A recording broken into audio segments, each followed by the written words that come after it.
Looking incidents of the entire test session for all three series on the backstretch, Eric Almirola from Joe Gibbs Racing makes some contact coming down the track and ends up on his roof.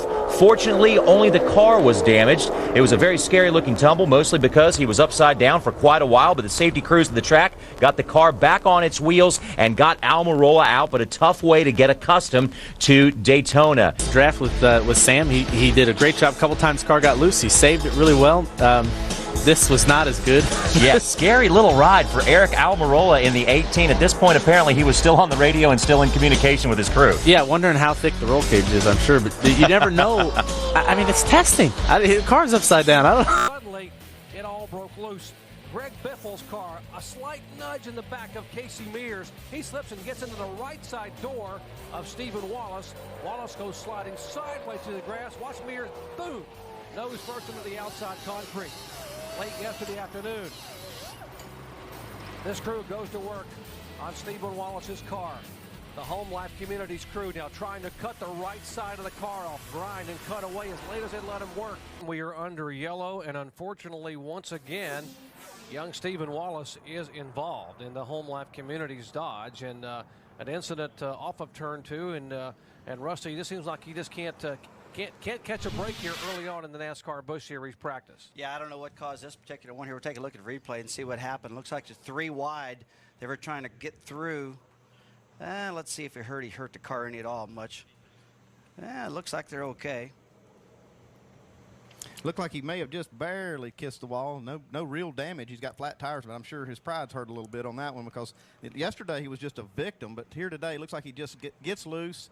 He just barely gets the wall with the rear corner. They won't have to work as hard on this one as they did on the one yesterday, so that's the good news.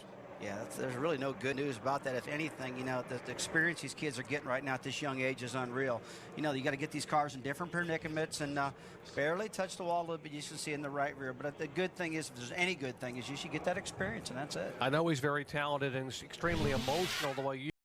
And they had to go to a backup car for Mears, and they had to fix the right side as they worked to the wee hours last night. And then early this morning, just after 7 a.m., the team back trying to fix the right side of the car. And now another crash on the racetrack over in, and guess Casey Mears involved in the backup car.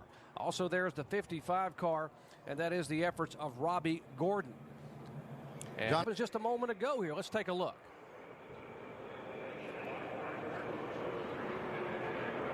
No, he's body slammed on the left by the 55, but I think the 55 might have gotten a bit of a bump from behind, that being the Gordon car.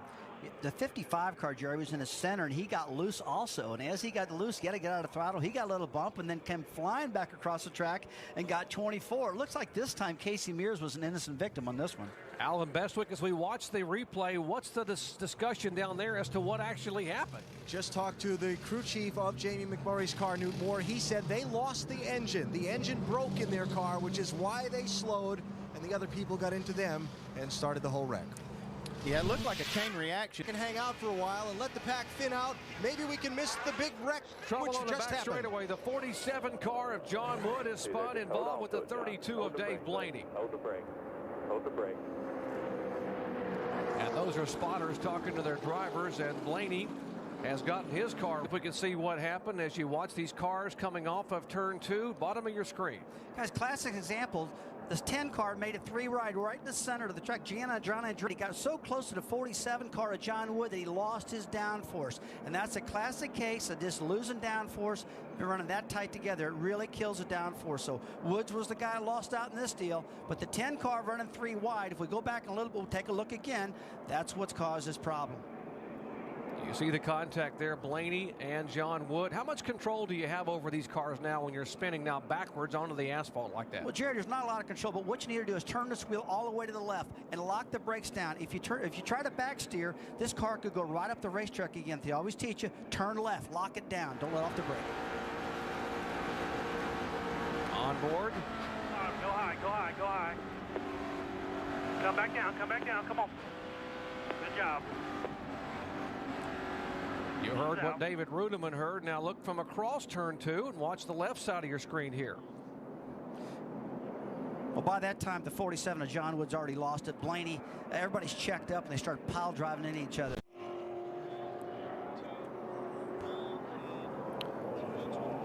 Back at Daytona, we are under caution here for the second time today in lap 16. A major, again, it was an incidence of a car getting in the middle, Rusty.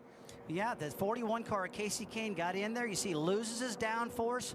Guys, you just don't want to be in the middle. We talked earlier about you get 15 to 20 laps in this race. These cars are starting to really handle bad. All you Cup guys sitting in your buses, listen right now, listen up. These cars, the handling's going away about this time. You saw the 41 car of Mears get right there and lose it. We saw the same thing happen in an earlier wreck with the 10 car of John Andretti.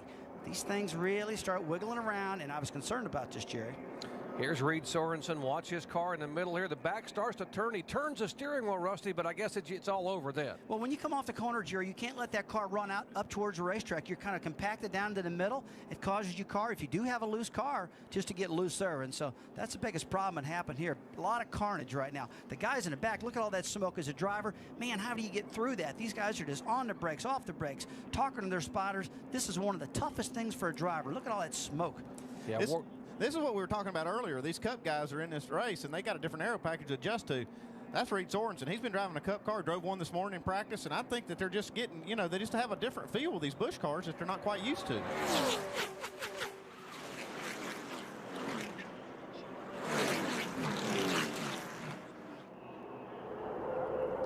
All right, here the cars come off turn 4. That's the miles per hour for Reed Sorensen. You see suddenly the car just goes sideways, and watch the speed just drop off.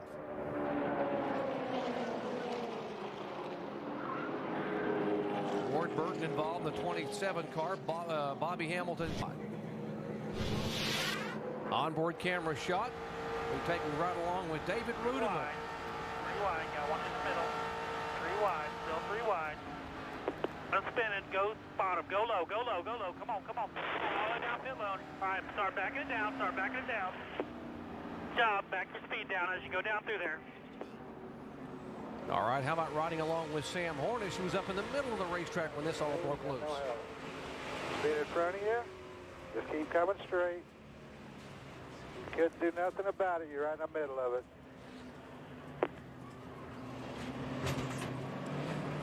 That was the Jason Leffler car right in front of him that peeled away. And I guess, Rusty, if you're Sam Hornish in those situations, 5 back.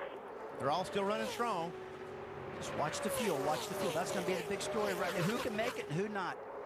Kevin Harvick will have some lap traffic to be able to use to keep people from making an early move here on this final lap.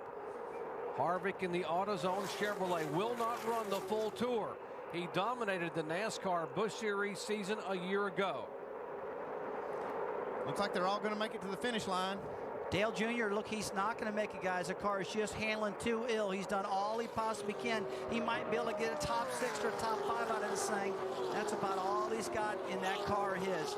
Final turns in the season opening NASCAR Busch Series event. Kevin Harvick comes from 31st starting spot and will come across and take the checkered flag. Kevin Harvick wins. Finally! How about that? Good job, guys. Awesome job. What a great call, man. This thing flat out the whole last run. Finally gets the big one. He's been awfully good historically at this racetrack. He's finished second twice. Had 2 wins last year driving for Richard Childress Racing. And we have trouble. One car spinning. That is the 77 car that has spun sideways. Caution is out. Caution's out.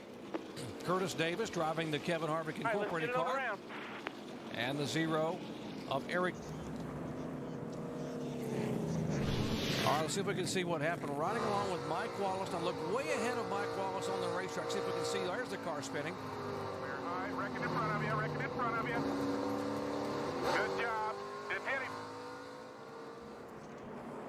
Now, how in the world do you see all the smoke plus the glare on the windshield? I don't know how Mike Wallace knew anything was happening in front of him. I can tell you, just whoever watched Days of Thunder and all that smoke, that's what it looks like, guys. You're coming through that smoke and you're going, hey, is this guy going to slide to the top? He's going to go to the bottom. What's going to happen? And look, they were missing him everywhere just then. Everybody got lucky there. Mike did a heck of a great job getting out of that accident because, boy, it was right dead in front of him. Look at this replay. Okay, take a look at this now. See how close he gets to the 47 of John Wood just for a minute. Rear end popped along. He learned a little something right there, guys. Sam Valence. And here is Steve Wallace in the Home Life Communities Dodge. Moments ago, watch this action with Juan Pablo Montoya. I'll tell you what, this is just classic rookie stuff. Back at California Speedway, NASCAR Busch Series action here at Fontana. We are under yellow for the third time in the afternoon, and the crew members are perched on the wall. That's the reason for the yellow flag. 28-year-old. As he goes in our turn 3, boy, he couldn't hold on. It just went down on. Must have run over a piece of debris, blew that tire out. And, you know, these cars have got interliners in all 4 tires, but at that angle, on that speed, when you lose that tire, man, even though you got an interliner, there's no control in that car. Those interliners in a place like Daytona or Talladega, if you lose them in the stretch. To the Indy 500 champ. But these guys are all over the racetrack. That's good patience. I like that a lot. Oh, and here's Steve Wallace over in turn 2. His car has come around. The Home Life Communities Dodge has come to a rip.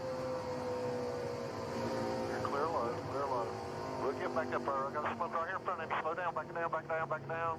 Back it down, low, low, low. Come low.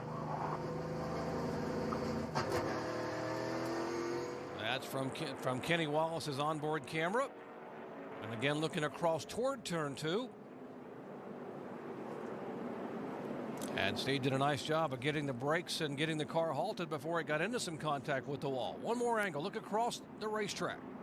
Tell you what, this almost reminds me of what we saw with Carl Edwards. Barely missed the wall in qualifying by about an inch. How do you do that running that fast? You know, he dropped back about 4 positions. No room, that's for sure. I thought I gave him room. I thought he turned down into me.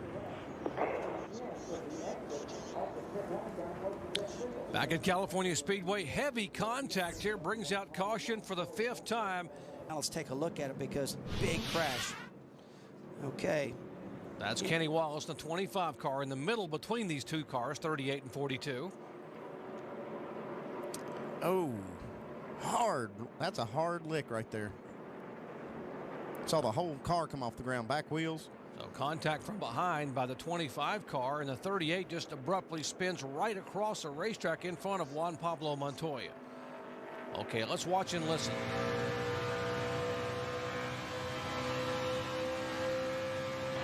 Still outside. Still there. Still there.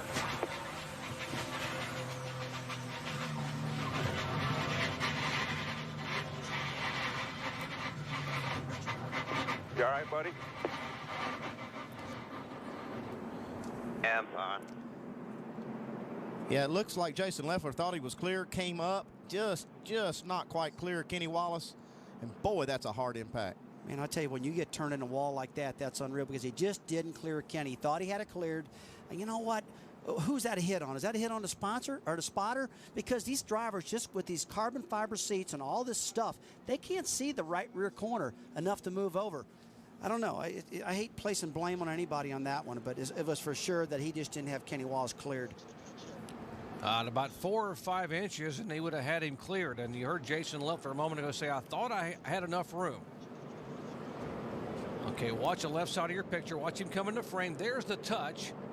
Oh, and the whole back of the car comes up off the racetrack as he goes head first into that concrete wall. Yeah, Jerry, that's a few laps ago. Now watch the 38 car of Jason Leffler. Just gets nudged by the 25. Boom, right into the wall, head on. The back of the car comes up in the air, and poor Juan Pablo Montoya had nowhere to go. Jamie Little? That's right, and both drivers have been released. Car in line, Joe Nemechek was the first car off of pit road as the green flag is waved once again by Kevin Moss. Whoa, car spinning. That's Bobby Hamilton Jr. right side of your screen on the restart across the grass in the Ed Renzi car. The McDonald's drive through, and he will drive through the grass.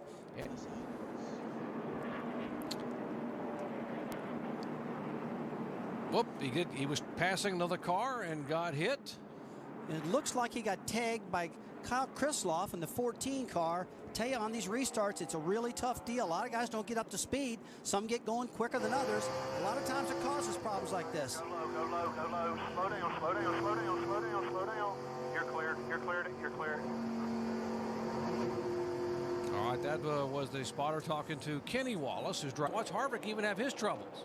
Well, his car got really loose in the corner, and he had to go up and catch the car and lost not one spot, but here for the 7th time. Here, let's watch the 15 car was slowing down on the racetrack, and smoke coming out of the back of the Menard Chevy for Paul Menard. We saw him earlier really slow. We talked about him slowing down, but evidently he was losing a cylinder, either a push rod or a valve spring went disarray, something like that. So he's lost a cylinder, and finally the engine finally exploded, and that's what brought it out. And that was the 7 car of Mike Wallace in the Geico Chevy. Apparently got into some fluid or something. Watch him on the inside and tried to stay down out of the fluid, turned the car down, and just around it came. Jerry, it looks like he had a run on the 47 car of John Wood and got down low below the racetrack and just ran out of real estate. He got below the line, and just talk about these push engines. They make about 750 horsepower. Look at that little nudge in the back. Oh, Sam Hornish loses it. Gosh, he's had such a great day, guys, for it to go disarray right at the very end. You know, I want to take a look at this replay and see what happens, because You okay, Sam? he might have. Watch again, see if we can see what happened to Sam. I tell you what, that is just what we've been talking about, losing your downforce. You drive in alongside of a car, and then airflow doesn't come down the side and get to the rear spoiler, you get loose. You know, Sam learned that earlier off at Exeter Turn 2, and now he's paid the price again on the entry of Turn 1. Yeah, that's one of the problems that these guys driving these different race cars, driving these open wheel cars and in these stock cars. They have to learn the different characteristics of the aero. And we've seen that a lot today. This is a speedway where you've got so much entry speed, 200 miles an hour going into one. And if you don't give yourself, Andy, about 4 foot of room so that air can flow down to the car and get to that rear spoiler, you pay the price that Sam Hornish has paid.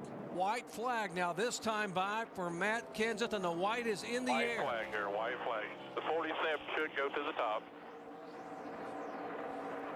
Kenseth trying to hang on, and Mears is really trying to close here on the final lap. A little smoke out of the backside of the 17 car. Yeah, we've seen that out of that 17 car all day. He's got a little bit of a tire rub. He's got a half a lap to go to get it done. Casey Mears has finished second here in 2004. Matt Kenseth was tied with the 16 car of Greg Biffle for 3 wins at California Speedway. He comes out of turn 4, and Matt Kenseth picks up his 4th career win at California. Session yesterday morning, coming in the straightaway, suddenly the car veers abruptly right and head on into the wall. Yeah, we originally thought that maybe he wheel hopped the car and it caused him to lose control. We went down to talk to the team, and they said the right front bolts on the right front A-frame came out. 3rd gear, down to 2nd gear. Hard right-hand turn he's going to make right now. Well, we got trouble up in turn 8. This is the 68 car of Tonio. His name is Antonio. They call him Tonio here in Mexico City. Perez in the Telmex Dodge, and he has slid up off the racetrack. We see him go in there really hot, lock up the brakes, and the rear wheels kind of lock up and scoots off course. He doesn't have a lot of damage here, but sure did kill his lap. Well, Jared, or Andy, the thing I saw right here is that argument. He's one of the best out there. He's doing it the right way. Here's the 98 car of Alex Garcia, the Venezuelan driver, the Alex Garcia machine. Watch the contact here, the 41 car that is Pruitt, our pole sitter. And they slam door to door as Garcia spins off. And the left front, there's the left front. The car will be looser because we're going to fill it up with gas on older tires. Oh, crash. There's the 13 car that has come off the track. Todd Souza, the Watsonville, California. We are under yellow once again. Watch the 13 car, the top left side of your screen, as there is contact right there, and the 13 car of Souza goes around. Pit road is closed. Stay out. All right, you heard Brad Parrott tell his driver, you must stay on the racetrack. There again is the spin, the contact with the 13 car and the 27 of Jorge Getters. City caution is out for the 3rd time a day. After 61 laps are complete, the 18 car has spun off the course. Brad Coleman, the Martinsville, Virginia driver, has brought out caution, the Joe Gibbs Racing effort, and that is going. Man, I'll tell you, Montoya, he's driving like he's a cat with a mouse bolted on the hood of that car, and he's just going for it, man. And Greg Biffle, now this guy's not scared of nothing, but he saw Montoya. Hey, we got to spin Marcus Ambrose off the track. Will the caution come out?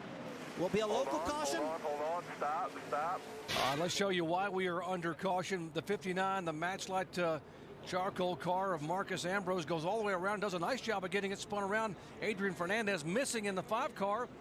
Ambrose does a double Joey Chitwood spin and still keeps the car in gear. On board with Michelle Jourdain, the Dish Network roof camera.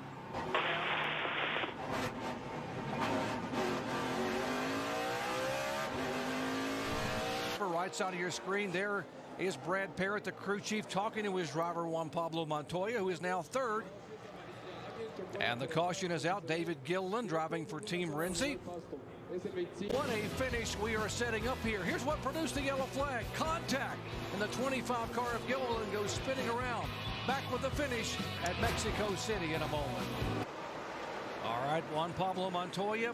What a run today, by the way, for the 41 car of Pruitt. And there's contact. Montoya and Pruitt come together. Montoya, they spin around through the grass and dirt goes Montoya.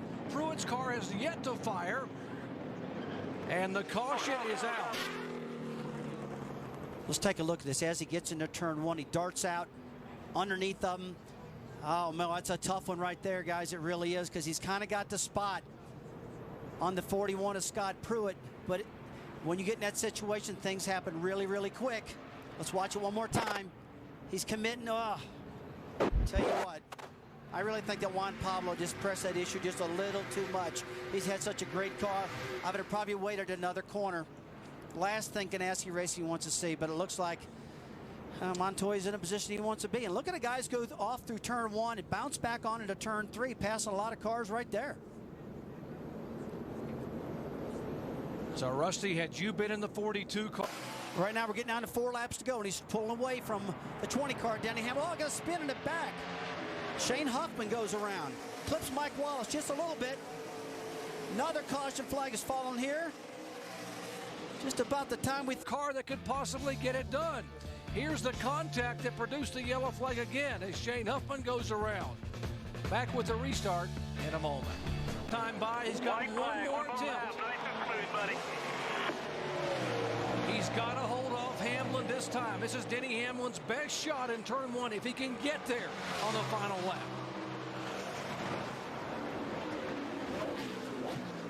Connie Montoya knows that he's got him by 2 car lengths. She has seen her husband time it again, pull it off at Indianapolis. Cars off the racetrack. That was Regan Smith running in 5th position. He comes back on the track, doesn't lose hardly anything, so he's kind of back in the game with Carl Edwards again. No problem with Regan Smith. Now, Juan Pablo, pretty good lead going into turn 4. Another passing zone, but he's not got anybody messing with him now. That's off at turn 4, Andy. That's a real tough, leading to the S's. Again, that's where he's good at. Just a few corners to go here. Just got to hit his marks.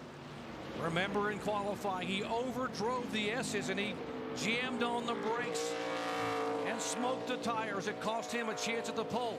He was frustrated. He was downright angry. He came out of the car throwing things, saying the expectations are that I'm going to come to Mexico and win in a NASCAR Busch Series race. A good turn, exit off of turn 6, a lot of speed.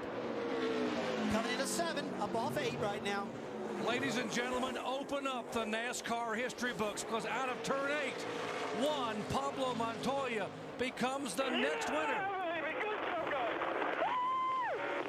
of the NASCAR Busch Series. There as the 12 car of Kurt Busch makes the pass for second spot. Kurt's first start in the NASCAR Busch Series this year. In trouble out of turn 4, the 85 car slams the outside wall heavily with the driver's side and comes to rest across in the grass. And just that quickly at lap number 4, we have caution on the racetrack. Brett Lowe. He was lucky enough to catch part of that safer barrier on the front straightaway. As they come off turn 4, there's no barrier, no safer barrier, and then as you... Cruz getting to him, a hard impact coming out of turn 4.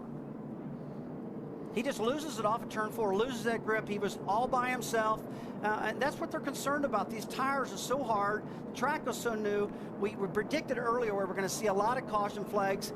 You know, I hope it stops, but that is the biggest problem. The car's just running and just losing grip.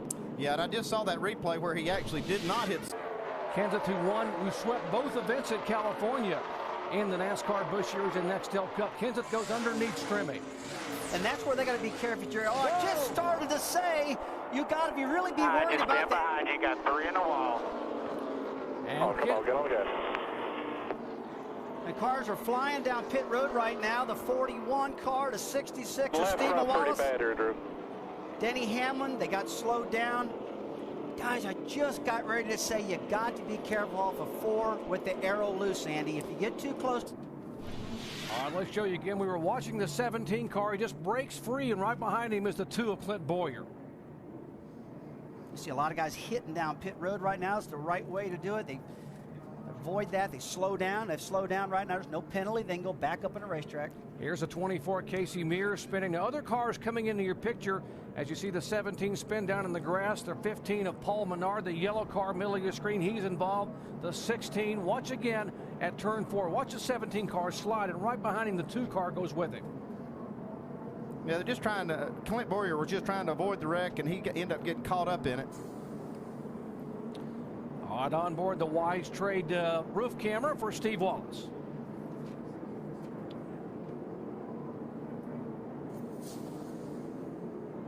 And you can see that Stephen Wallace was trying to be very careful back behind this bunch. Car last week when Scott Pruitt was in it, he came in right front flat, guys. They made almost runs over his crew member, but he is out and away. Oh, hard crash out of turn 4. Hold the brake right there. Hold the brake. Hold the brake. Nice save. And Marcus Ambrose, the Australian driver and rookie contender, who was a noted road racer, used a little road racing skill. Racing again because they're sliding around. Look at Ambrose. Got that rear end kicked out all the way around. Jerry, when you get in that position, man, you just cannot catch it. That thing's gone. He spins the car. You see the roof flaps come up, Rusty, and it's like he nails the throttle. Watch the smoke come off the tires, and what a job. It's sort of... Well, Marcus did a great job holding onto that car right there. Generally, you don't ever spin off a turn 4 and not hit anything, but he didn't touch nothing. I'm sure he was surprised as anybody. A spin that would have made Joey Chitwood proud, the famous thrill show creator. Marcus Ambrose from Tasmania, just south of Australia. A 2-time road racing champion and the co-leader for Rookie of the Year this year, spins it around and brings out caution. Andy, as a car owner, you're going to love to see a guy keep it off the wall. It looked like a lot of skill and a little luck in this one. We can see that's almost a classic case of air loose. We saw that the 18 car get right up behind him there and get him loose. Got behind on his steering and got really lucky off turn 4 not to hit. Montoya, let's check in their pits with Mike. Well, Doc, you know what they say, you're only as good as your next race. Well, after the euphoria of Mexico City, that's dissipated. Trouble on the racetrack. Out of turn 4, oh, heavy, one car sliding across and nowhere for Brent Sherman to go as the 18 car, that is the Joe Gibbs car. How bad are we, Terry? Oh, boy, that's unlucky dog. Got the right rear pretty good. Well, so much what I just said. Hey, he just got the lucky dog. Now he's very unlucky. Long and see what happened to the youngster up in turn 4 as he goes by the 28 car. And suddenly the bobble, and it's up against the wall. Thus bringing out yellow for the 5th time today. Exactly what he was talking about. The trouble spot is turn 4. You see Brad Coleman get up into turn 4, nobody around him, he just loses it and gets up in the wall. Now this is the same Brad Coleman we saw last week. Let's take a look at the 36 car. Oh, we just missed it right there in the shot. Here it comes back. Let's take another angle here. Brad Coleman spins, gets to the wall. No place to go for the 36 car. Oh my gosh. And he just got the lucky dog back. He's probably thinking, what in the world? I went from a hero to a hobo, man, or nothing flat. But this is the same Brad Coleman that ran so well. We see our draft boost right here. When these cars run nose to tail, these cars affect each other by the air. And we see the downforce of the 77 car being affected by the 5 car. That is caution's out. Caution's out. Hold the brakes right there. Everybody's going above you. Cut a tire. We're listening in to Greg Biffle. Cut a tire. I heard it down the backstretch. That's Ford. He has hit a ton. Here's what happened a moment ago. Yeah, you saw the rear kick out front of the car. The nose went back up, and he tried to get that thing back off and save it a little bit. But boy, at least he didn't get driver's side first. He got knocked out in practice here when this track was built, and he knows those walls hurt. We heard him coming off the front of Kurt Busch's car. Looks like a windshield tear off right up there on the right-hand side. Let's check in the Kurt Busch pits. Dave? And Jerry, he got the lead on pit road. Oh, and a crash right now. Dave Blaney and Jason Leffler, teammates, Doc.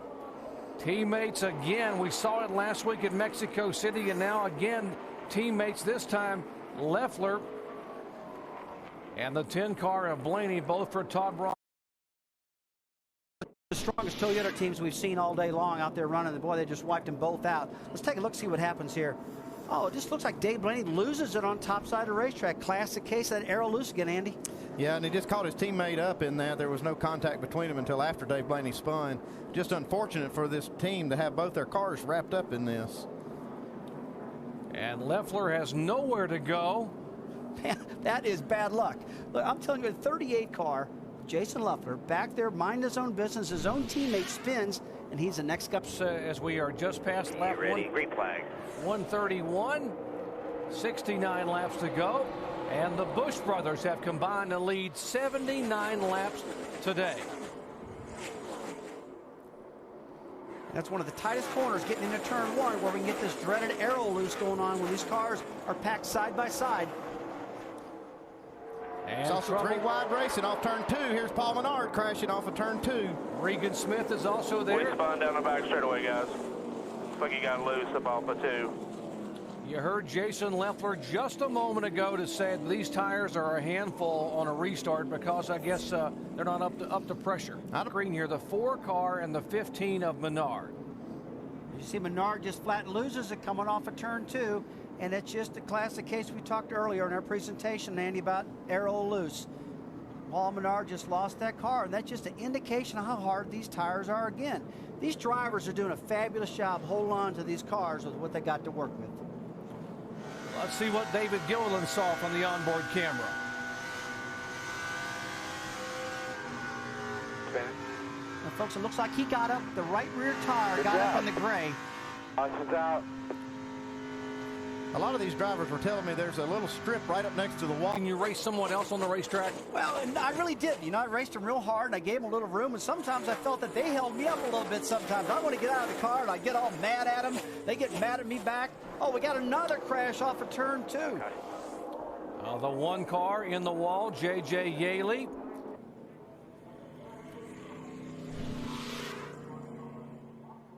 Here again in the corner, right side of your screen, way up across the racetrack. You know, he said somebody got him loose on his radio, but it just didn't look like that. It looks like JJ got so high in the racetrack that he just spun. We'd have to go back in this replay again to try to...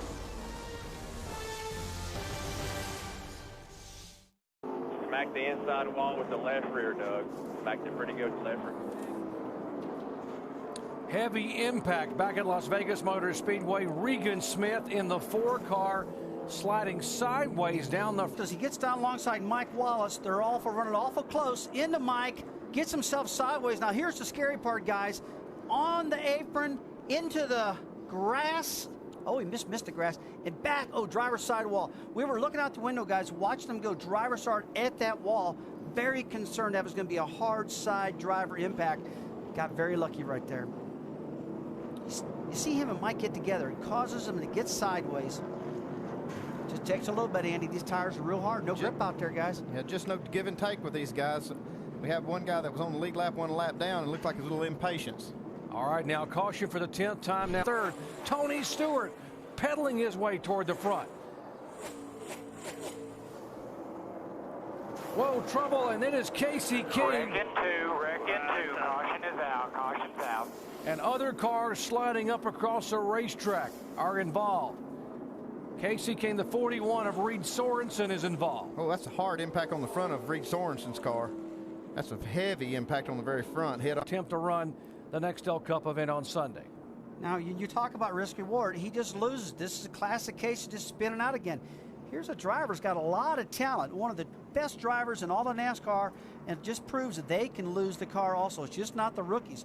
And if you see all this carnage coming by, Andy, what's your take on this risk reward? I'm not going to give up on you, man. I want to know what you're thinking as a past car owner. Well, I talked to Casey Kane in the garage. He said he just can't he can't tell where the edge is. And if I'm Ray Evernham, you know, I just got to think, man, I don't want to get my driver hurt out here in a bush race. But it looks like he'll be okay. But the heavy impact was on Reed Sorensen behind him. Man, what a wreck. Yeah, there's the 41 of Sorensen coming across, and a couple of cars doing a nice job just to avoid hitting Sorensen in the passenger side door. Here's Mike Wallace's view. Follow, clear. It was just a chain reaction. When Casey Kane spun out, the rest of the guys were trying to slow down and got into each other and got loose and spun and hit the wall, and then everybody just tries to avoid. Well, if you're ever going to hit the wall, backing it in against a soft wall, that's the best way to do it. But when you see these cars coming at your door as you're parked in the middle of the racetrack, that's a dangerous part. All right, what NASCAR is going to do now is they are California. His car faded in the final laps. He said, this will not happen to me today. It is 4 car lengths. It is 3 car lengths. As the white flag waves, they have 1 lap. Can Jeff Burton get there? Well, he's not fading now. Jeff Burton is right there. It's a car length. It's a half a car length. He's making his ground on the top side of the racetrack as he goes to the top. Wide open on the top of the track. It's going to be a drag race right to the end. Here goes Burton on the high side. Busch makes the block out of turn 4. Burton squeezes high. They are door to door. Jeff Burton! Good job! Jeff Burton takes the win, and Kyle Busch slams the wall on the outside. Unbelievable. You saw the 29 of Here Jeff I come. Burton. Let's see if he's okay. Great. You can see the frustration in his face. Let's look at this finish one more time. Final lap. On the outside, Jeff Burton up in the oil dry where it's real slick, but he's got that momentum right now. You see Kyle Busch go up, give him a little whack, try to hold it back, but he couldn't do it. And to come across the line backwards, crashed, and still finished second, what an unbelievable run. But this reminds me of the turn 4 exit at Atlanta Motor Speedway where so many guys have won just by a little bit at the line. Jeff Burton's 23rd NASCAR Busch Series win. Wow. In 4. And 1 car way up across the racetrack as they are using, that is the 32 of Michael Waltrip, and he has slammed that wall. Talked about the groove moving up. He moved up and abruptly into the concrete with heavy right side damage. Michael Waltrip's Entering turn 3. Guys, you see him going down into turn 3. He's pretty high in the track. Let's listen to the noise you heard going at the corner. The air dams are bottoming out. That's the front air dam in the car that seals off for aerodynamics. He got into the dirty part of the track. Andy, I believe he just got too high too early. Welcome back to the Nicorette 300. We are under yellow for the 3rd time a day, and there is the heavy, heavy damage on the Toyota of Jay. What happened just a moment ago in turn 4. Looks like a right front tire went down and shot him right in the wall. And oh my goodness, there goes Reed Sorensen up over his left rear tire. Boy, that was a hard hit. Man. He blew that right front and, man, mangled that wall off of turn 4. And nowhere to go for Reed Sorensen, just right in front of him. I saw Reed Sorensen, unfortunately, also gets caught up in it. Watch Sorensen down to the inside. And we come back inside with Ray Everham. And Ray, the boys, Rusty, are talking about the tires now. Do we have an issue developing here in Atlanta today? Well, possibly. It looks like it. We saw that a lot of the right rears had able to keep up with him, but the 29 car, he'll go around outside him and Jeff Burton a little bit, but I got caution on. And here's a 26 car looping around here in the grass and gets it righted back on the Yeah, race. hey, buddy. I got it. I got it. What a great catch by Jamie McMurray to get I think Jamie learned that from Tony. Let's take a look what happened here. Oh, looks like he got tagged by the 22 car, David Stremme, up off of turn 4. Wow, rear tires came off the ground. You can call that a great job from Jamie or just flat lucky, but I'll take it any way they want to give it to me right now, because when you wreck off of turn 4 to land and save it, you've done something big. Nice quarter. Been in front of you. You're clear. You're clear. Good job. Here's David Rudemann's on board as you watch him go through all the debris. Slow down. He's going back across the grass. All clear. Good job. All right. Oh, trouble on the racetrack, Tim, as we jump in here. The 47 car of John Wood has damage on both ends, and that was Stephen Wallace, the 19-year-old, also involved.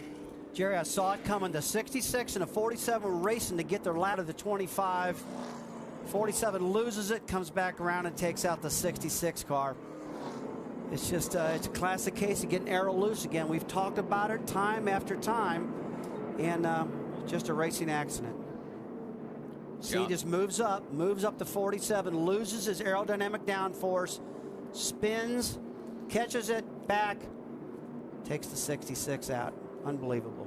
Two of the talented young drivers, up-and-coming drivers here in the NASCAR Busch Series. The 47 is the third-generation member of the Wood brothers family, 25-year-old John Wood, and of course, a second-generation Wallace, 19-year-old car. And he had just had a little bit of a brush with the concrete, but he is hustling this car. Let's see if we can see the car just get up against the outside concrete. All right there. Yeah, he just grazed the paint. I don't think it even scraped the Havlin. For the caution flag, the 16 car, Todd Cleaver, and Sam Hornish behind him in the 12. Let's take a look at this. We heard Hornish's radio earlier said he tried to cross over underneath them and just barely got into him. Let's take a look right up his tail. He's trying to get to the bottom of the track, but it looks like he just didn't give enough room. Got into the 16 and turned him into the wall. Yeah, you can definitely see the contact. Now, let's follow along one more time here. Now that's way in the straightaway. Clear.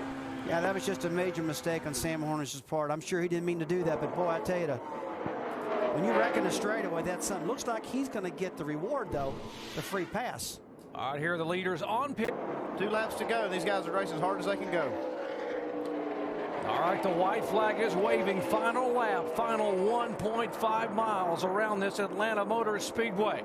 NASCAR Busch Series action, ESPN on ABC. And Jeff Burton won it a week ago at Las Vegas.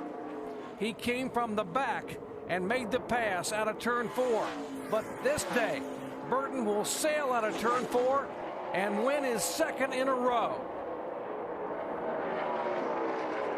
Calm, but whenever leaders start getting around to these lap cars, you're going to see some impatience. Well, you guys talked about patience, and it didn't take long. Oh, hard crash. The 47 car of John Wood. Also involved is the 34. Whoa. We're going to see that one more time, Jerry. It looks like the car just hung a dead right, like a suspension failure or something like that. I didn't know what to say there. I've never seen one do that. Look, the car just hangs a dead right. That is very strange. That's like almost a steering wheel came off or something. Well, you can't even turn it that abruptly into the wall. Like something just snapped abruptly. And there was nowhere whatsoever for Brent Sherman to go. The North Barrington, Illinois driver, as we are under caution again. The first time today here on lap 7. Hard impact by John Wood, and then Sherman in the left side. Back in a moment. Ready to go back to green at Bristol.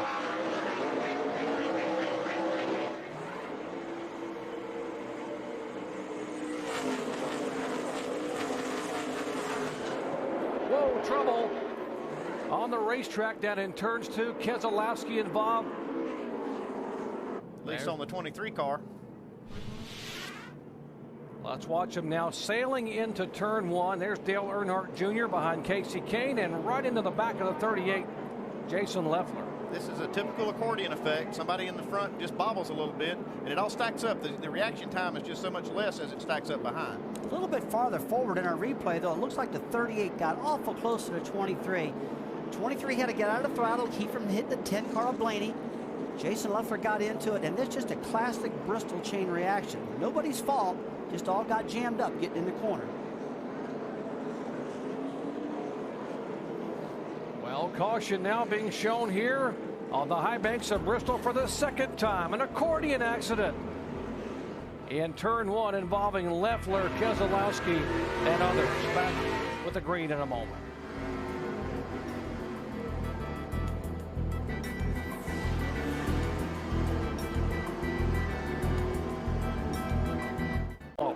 Well, you can tell Carl put a lot of pressure on him. Didn't rough him up too much.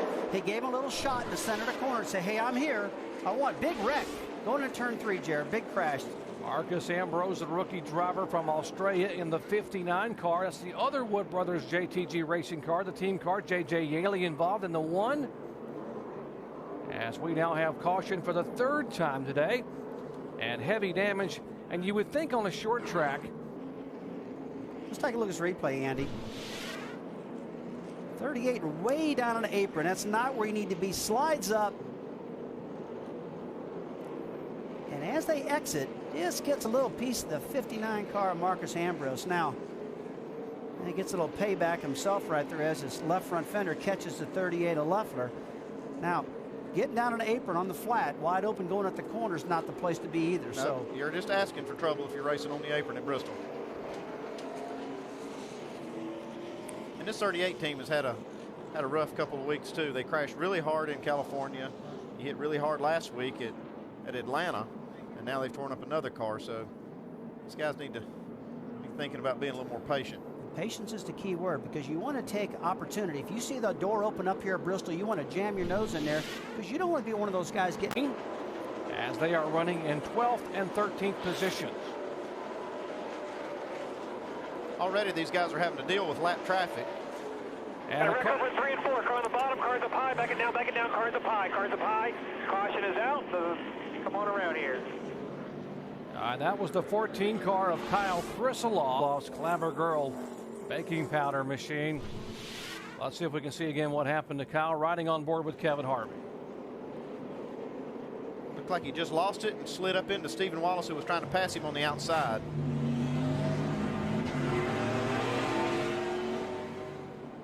Looking back at turn 4, there he goes around. Stephen tries to go to the high side to get by him, and up comes Thrisselow.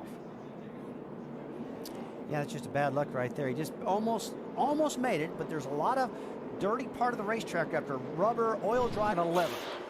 Yeah, I've been watching his lap times. He has been one of the fastest cars on the racetrack. Man, here, back it down, stay low. And our leader goes around. Roll. We're fine, roll. Outside. And that will bring out caution for the 5th time. Kyle Busch. Kyle Busch goes in, and the car just starts to get out of shape there as he tries to go beneath the 21 car. Yeah, I can't really blame that on Cleaver. It looks like Kyle got in there, got sideways, and when he got loose, he had to get out of the throttle, and he got run in from behind. Yeah, it looked like he was going to maybe be able to save it, but then he gets just a little nudge from the 16 car. As you see, he got Kyle Busch around. Yeah, his left front tire got on the apron. It looks like it knocked him sideways. You can get on the apron here. On exit, a little bit, but on entry, right in the center, that's what turned him around. Right. Those used tires, his car slips high. Carl Edwards, Kyle Busch and company go underneath him and go sailing down the backstretch. Now, as they come out of turn 4, there's going to be some pushing and shoving. Oh, the 77 car just gets sideways, gets a little bit of a nudge. That's Bobby Labonte. Bobby Labonte's coming down the straightaway dead sideways. They start piling up behind him like crazy. Almost 10 cars are involved in this thing. It was melee. That's a chain reaction. Back it down. Dave Blaney, Johnny Sauter. That's the 10 car of Dave Blaney you were riding on board there with. Watch again, Johnny Sauter to 28 in the back of Jason Leffler. That's a good illustration of the accordion effect. You see how one car just starts stacking them all up, and not enough reaction time. And there's just no room for anybody to go. The whole racetrack's blocked. The 16 car drives under the back of the 66. 66 cars and the 88 is Shane Huffman. Spotters can't even help you with this kind of thing. Once you're in smoke like that and everybody's checked up, it's just you see how forget fast about it happens. It was just bam, There's bam, bam. nothing going on. The whole entire racetrack's blocked. That's the problem. So a dozen cars involved. 6 cars have damage as a result of this 6th caution flag in a couple of years. But Rusty, you know, he had the best car. Trouble as Kyle Busch is our leader, but we have an incident over in turn 2 involving the 88 car of Shane Huffman. Here, but he'll end up moving this 4 car if he doesn't give him the lane. This is one of the Richard Childress-owned cars, and Andy, just as you said he's going to move him. Exactly, it happens, and that will bring out. Yeah, I thought that was about as far as the patients were going to take it. And you made the call, Andy, and I think he heard you. Jerry, when Come right down into me.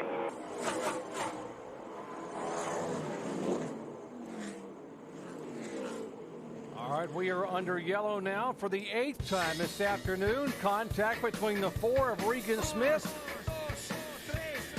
As we will head back with a green flag, Kenseth. And now he will set his sights on Carl Edwards and Kyle Busch, who are in 2nd and 1st. And David Rudiman spins it around his Toyota, tags off the inside pit wall. Gonna need radiator and stuff. Hey, drive right into that car yet. Looks like it's pretty dry. Let's take a look at this replay. Yeah, Bobby Labonte looks like he might have been trying to make a low line to get around the inside of him, and this gets into the 99 of Rudiman. Because I can tell you one thing I know about Bobby Labonte, he's not a rough driver. I know he didn't mean to do that on purpose. Yeah, Jerry Baxter and his crew, the crew chief on this 99, are going to have to do a little work in the pits to get this car back out. like David Ruderman had his hand up. On the front straightaway. And you see the sign that they put on the dash there for David Ruderman, don't beat yourself. You see him laying on. Whoa, here goes Busch. 60 just turned it. Roll. Inside. Well, watch again. There is the 5 car. Let's see what's going to happen. And he's trying to get, and actually the 60 and 17 stacked up behind him as they were trying to slow down while the 12 is trying to get by Mike Wallace. It's that typical Bristol stack up. One little bobble in front, and all these guys can't react quick enough. Mike Wallace. Stand behind you. Don't let him wreck you. Don't let him wreck you. Mike Wallace trying to stay on the lead lap. That's his problem right there, trying to stay in the lead lap. 12 car gets in, arrow loose, gets sideways. 5's got to check up, and he gets hit in the back by the 60. That's, what do you say? That's typical. He's just racing hard to go here. And what has been a slugfest at Bristol, Tennessee. It's like a 20 car gets up in the wall. A lot of right front damage just then. Eric Amarillo got the right rear toe up. Slow down. We got right front damage. Dude, if he's no brakes, he just needs to stay on the racetrack. Get down to apron. Don't dare try to come down pit road. You know, it does look like Bobby Labonte got a little aggressive with him. Yeah, he just barely caught the corner of Eric Amarillo. Right. And again, Labonte's a driver that doesn't do things like this, Andy. He's just the rate of closure. Stay low. Yeah, definitely not intentional, I'm sure, on Labonte's part, but contact no left. Well, right before that happened, I was looking at the lap times. He's been saying he's been hungry and just wants to win this race. We see Kyle Busch making a charge here at the end of the race, just like he did last week at Atlanta. After having Caution's out, hand up. And caution this time, it is the 12th time in the 7 car, the Geico. 29 runs me. Mike Wallace's car have his some front of the final laps. Look again, let's see what happened. Got one slow up here. Go high. Well, let's right on board with Mike Wallace. As we head to commercial break, Mike Wallace spins around here and brings out caution number 12. You're watching ESPN. Here's Jack Roush. Roush Fenway owns both of the cars. As you heard Andy Petrie say, 2 laps to go. Final lap, white flag waving that time by for Carl Edwards, trying to hold off the 17 of Matt Kenseth and the 5 of Kyle Busch. Here comes Busch pedaling for all he's worth, but they will not get it done as Carl Edwards takes the victory.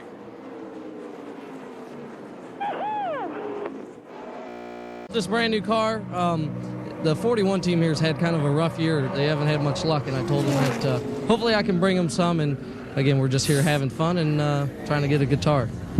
Oh, Marty, it looks like David Spermy's giving his mother. Yeah, while you finish up with David, poor Kyle Krizeloff just parked it nose first into the wall, and that was in turn 2, and you could just see it happening. Yeah, he just drove it in there and call that loose end. The car just stepped out, the back wheels. We see him drive right down in there on the yellow line, kind of like we saw Stephen Wallace, but his car just snaps on around, catches that soft wall, safer barrier. See the radiator fluid coming out. Yeah, like Marty, what you just said. Now Shane Huffman is our next qualifier to go out in the Navy car. The track's full of water. Let's take a look at this again. Whew. That is nose in first. I'm glad that car spun around the way it did and not get driver's side first. Yeah, he was lucky enough to just catch the front instead of the driver's side. His best finish of the season. He looks awful strong right now. I was telling you earlier in the show, I watched him at Richmond during that test. You can tell we're going to spin. David Blaney spins it around, and Blaney was running in third. Can he keep from having contact? We didn't hit anything. I'll tell you, that's some great driving by everybody. I don't know if he got a little help in that, but let's go back and take another look. Yeah, these guys are racing hard, and we see the 10 car of Dave Blaney passing Johnny Sauter. Looks like Johnny gets right up under the bumper, lifts him off the ground, spins him around. Johnny tapped him in this front straightaway there, it looks like, and just got him right around. It looks like Blaney tried to pull down in front of him and just really got down too quick on him. That was, Johnny Sauter's lap car should be giving these guys a little more room. Well, trying to get a lap back maybe, huh? Well, that's not the leader. The 10 car wasn't the leader. Lucky dog? Yeah. I believe Johnny That's Sauter's the first guy to get the lucky dog here now. Now here's a guy who did a real good job. Scott Wimmer. Look at this. All these guys doing a great job. Scott Wimmer. Come on. Good job, buddy. Carl Real Edwards good coming job. behind them. Andy, I tell you what, if you ever seen the movie Days of Thunder, it's just like that. The whole corner fills up with smoke. You're going, are they going to go higher? Are they going to go low? That was it. Tough day for Timothy Peters, guys. He's trying to make his fame here, you know, in this 21 car, the championship-winning car from last year, and he just can't get a break. We got a crash on the track, guys. And the number 9 of Boris said is into the wall, and not a good way for Boris to Feel fired up. get on the television broadcast. Sorry, man. You got it. Like a light tap to Boris, but it did a lot of damage. Well, let's go back. Keep an eye on the number 9 right there. There's Jason Leffler. Yeah, it looks like they did have some contact, guys. Yeah, it looks like Jason moved up just a little bit, and the 9 was there and kind of coming down. They kind of came together. It's like going to a crossroads. Boris was running out of room because the groove is still not wide enough. A lot of oil dry and tire rubber up there. He was about as high as he could in that lane, and it looks like We are under our 4th caution, brought out on lap number 127, a one-car incident involving Johnny Sauter. Let's take you back, show you what happened. He's on the 37, Sam Hornish underneath him. It looks like Sam gets a little bit loose, chases it up the hill, nowhere to go, but into the 37 car. He's just along for the ride. it's arrow loose. We're on board with Mike Wallace. You know, guys, that's just a classic case of getting loose. You get in a corner, he lost his air. Looks like he had a little bit of a run. He gets down underneath the 37. Hey, ooh, that hurt. Doggone, that second one got me up here. Hurt me up here. And obviously that's not a one-car incident, that's 2. Oh, that hurt. That's some high definition audio there. So now you get all the angles that were possible, and you know why we're under this 4th caution. All the pit stops happened during. They take that side force away, and you just lose that side force, and the back end comes out from under it. Well, the reason for our last caution was the contact between Sam Hornish and, of course, Johnny Sauter. Johnny is out of the car, and Jamie Little's caught up with him. No, we got another crash. Hold on, Right Jamie. behind you. That is Yellow Richard out. Johns, the Yellow 25 into the wall, along with, it looks like the 22. He ran right in the side of us, boys. We're all right. Fired. The You're 27. Okay, It's Jason Keller. get it fired if you can and keep digging. Come on. So quickly, we've had 3 cautions up, bang, bang, bang. This is arrow loose again, the same problem. Exactly Jason what we were Keller, talking about. Exactly the same thing that happened with the 12 car of Sam Hornish a little while ago. I see why you cringe when you see him going Well, there on I the tell you, tire. Well, Richard Johns, he was an intern 6 years ago for Ed Renzi's team. He's normally an engineer on the 35 car. This was his first busch start, and you're looking at the end of it right there. Stay with it. Is out. 1 lap to go. 1.4. That's the gap. You just heard it from the spotter. Carl knows it's well in hand. We talked earlier about everybody was talking about Edwards. He's the guy to beat. A lot of experience, got a good team behind him, quality driver. And Andy, it looks like he just put a whooping on these guys all day long. Every time he gets in the back, he gets himself right to the front. Car's got great looking attitude on the racetrack. Looks good. And the checkered flag flies for the 11th time in his career. Carl Edwards, he goes back-to-back, has picked up 3 positions. Yeah, I found that kind of amusing to start with. Trouble, we've got our first caution. You can hear the call from turn number 2 as the 21 car of Timothy Peters. The Providence, North Carolina native has got a lot of damage on the... It looks like he's got a little bit of a problem developing, and then that 59 car gets into him just a little bit, gets out of the groove. We were talking about the groove being right on the bottom of the racetrack, and he gets up out of that, and it takes him right in the wall. Yeah, it looked like he was struggling a little bit there. There's just not a lot of grip there in that second groove yet, and he was trying to make that work around another car. I'll show you a perfect example. Watch the 4 and the 22 here. Oh, yeah, wow. You see how that 4 car pulls right up on the bumper of Davis Stremming at 22 and gets him. What it does, it just takes that downforce away, loosens him up. So Casey pulls back out, and you can see on the left side of your screen, all of a sudden, Matt Kenseth has pulled off the racetrack. But it busted. I knew something was breaking. Oh, yeah, look at the tracking. And he's breathing a sigh of relief, guys, because that could have been some serious hurt. Whoa, look at this thing go. How did he keep it off the wall? I don't know, but he was saying something was broken. It didn't look like the tires had blown out yet. It looked like they did once he started spinning and locked the wheels up. The tires blew out, but I don't know. The motor on. Let's get more on the 16 car. Hold on, it sounds like we've got a crash. Yes, the 36 is turned around and has hit the wall on the outside. Brent Sherman. He clipped you, buddy. There wasn't nothing you could do. The 41 of Reed Sorensen also involved. And two other cars, Shane Huffman. John Wood. I'm all right. I know he hit me. John Wood in the 47's got a lot of damage. Huffman was running 11th. All right, let's go back, take another look. Yeah, it looks like Stephen Wallace just pushed up a little bit and got into the 36 car. Brent Sherman turned him around, and then you see all these other guys trying to scatter and try to avoid these guys, and they end up hitting each other and causing a lot of damage. There's definitely contact.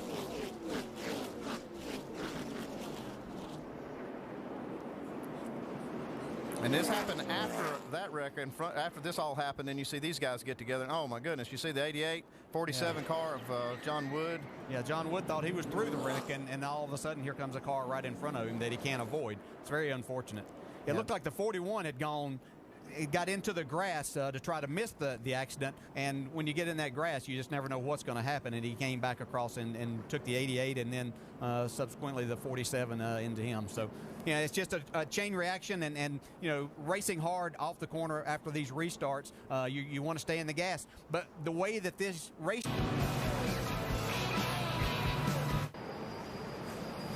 Back here at Texas Motor Speedway, this is what brought out our third caution. Ouch, it hurt a lot of cars. John Wood was involved, Shane Huffman, Reed Sorensen. Turn in traffic, wedge also, that adjustment being done as well. And we got a crash on the track, Marty.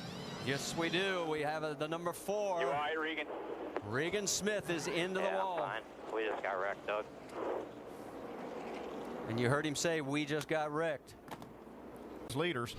This time it worked in favor of Denny Hamlin. He's the leader right now, so we see here he gets a little tap from the 12 car. Regan Smith in the 4.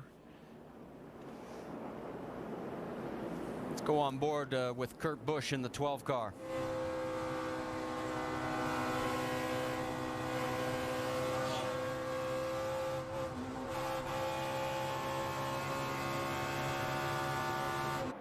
Yeah, entering high here, and you're going to see right here is where the bump normally is right there, and he hit that, and you just lose a little bit of traction with the front tires. Colbine in these race cars, all it takes is just a little bit of a bump, and you lose traction with those tires, and that's what happened. He tried to stay in the gas. Yeah, we talk about this Colbine setup all the time, Dale, and you're right. It does. It's running those springs where they're completely collapsed in the front, so you get the front of the car down low, but it does make for a harsh ride, and when you know, like I say, bumpy racetrack does aggravate that. Yeah. And getting that momentum, and sometimes when you do that, you're running just outside of where the rubber is, and that can wear on that tire just a little bit more too. Trouble again for Juan Montoya. He has turned it into the wall. And we will have our 7th caution coming out here with 20 laps to go. And just that car about 10 couldn't get any worse. It does. 10 laps ago, that's really Marcus Ambrose there in the 59 that got into Montoya, guys. Yeah, it looked like these two rookies were kind of what Schrader calls arguing over space, and it really took out both of them right here. Yeah, top 2 rookie contenders, and that's just as we explained earlier. Guy on the inside has a lot of responsibility there not to use up too much of that space, because it's easy. Your car flattens out right here, the track does, and it's easy to lose some grip. And it is kind of up to the inside guy, because the outside guy didn't know where to go. He went in the wall there. And that's the part that we initially saw where he was turning into the wall. And, you know, you mentioned the fact there's Marcus Ambrose's car. Oh, white flag here, white flag. Well, Spotter's not excited. I sure as heck am. Well, Bob Jeffries never got very excited, but he's always done a great job. And this is going to be interesting right here. It'll be interesting to see as we get down to turn 3 and 4 with Matt go high and give Denny that bottom groove. And does Denny Hamlin have anything left for this last lap? Down the backstretch for the final time into turn 3. Hamlin's going to go low. Can he hold it down there? Kenza, who's loving that high line. He won at Fontana, doubled up the next day. He's going to do it again. He takes the win here at Texas after spinning early in the race. Wow, what a great job by that crew and by Matt Kenseth. Square high. All right, side by side for 2nd spot, up high. Whoa, trouble on lap number 1 as the 18 car has had contact. There is the efforts of Eric Almirola and Shane Huffman, who led laps here last November in the Busch Series event, also has significant damage, as does the... Early on, you're just looking for some kind of grip, and it's very tight out there. Oh, Shane Huffman looked like, I don't know if he locked up the brakes getting in there, if they just slowed down in front of him, but looked like he got down off the racetrack and created a big mess. Yeah, it looks like he got really surprised getting into turn 1. Either it kind of stacked up on him when they went in there, or he just went in late. Saw from this Geico Chevrolet. Caution number 1 on lap number 1 as there is contact up against the wall. 3 cars involved.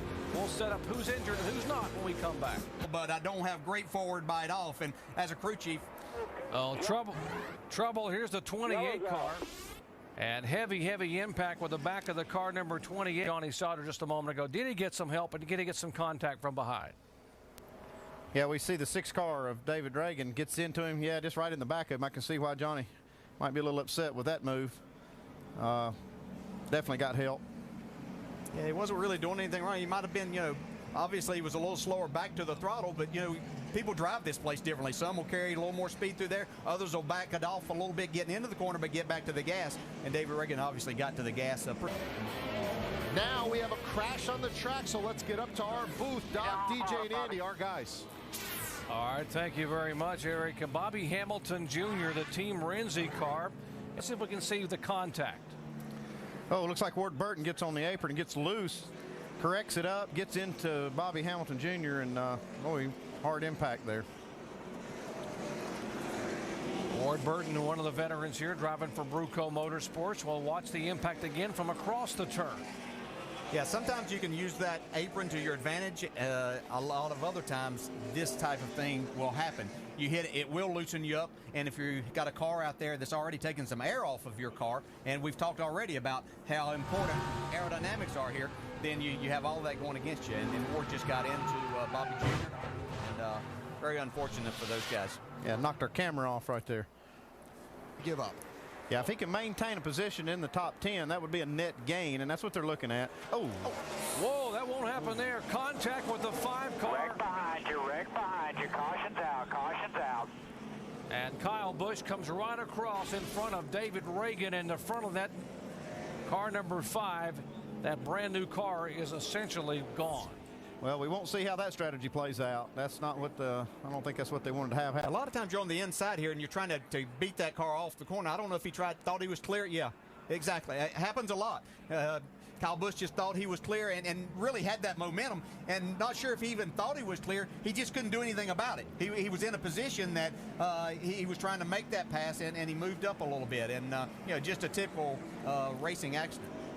And you see David Reagan, he was almost down on the yellow stripe next to the grass. I don't know where else he could go. Well, I don't know what David Reagan was doing right there. Caution was out, and he was going way. All right, caution. Here's Todd Cleaver in the 16 car.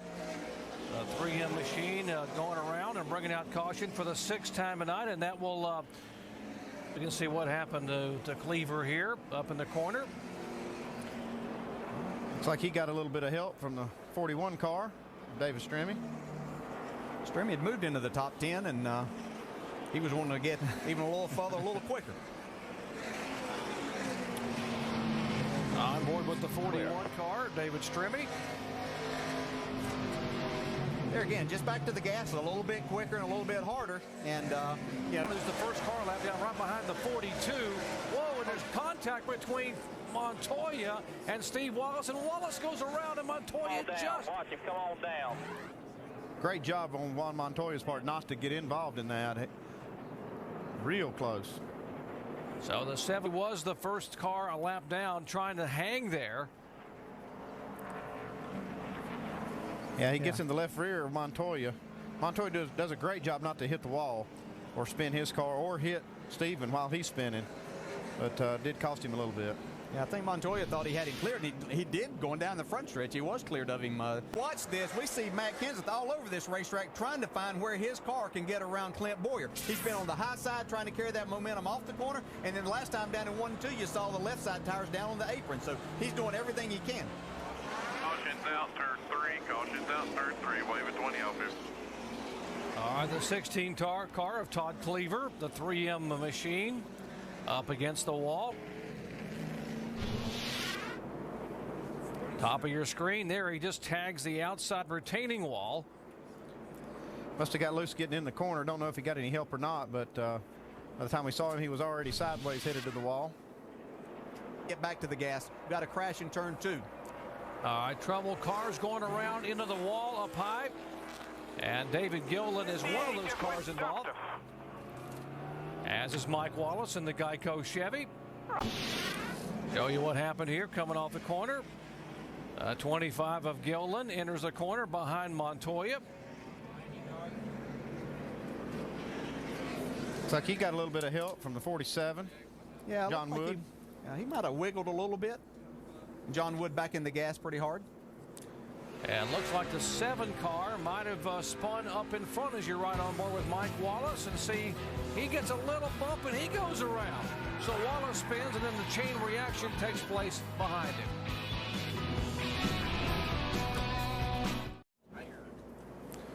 Back at Phoenix International Raceway, here's the incident a moment ago. The 7 car gets a little tap behind. He spins. The 25 tries to check up. He gets tapped from behind by the 47 of John Wood. And so both Gilliland, the 25, and Mike Wallace, the 7 car, are up against the wall. Here's the tap again from Marcus Ambrose. 50. Come on. Get it started. And the 25 comes back across and gets the rear end as he tries to get his car righted of John Wood. Caution, though. But while we have a crash with the 90 car, it looks like he's been into the wall. As Stephen Light, heavy damage tonight with the 90 car. Oh, looks like he had a tire go down. Yeah, that hurts. Yeah, that does. That's a hard lick. White flag here. You got 6 car lengths. Need 2 more good corners. Nice and smooth. Boy, nice calming voice from your spotter. Clint Boyer is less than a mile away from his first victory in 2007. Whoa, trouble the 1 car, J.J. Yaley, and right in the side is the 47 of John Wood, who had nowhere to go. But the white flag had waved, and the yellow is waving on the racetrack as they have heavy contact. Teller and the 9 behind him. Here is J.J. Yaley going into the corner. Well, he just gets in a little bit too hot. Looks like he locked up the brakes. The rear brakes kind of took over, and the car spun out and got in the wall.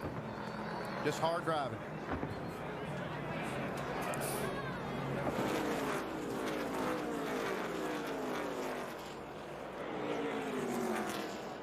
Ooh, that's a hard impact there. And the 46.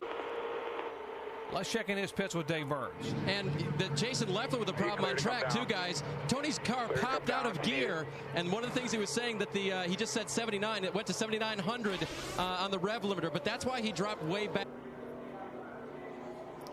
Oh, he got a little bit of a tap from behind. Yeah, turned him straight into the fence.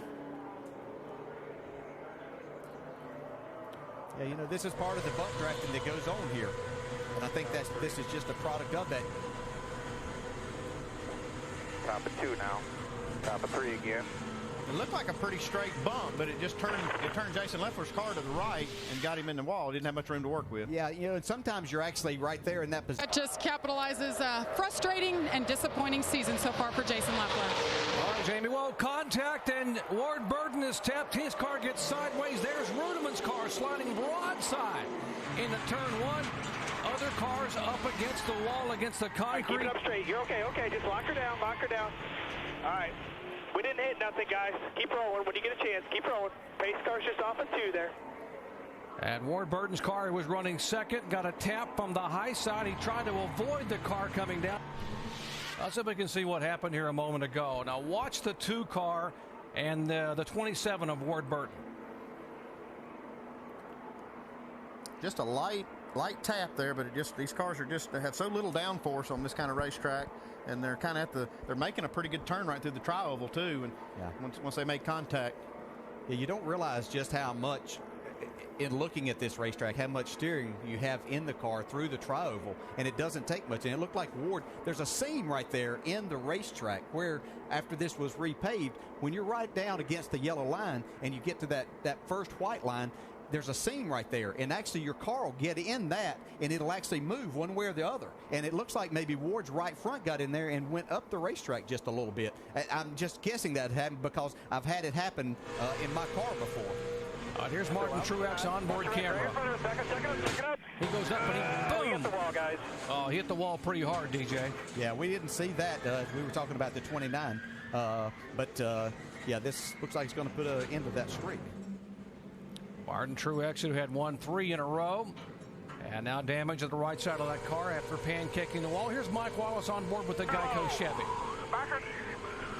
Come on, come on, come on, come on, come on. Blue, that's it, go. You're clear.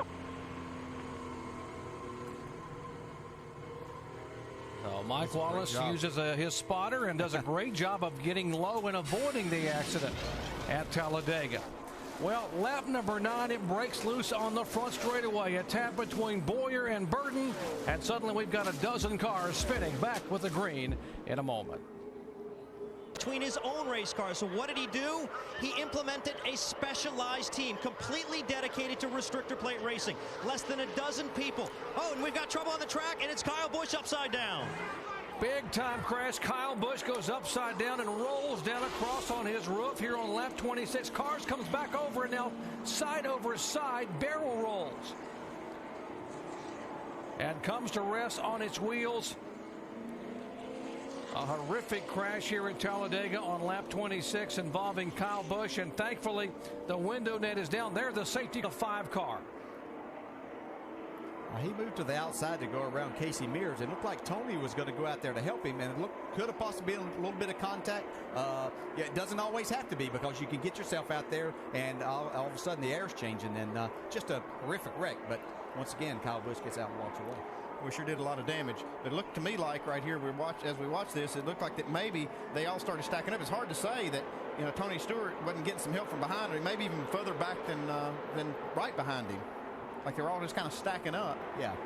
Yeah, when that happens, usually because everything changes, the air changes, and what you've been doing right there, you might have been wide open at that time, and then all of a sudden things change. And so, you know, you can't put any blame on anybody, I don't think, here. Although I think we do see a little contact between the 33 and the 5. But when he pulls out there, that car is automatically going to start coming back a little bit, because he's come out against a brick wall of wind right there. Even though he's got to run, that car automatically slows down when he pulls out there until he starts getting that help. So if you're Tony Stewart and you're trying to get out of the gas and you're getting hit from behind, have you ever had that happen where you get hit from behind and you can't actually slow your car down and try to avoid that wreck? Somewhat reminiscent of the Brian Vickers, Jimmy Johnson contact in the Cup race last fall. Inconsequential, wasn't intended to happen. One car makes a move, another one just gets a slight tap, and off they go. On board here with David Rudiman. 3 wide. Bracket, back it down, back it down. Stay high, good job. You can see the tire flying through the air. David Rudiman just went under the tire. It looked like he just ripped it right off. It all to have a problem, and there's a 25 car of 31-year-old David Gilliland, and here's what happened to him just a moment ago.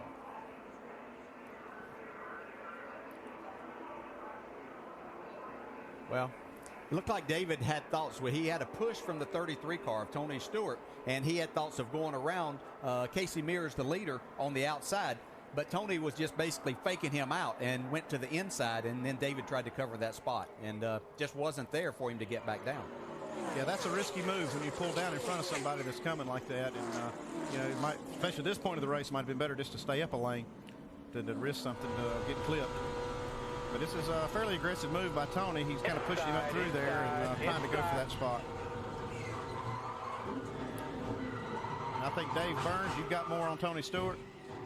That's right, Andy. Been monitoring his radio, and he said right after that, he said, David can't just come down and try to cover that position every time. A push from Greg Biffle to send him up there. Now he's going to need Biffle to get back to his bumper, or he's going to be hung out on the outside once again.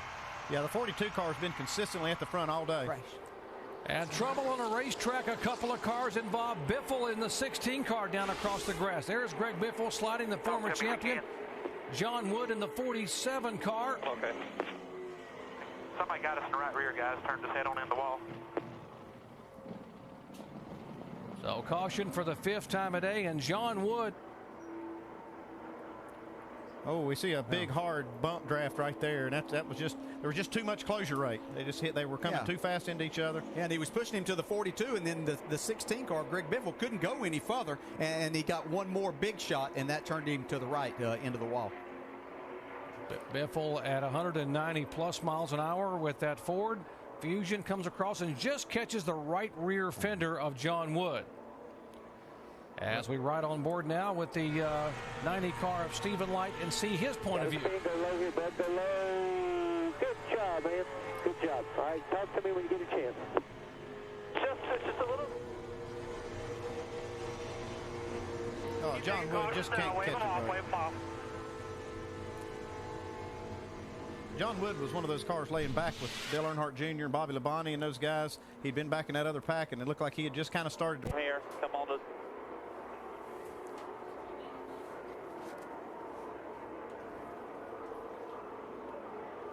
Back at Talladega Super Speedway, caution once again. Right side of your screen, watch the 20 car, and right behind him is Ward Burton as his car goes around and goes up across the racetrack. Great job by Bobby Labonte in the 77 to miss him, but he does have contact with the concrete. Yeah, you could see as they were coming through the corner there that things were kind of stacking up. Everybody looked like they were kind of settling in for a few laps, single file down on the bottom, but they got to jamming up. And before it was over, Ward Burton was getting hit from behind, and then he got into the 20 car. Clear high, clear high. And that's another one of those cases to where it's really, I don't know that you can say it's anybody's fault. It's just everybody's running into each other. Mike Bliss in the 22 is behind Ward Burton, and they're all just hitting each other in the corner. And I've said it many times before, if we're going to run into each other in the corners, things are probably going to happen. On board here is the David Rudeman onboard camera for the Aaron Stream machine. Stay low, stay low. All right, good job. Well, how valuable are spotters here to help you when all that smoke is billowing in front of your windshield to be able to trust what you're hearing. All right, pit road is open. There are 15 laps to go in the field. But he's lost that now as Ward Burton takes that spot away from him. And they can't seem to get organized in that outside lane like they were earlier. Whoa, contact. Stephen Wallace gets sideways. He is tapped from behind. And this is the one no one wanted, the big one late, and Stephen Light has nowhere to go head on into the 41 car. There's the 90 car of Stephen Light, who's having such a great run as the 41 car of Reed Sorensen got spun around. And looks like the 66 car of Stephen Wallace might have gotten a little tap. His car abruptly turned sideways, and boy, that Stephen Wallace cannot catch a break either. They have had miserable luck the last 3 or 4 events. And here, watch the 66 car.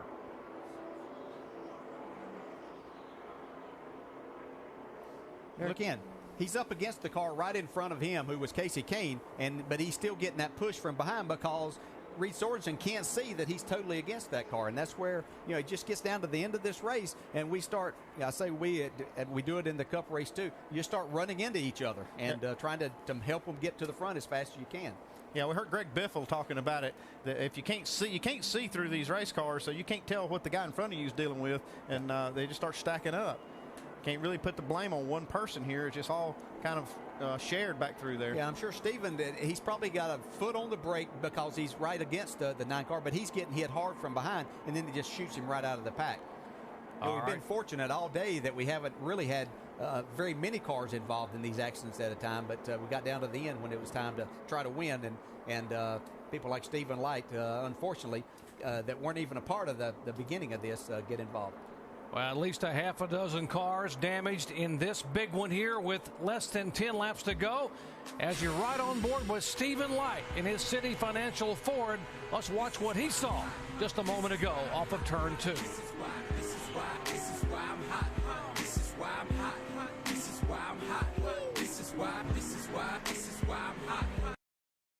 Reigning champion right on his bumper as we go green flag for the final laps at Talladega.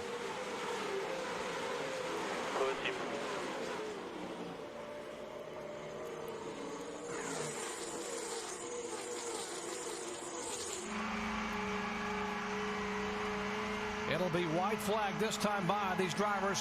Hard with that right foot all the way down on the floor. Here comes the high line. That's exactly where Tony Stewart couldn't go, but that's where he is gone. Kevin Harvick tried to make that move that Andy was talking about, but I don't think that he got out there in time. And Tony Stewart now is in the lead with Bobby Labonte pushing him.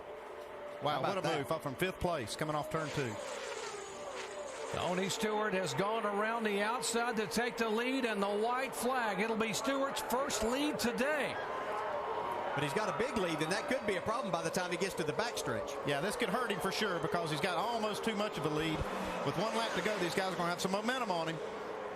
And watch the outside. There's a 60 car of Carl Edwards, the points leader. Stewart now gets a help from the 77 car of Bobby Labonte. Mears is there, but let's see if the high line works again. But this time it is Harvick and Edwards. Is Bobby Labonte going to leave his wingman with his teammate Tony Stewart, or is he going to try to go for the win here? We see steam coming out of the car, out of the 77 car, tucked right up behind Tony Stewart. And Harvick is now getting a little bit of a push from the 42 car. That's how close it is with Montoya right behind Kevin Harvick. Does he have enough time to get there? Tony Stewart with a push from Bobby Labonte. Mears is 3rd. Reagan is 4th. Here comes Labonte on the outside. They come to the trial. Well, remember the start-finish line is here. And he gets it. And what a... Track's going to tighten up. We've got a crash. That is Sam Hornish Jr. Okay. Yellow's out, wave them off. We've got our second caution. That happened up in turn number 2. So the man who has won here twice in an Indy car, and a lot of damage to the right front. See, Sam's on the outside entering the corner here, and Stephen Wallace down on the bottom. Looks like Stephen could have possibly gotten his left front down on the apron, and that happens a lot as you're trying to go right around the bottom. And what will happen is it'll turn the car really quickly right there, and then you have to correct it, and he didn't have room to correct with Sam Hornish being right beside him. Yeah, his car got just really loose, and the only choice that Stephen had was to chase the car up the hill, and their 12 car was just there. Yeah. All right, let's ride on board with Sam Hornish Jr., and you'll go for the ride as we go to break.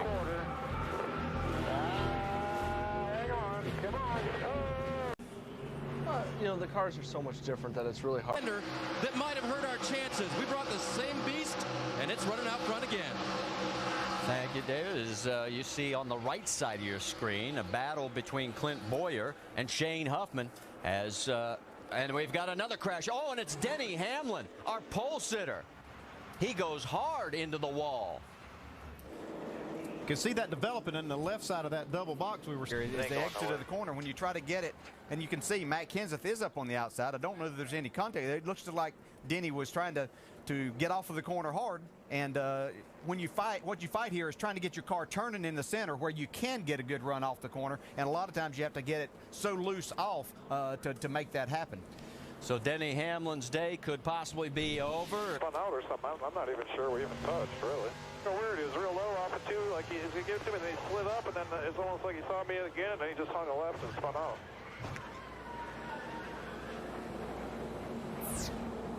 So Matt Kenseth's side of what happened, and one lap, so he gets the Aaron's Lucky Dog free pass. He's at the tail end of the lead lap. Now, just as we were getting ready to go back to green flag racing, the 52 of Brad Teague all of a sudden caught on fire down the backstretch.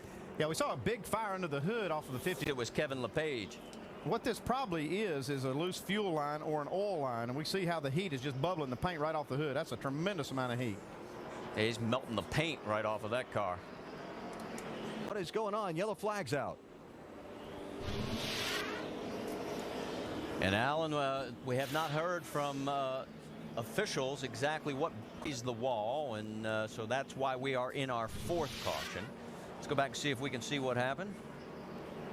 Oh, got a little contact. Oh, got an assist. The 56 car. Yeah, the tires getting a little bit worn now. Makes it a little more difficult to go through that corner side by side. I'll tell you what, Raceway lap 85 of 250. Jeff Burton, the race leader. Clint Boyer is all over his bumper. Matt Kenseth returns it. Oh, and another crash involving the 66. That would be Stephen Wallace. We've got other cars involved as well. That's Kennington. Danji in his first start, and the 38 of Jason Leffler also. And then here is the 73. Oh, and another fire. 72 flamed up. That's Kennington's car. Brent Rowe was the 73, also involved in this. 3 wide in turn 3 never works too good. No, there's just not enough room, and restarts are what you're always a little bit cautious about here, because especially back in the pack where the racing is hard, and you know, you're trying to go as hard as you can. You've got lap cars trying to get up there and get themselves in a position, and this just doesn't work. Let's go on board. One spinning, go low, go low, go low. All right, all clear, caution's out. That was David Ruderman's view as he managed to stay low and clear the crash. Has lost a lot of time on the racetrack to the leaders, but I think we got a caution in turn 2 now. Got a crash up in turn number 2. The 56 is now banged into the wall. That will bring out our 6th caution of the day, and that's Danji Hannaford and Greg Biffle rounding out your top 5. We found out what happened to Mike Wallace, why those brakes weren't glowing so much. Well, whoa, look out, that was Yaley getting into and turning around the 28. So we will probably go yellow, and yes, we have. So now it will be our 8th caution of the evening. Or is it the car when he was sitting in the middle of the racetrack? It'll be our 7th caution officially. Let's take another look at it. Oh, bang. Yeah, J.J. Yaley just got underneath the 28 car, got loose, turned right, had to chase the car up and got into the side of him. All right, let's talk a little strategy, because we're now down to 28 laps to go. We've had our longest stint under the green. Do you go 4 tires, 2 tires there, crew chief? I'm going 4 tires, for sure, right here. Driver, what do you want? Yeah, I'm hollering 4 tires. They've been out there a long time, and I think you're going to see whoever's going to win this race is going to have 4 tires on their tires, and that's really the winning move here as we get down to the end of this race. So Clint Boyer into the final time around this 3/4 mile track here at Richmond. It's got lap traffic in front of him, but I don't think it's going to matter. There's the gap back to Matt Kenseth. You saw the Dish Network car around turn 4. And for the 2nd time this year, Clint Boyer is going to see the checkered flag first at Richmond. Good call, Dan. Good job. A moment ago, Montoya, the 42 car. Let's watch for the contact there in the 4 for Regan Smith. Yeah, as you get into the throttle here, the thing that'll happen coming out of turn 4, you'll lose some of the front end. And you'll see Regan Smith's car wash up the racetrack a little bit as he gets into just the back of Juan Pablo Montoya just a little bit. And it doesn't take much. That's a great save on his part. Great shot from the bumper cam of David Gilliland's car. Of anybody else on the racetrack. But they'll have some more opportunities to make adjustments, and that could change. But these 3 guys are guys that are going to be contenders throughout the night. And this great aerial shot of that lead change. Whoa! Coming from our friends at the Goodyear Blimp, and the 59 just spins and great move. Hold your brake again. Good job. Good job. You're all clear. A whole lot different than running around here all the time. As you see, came off of turn 4 here, down the front stretch. As you go into turn 1, the guy on the inside has that lane, and it looked like Marcus tried to get in behind David Ruderman and just cut in a little bit soon. Yeah, that's where these veterans know about the give and take at this racetrack, because you never race somebody down in the corner like that. When they got that kind of position at Darlington, you'd let them have it, especially at this point in the race. Yeah, most of the guys would have backed off even before there, but Mark's trying to do the right thing, not give up any more spots, get back to the bottom. He just miscalculated a little bit, and it's very easy to do because you don't know where that other driver, you've got the driver on the inside in a position there now that he's going to have to back out a little sooner than normal. What they'd have to do to build a car better than Mark Martin, but that would be some kind of fine piece. Some drivers complain, whoa, trouble. Caution's out, they're wrecking over there in 4. As 2 cars together, the 18 car involved, that is Eric Almirola, and of course the 16 also there is Todd Cleaver, as they will bring out caution number 3. Anytime you see something like this happening, there was a good chance that they found themselves racing each other hard at a point in the race that they probably could have backed up. But you see, it's just racing here. I mean, that's literally just racing. It's easy to say that Todd Cleaver could have backed off and given Eric a little bit more room there, but the guys are here to race, and as a driver and you're on that outside that you might have the guy pinned down a little bit, but it looked like Eric's car just washed up the racetrack a little bit, and been in these situations many times. We've seen it many times in these races. These are 2 guys that did pit under that last caution, and we're probably just racing hard, had good tires on and trying to race their way up through there. Yeah, trying to take advantage of that rubber whenever that was even hard enough that it may have bent the track bar literally, and that'll really get the handling off. Or at least broke the 2x4. I'll guarantee you it broke the 2x4. Stand behind you. Caution's out. You're clear by 1. 36 of Brent Sherman spins around. And that will bring out the caution again. And now Good job, Big Daddy. Not a mark on it. Yeah, this is going to really set up something else. Battle with all of those cars in there, and I'm sure that people are probably at home. I think that it's probably cut down a tire on Ryan Newman's car as we see him spin now. Yeah, Ryan Newman's the tire going down. He just had no control, tried to save it, and the car just whips around. I was going to say, as we were watching that battle, I'm sure people were... This caution, it was contact, the 33 of Stewart and the 12 of Ryan Newman. Yeah, it looks like Tony hit him about 4 or 5 times there going down that straightaway. Finally cutting his tire down, cutting Newman's tire down in the 12. And you see Casey Mears come by. Casey had a bird's eye view of what happened right in front of him. Let's check in with Casey, our in-race reporter. Casey, Dale Jarrett, you have a copy? Running real good, man. We just had a little bad luck there early. And got to try to get some track position back. I think we got a real good car. Okay, your car is good, so no damage that's hurting you from that pit road incident? In the wheel well, and what this is all that rubber from that tire when it started shredding got in the brake, probably in the brake rotor, caused a fire, and these guys just had to kind of put it out. Not a big deal, but it could turn into a big deal if they don't kind of control it. I heard the bell a moment ago, and the guy in between them, you don't want to be there. 23, Keselowski. Oh, trouble, Steve Wallace. And the Home Life Communities Dodge. You okay there? Right side damage. You heard Brian Frazier and the crew asking Steve if he's okay. Pretty heavy contact there. He's got some front end damage as well there. This track just chews up these young drivers, I'll tell you. It's just such a tough racetrack, even for veterans, but it really chews up these rookies. Yeah, it does. You know, they have fast racing. It's how difficult it is, but it just requires so much respect. But we see here, he got a lot of help right there. Yeah, he got a little help from another rookie in Marcus Ambrose. And he had nowhere to go. He already had some right side damage where he had a Darlington stripe, but being nosed into that wall, and you saw the water pouring from beneath the front of that car. Obviously, there's some damage up front, radiator. This is a driver that finds himself on the outside looking in, but should be inside of a race car. He can do somebody a really good job. No caution. Keep digging. Caution. Keep digging. Caution down. And contact up in the wall. The 23 car Keselowski, the 17 car of Matt Kenseth involved. Yeah, Matt. Not sure he'll have that with him. Let's see if we can show you what happened. Top of your screen there. The 17 car already spinning and now in the wall. And here comes the 23. The 35, great move by Bobby Hamilton.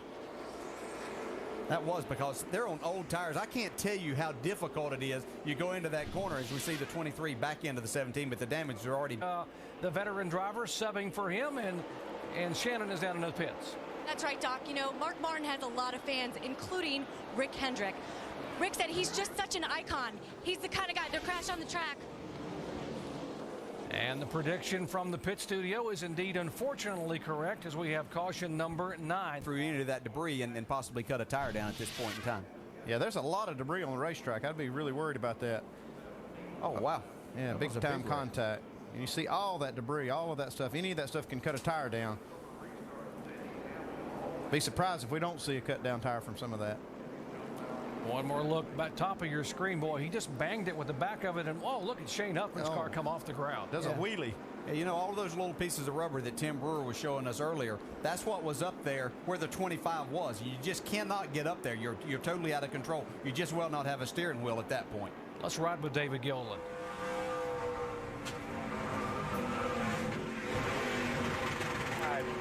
Inside. He just bounced it off the wall and came off and just got tattooed by the 88 car. This track just chews them up and spits them out. Caliber. But he's got a guy that really wants to win right here, a points leader. I think he'd like to get a Darlington trophy. And a couple of cars spinning around. Bobby Labonte, heavy contact with the front of the car into the concrete. You okay? 99.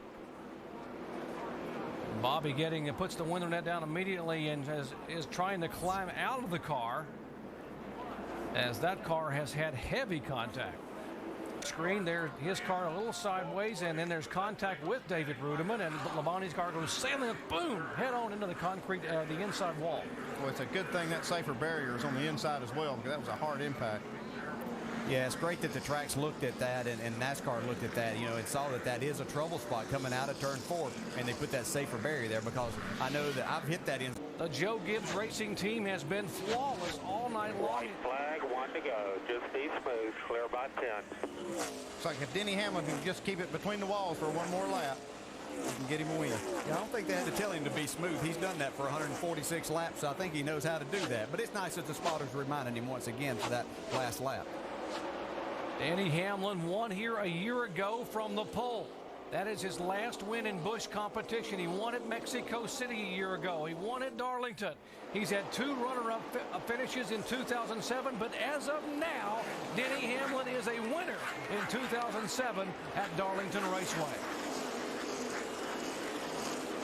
And there's a shuffle back in the pack. There's Hamlin. Awesome car, guys. Awesome. With the concrete here. Let's see if we can ride along with Clint on the onboard camera and see if he does get up there and scrape it. Yeah, you're coming off the corner here, and you think you've got enough room, but there's about 3 feet to the wall there. There's just no rubber there whatsoever. And you get up there and you've got that momentum. You can see Clint. He's got the steering wheel turned. Just barely scrapes it. I don't know that was enough to do any harm. Oh, no, that doesn't hurt anything. All that does is... Back at Lowe's Motor Speedway, looking down from the Goodyear blimp, and if you see high in the corner, there it is. Reed Sorensen has just hit the wall and brought the caution out for the 2nd time in this race. What has been gauges here. Make sure you got all pressure. And that's the biggest thing. As we see Reed Sorensen get into the corner here, he was about middle of the racetrack and trying to carry that speed. And all it takes is just a split second that you lose grip, whether it's the front or the back, and it looks like obviously there Reed lost the back. Those tires will start chattering, and you're trying to go, and next thing you know, it's out from under you. But these guys are just searching around, trying to keep that momentum up with these engines because they don't have that horsepower, and they can do that around the top. I talked to Jeff Burton the other day, and he said that's what he worked on the entire time. Goodyear tires should last quite a while. Kurt Busch putting into the test here again just a moment ago. He gets up into the outside wall. Well, the tread might be holding up pretty good, but I believe he's going to wear the sidewalls out on to keep doing this. Maybe they forgot to tell him this is Charlotte, not Darlington. Watch Denny Hamlin now ease in. Now watch Busch will tap the wall, and there's Hamlin said, okay, if you can do it, I can do it too. Yeah, there's just such a fine line there. If you're going to commit yourself to that high groove, getting into the corner, it's easy to overdrive because it feels... Help Dale Sr. buy his first asphalt car to help him get off the dirt, and I'll ask you in just a moment here about... Just stay there. Just stay there. Spin here on the track. Yeah, I think that's Carl Edwards. That is our points leader, Carl Edwards, bringing out caution number at that left rear tire as he just comes off the corner. Well, that thing just jumped sideways there pretty early on exit. It looks like it. Well, we know the left rear tire was up, but it still is. But well, that thing just jumped out from under him.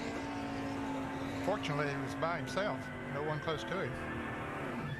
He did a great job of keeping it on the wall. Lock it down there. Lock it down. Lock it down. Yeah. All right, just stay there. Just stay there. As you said, and he did a nice job keeping it off the wall. How much control do you have when a car's when our leading Rookie of the Year candidate, that guy right there, David Reagan, had trouble with his Ford and spun it around over in the turn. Take a look. Just went in there high, Jerry, and it came out from under him. Looked like the rear broke loose and just couldn't get it back then under control. Yeah, that's the problem with these things is you're trying to carry that momentum, but you get in the gas a little bit too soon, you lose that grip in the rear. And he was lucky not to get hit by some other cars that were charging by. Seem to have had their problems, even though the pit road lug nuts was what really got him behind, but his car hasn't driven well since then. So it's apparently, as we see Jimmy Johnson losing 48 crash. And Johnson's car two guys. spins it 2 360s, make it 3, and we'll bring out the caution for the 5th Looks like we hit nothing. I'll tell you what. This is coming to 1, Jimmy. This guy can spin a race car out better than anybody I have ever seen. He can spin it out and not hit anything better. Again at Jimmy Johnson. He thought he had it saved, but he just crossed up on him. Yeah, you heard him say that he'd got up there on the higher side with the 9 car, so he was just experimenting there again, seeing if he could make his car go a little bit faster at that time. But this is, again, just a masterful job of keeping that car off the wall. I can't tell you how difficult that is and getting it righted and not hitting anything. Boy, Joey Chitwood would be impressed with 3 360s at 180 miles an hour and didn't hit a thing. This just goes back to these guys talking about how loose they had to run these cars to keep that momentum and not get them to pushing, and that's just a product of that. Yeah, boy, you don't think they're on the edge. That just proves it right there. These guys are coming down pit road. Looks like some of them.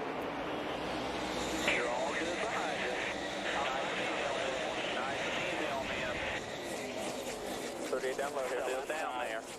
Still outside. Clear one lane. Still here. Still there. That's pretty right in the middle. Here, right in the middle. Still there. Clear high. One down low. There he goes. Clear. Coming out there by 5. Damn it. Clear again. Right behind you. Hold on. Coming all over the middle. And here is Juan Pablo Montoya's 42 car. He was being shown as one of the last cars on the lead lap, and obviously he is slowing down. Has got some damage. And here's cars spinning wildly. Kurt Busch comes sideways, comes to the grass. Mike Bliss spins around the Dodge. 10-4. Good race car, brand new car that the Penske folks brought here for Kurt Busch tonight. Had trouble on pit road with lug nuts early on, but here's what happened just a moment ago to bring out the caution. Top of your screen. Looks like the car just got out from under him. Same thing we saw earlier with the 6 car of David Reagan. The car just spun out. 44 car, Mike Bliss spinning. You saw that the 48 car, also Jimmy Johnson spinning around. He spun around, got back on the racetrack, did not lose a lap, but not so lucky for Kurt Busch as you ride on board with his roof cam. Okay, got it going.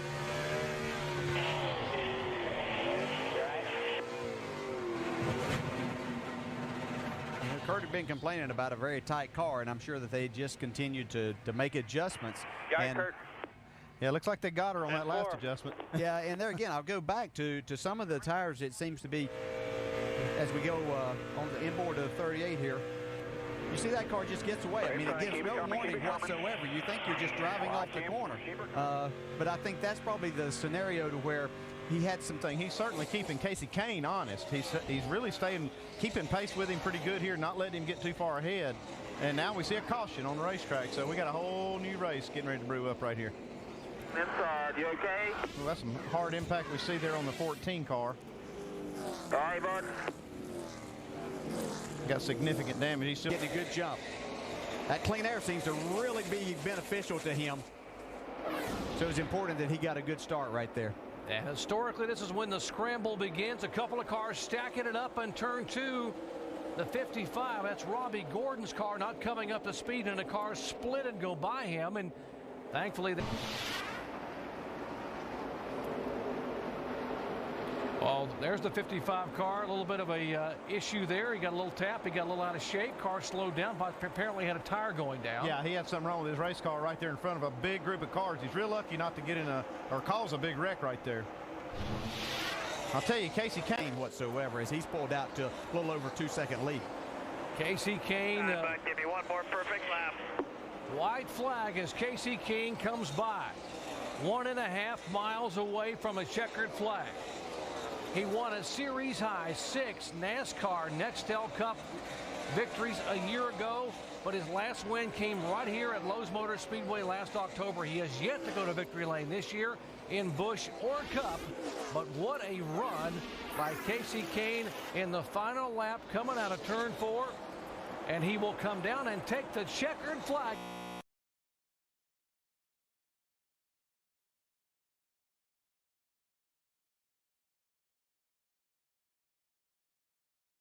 Raise your car up, do you, Andy? But sometimes that's what you have to do. No, you really don't want to raise the front of the car up, especially because it just kills your downforce and everything else. But, you know, you cannot hit the racetrack going in, because if you do that, it makes the car shoot right up the track. Oh, we got Brent Sherman in the wall. Yeah, after that great qualifying effort in the Big Lots Chevy, Brent Sherman, who was running in 14th position, has issues. Was not on the bottom of the track. He was up a lane, and so you get in that position, the car starts to get away from you a little bit. We'll see what happened here. Oh, it looks like Matt may have slid up into him just a little bit and ran him out of room. Yeah, that wasn't necessarily Brent's fault there. He was doing what he needed to do. Can't say that's Brent's fault. Yeah, Brent had been running solidly in 14th position, holding off Matt Kenseth and company behind him, and he just couldn't quite hang on there as he got sort of shoved up out of the groove, and Kenseth and Jeff Burton and company go by. Yeah, it doesn't matter if you're a rookie or don't have much experience you have at Dover. Biffle, top 10 in his last 4 at Dover with 2 Dover wins, and we are under caution again. Doc? Thank you, Susie. Caution for the second time a day. You can see their damage on the early. They've lost a right front tire. Let's see if we can see what happened to the 88 car. Yeah, it looks like it just broke loose on him. You know, he had some damage from hitting the wall earlier, and the car probably wasn't driving good. But he's made some good hard contact there. He knows he doesn't have too much wedge in it. He knows he can go down on the track bar if he needs to. And he also knows that they're probably not up too far on the air pressure in the left rear. So those are things as we have problems on the racetrack. Caution, turn 1, turn 1. And the 28 car having contact. That's Robert Richardson in the Border Patrol. Oh, yeah, you see the tire goes down, and he's got nowhere to go but in the fence right there. I can tell you, thank goodness for the safer barriers, because I've hit this wall before having a tire go down. And Clear low if you need it. Clear low, clear low. Clear, clear. By 1, nice. Stay down, keep rolling, keep rolling, keep rolling. Whoa, trouble at 7 car is sideways. That's a heavy contact with the back of the car, the Geico Chevy, and we got 3 cars spinning. There's the 6 car. David Reagan goes down on the inside in the grassy area. And, significant damage there for the Robert Yates car of Stephen Light, who had that great run a week ago at Lowe's Motor Speed. A mistake like he just had on pit road. Seems kind of innocent to have to go to the back of the line to start the race, but puts him back there in a really vulnerable position to get in a wreck. Yeah, watch the top of your screen here. There's a 7 car bouncing off, and then watching these guys trying to avoid him as he's just trying to get the car slowed down but can't get it to stop. yeah, this all started off at turn 4, which is very difficult in these restarts, and it just continued all the way down into turn 1. All these guys just looking for a place to go. Can't quite get out of the way quick enough.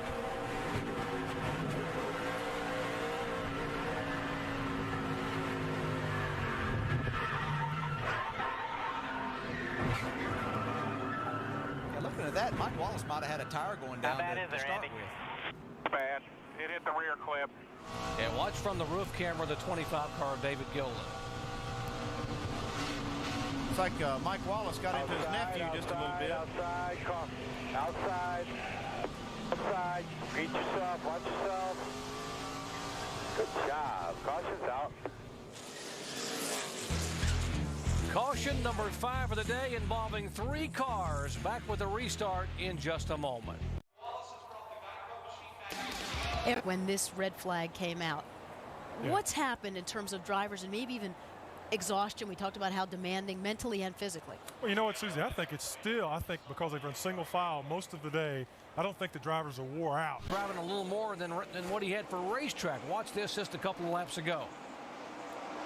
Oh, yeah, he made some pretty good contact there. Just trying to get up there in that good groove, that high groove, and get some good momentum. Yeah, you know, all those 3rd, 4th, and 5th did come on the pit road as the green flag waves again. We have got a shootout at Dover, Delaware, the Monster Mile, with 36 laps to go.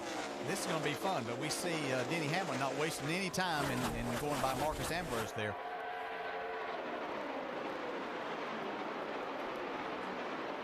Yeah, the 17 car is the car on the leader, Kenseth. Now Hamlin has gone by Ambrose. There's this leader 17 car.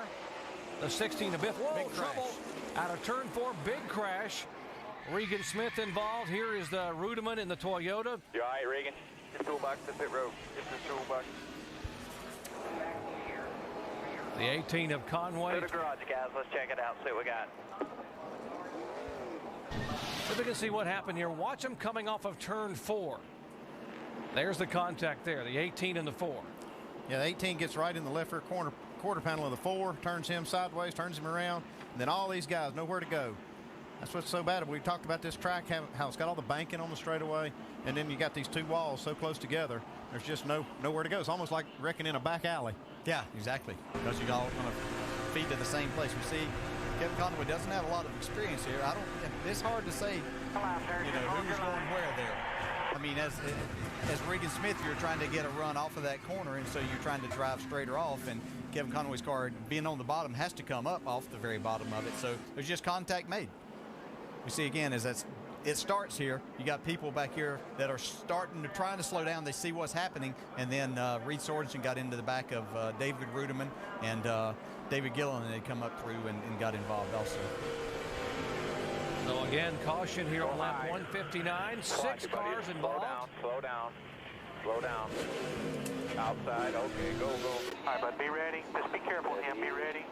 Green. Green flag. Outside.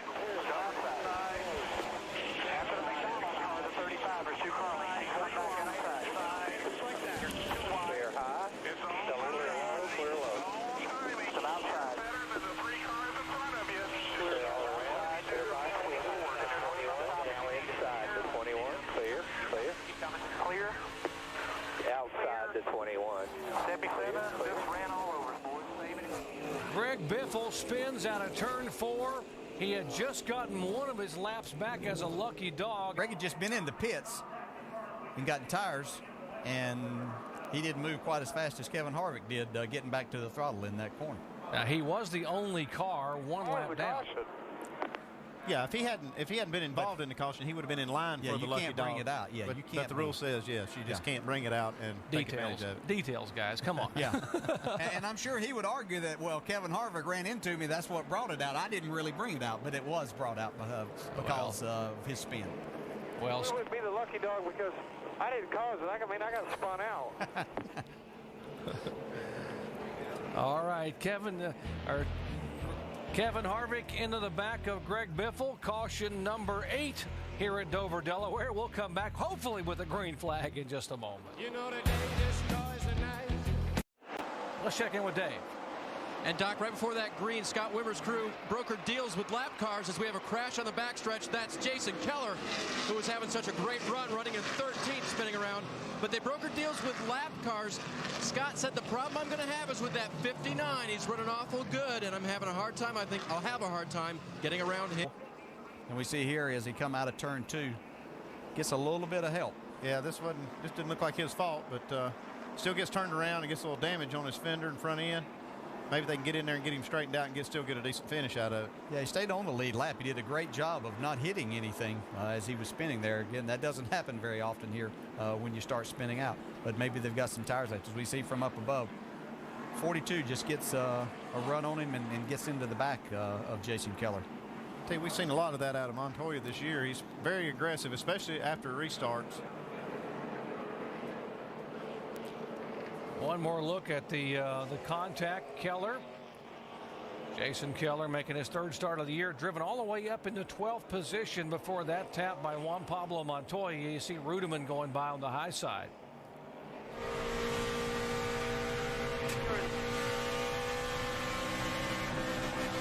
I'm sure clear by 5. All clear. Keep digging, baby. Good job.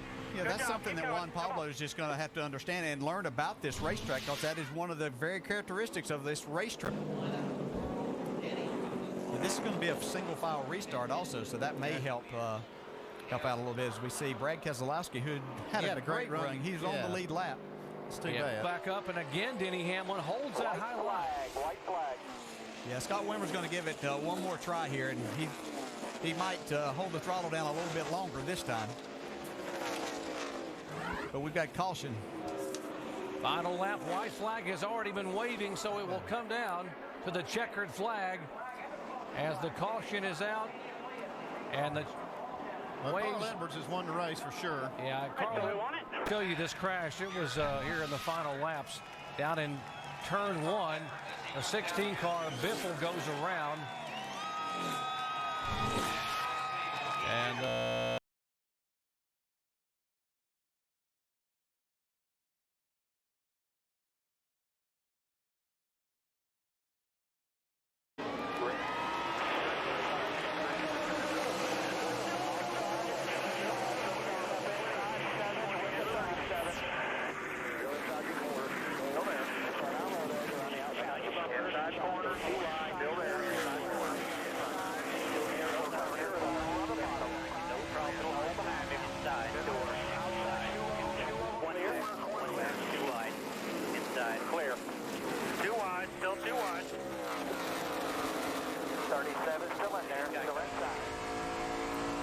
as they mix it up back in the pack, young Stephen Wallace has set sail.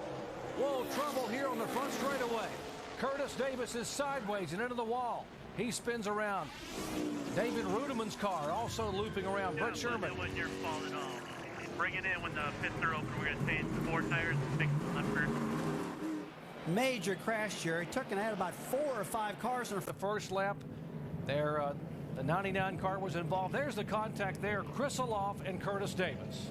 I'm not so sure whose fault that was, though. You saw, Krisaloff on the top of the racetrack, and Curtis Davis looks like he got up and just got into the left rear quarter panel of Krisaloff. Just 3 wide. Let's take one more look at this. A little different angle right Already there. had the contact, and these guys are sliding by, and Ruderman just barely gets by, gets a little nick from one of the cars spinning. He's kind of an innocent victim of that. Here's the onboard camera from Michael Waltrip. Still outside. Still outside. Record in front of you. Come on, high. Go. Good job. Boy, nice job for Mike Wallace to be able to get through that when you really couldn't see a lot. He had to trust that spotter. Boy, it's just a matter of inches that he made it through there, through all the smoke and all that, but did a great job. Well, the 4 here again, the contact. Watch the 14 car and the 77 come together. It looks like Curtis Davis just kind of lost the front end of that car, and it slid up the racetrack and got in the left rear quarter panel of Kyle Krisaloff. Now, it almost appeared they were a little bit 3 wide, Andy, coming off of turn 4. And maybe that Curtis got stuck in the center. You saw the 99 of Ruderman on the bottom. So they kind of got forced into 3 wide there. Pressure adjustments. Here comes the 4 car of Regan Smith on the pit road, who was the 3rd place car. And a car spinning into the grass. And that will bring out the caution flag. And not as yet. They have not signaled the yellow to come out. They're trying to see if they can get it refired. And now the yellow will be. And landed in the grass. I'm glad he didn't slide back up in the track, Jerry. Yeah, Bobby Santos making only his 2nd ever Busch Series restart. First time he's ever come here, and he just broadsides it. Exactly what you said, Rusty, trying to get on the pit road and ends up in the grass. Fortunately, he stayed in the grass and not on the racetrack. I saw another car have a little trouble trying to get on pit road a while ago, too. These ones we've seen all day. He's doing his job on the track, and his crew is doing their job. And we have a caution on the track, guys. All right, thank you, Jamie. We are under caution for the 3rd time today here at Nashville Super Speedway, as the yellow flag being waved by Kevin Moss, and there is the fire and flame Back here, Marcus. pouring from beneath the Kingsford charcoal car. Here to bring out this caution flag and see where it all began, looking back from Greg Biffle's onboard camera. Blowing up behind you, digging. He's one back on the bottom. He blew up. Caution's out. Caution's out. I tell you what, he did a heck of a job. Getting ready to pit now. Here comes on pit road at 29 and Wimmer's in. Let's check in with Shannon. That's right. Last pit stop, Scott Wimmer took out a little air. They're now going to put that air back in. They're going to lower that track bar just a half a round. Well, back in Nashville Super Speedway, the 18 car of Kevin Conway, the Z-Line Designs machine on pit here up in turn 4. Looks like the 18 car just slid up a little bit, got in the left rear of the 41, and it just, man, he hit that wall pretty hard. Got some damage there. Looks like he lost that front end, like you were saying. Got up in there, and boy, tried to pull that baby down and keep it off the 41, and that rear end kicked out, and he was a passenger at that point. Now watch his teammate just slow sliding by. That's Eric Almirola. Almirola was on the lead lap, showing in 14th position, and Conway was actually just 1 lap down, showing in the 19th or 20th spot.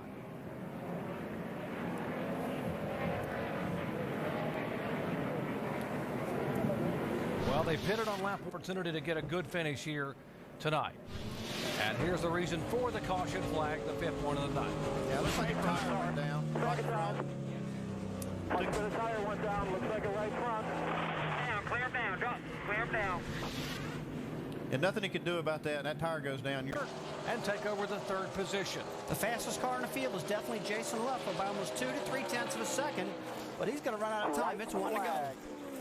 White flag for Carl Edwards, and the 27-year-old driver from Columbia, Missouri, will come out of turn 4 as he gets ready to come down and take his 4th win of the season. And Carl Edwards will go back to back to back and get the wins at Nashville Super Speedway. Carl Edwards takes it. Concrete conqueror, dude. You are getting it done.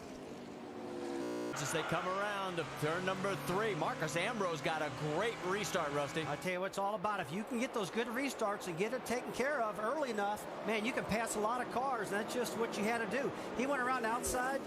Caution, Morgan Shepherd into the wall. So again, here we are. All right, let's go back and take another look. Let's listen in. It looks like Cal Kristloff was all up behind him, giving him a good shove. Don't know if there was contact there or if he just got arrow loose or what happened. Oh, yeah, he was all over him, Marty. It's just like, I don't know if Morgan slowed down and Cal couldn't get out of the throttle quick enough or what, but there was definitely contact between Cal Kristloff and Morgan Shepherd there. Out real quick, and all of a sudden, man, you lose your momentum. And we got a spin up off of turn 4. Mike Wallace is spinning around. Doesn't look like he's hit anything. You see the cowl flaps popped open on the front of the car, relieving the pressure. That's what happens when a car spins. Of 200. Let's take another look. Nobody around him. A lot of rear spring in these cars make these cars really, really loose on the beginning of the run. And they just lost it looks like, on the bottom. Let's listen if we can hear the transmission here. Get down. Back. Stay where you're at. Stay where you're at. Stay where you're at. All right, come on, get it started. Let's go.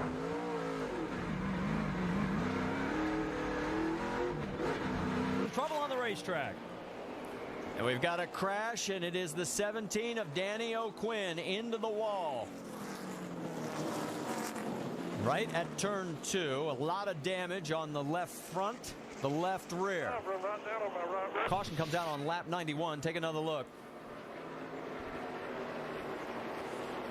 All right, that was what I was talking about, the arrow loose. When those guys get that close, Marty, you lose the downforce of the inside air of the car. That's a classic arrow loose, I call it. He spun because of the looseness. That was it.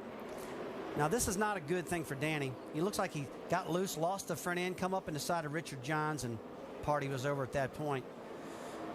Jack Roush has got him driving the 17 car that Matt Kenseth usually drives and stayed in the throttle. Now, look.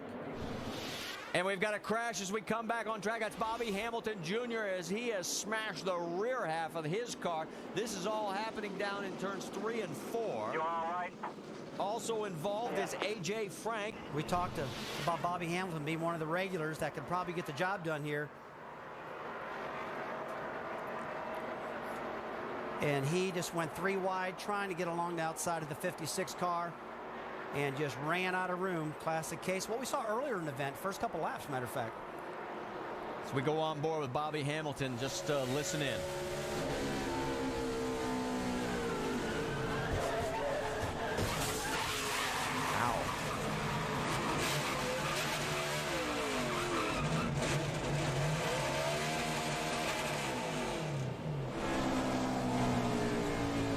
Go on board here. That is Dave Blaney. He gets around it very easily. Ready? Go, go, go. Green flag, green flag. There you go, there you go. Inside, outside. Big spin behind you, big spin behind you. Keep digging. Outside there. The caution is coming back out for 7th, and you see the damage on the 60 of Carl Edwards, and I think Stephens.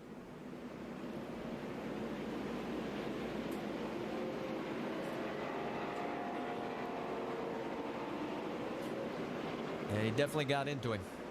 Yeah, he definitely got into him. They were trying to go hard on that restart, and he tried to dive underneath Carl, it looked like. Let's take a look at this. Yeah, just got him right in the rear end. Just too impatient. Got in the back of him, spun him, and that was Stevens' fault right there.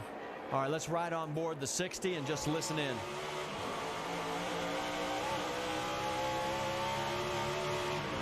Inside.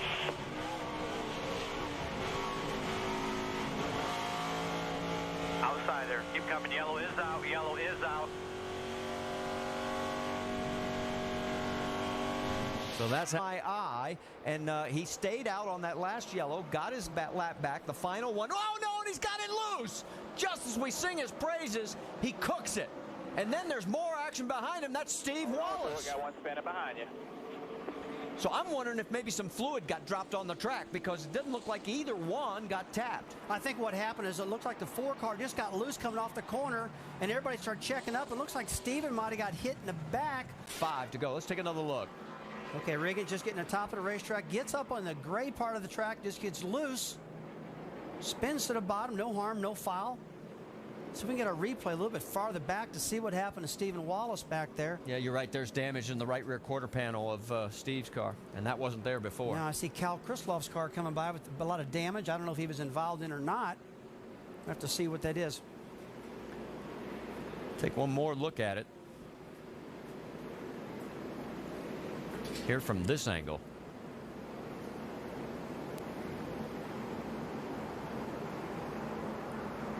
Pretty hard to see what happened up there. And if I was him, I'd be up there too, trying to feel that baby out, see if I can get some more speed. And we've got another yellow as in turns 3 and 4. Another crash. The 28 goes into the wall. That's Robert Richardson. And he has, shall we say, check what's rough for is Brad Coleman, because he had a half a second lead. He was extending lap after lap. And yeah, there was nobody around him. He didn't get any push. Well, Brad Coleman, if he can get the tires cleaned off and get a good restart without Wimmer running go-karts in the ASA series, he's going to bring a lot of pride to Western North Carolina tonight. We're on the final lap, and Stephen Light will become only the second non-cup regular winner in the NASCAR Busch Series in the last 52 races. All right, 1 to go. Bring her home, dude. Nobody in front of him. Marty's got a clear track. Really focused on his driving. At age 20, the City Financial Ford is on its way as he takes the checkered flag and wins. Different organizations. Let's take a look at this onboard. See what happens here. Oh man, I'll tell you. Okay, here's a guy that's this is his 3rd pavement race, and now he's got a left rear tire down. He's trying to figure out what, these are different fields for him. Traffic there. It's DJ Kennington in the 72. You know, we talked about this race. Little contact there. Oh, and that's Ron Hornaday hard into the wall. And there's the caution. Stephen Wallace needed to get one of the laps back. And Hornaday, we didn't expect that out of him. That's not the one he needed. That's not the one Hornaday needed. That's pretty hard crash. Did not need that at all. He's a guy that flat knows how to get around. And Hornaday in it to come here and see what they could come up with, and this is what they came up with. Yeah, just kind of arguing over space right there. Looked like Ron Hornaday wanted to try to get to the bottom, and Todd Cleaver didn't want to let him get there. Yeah, and if you've never been to Milwaukee before, getting into turn 1 is very tight. It's like one groove getting in, and everybody fights to get to the bottom of the racetrack. And you see that Ron just tried to want to get down there, and Todd stuck his nose in there, and that's the end of it. That car looks pretty destroyed. Yeah, it's used up, but good thing they put soft walls in at this track, because this is against a concrete wall. That hurts right there. The back end of that car that hurts on a soft wall. I watched that, guys. You know what that felt like? It felt like crashing going into turn 1 at Pocono. Man, when you come down that straightaway at 200, boom, right front tire, something goes wrong, it hurts. And no, is lap 129. So expect to see him come down. There's a caution on the track, guys. Trouble turn 2. Couple cars involved there. 47 is Kelly Byers, 28 is Robert Richardson, and they're working on this 28 car. Gets into the back of him, and then Kelly Byers just has to slide into a stop, try to avoid all this.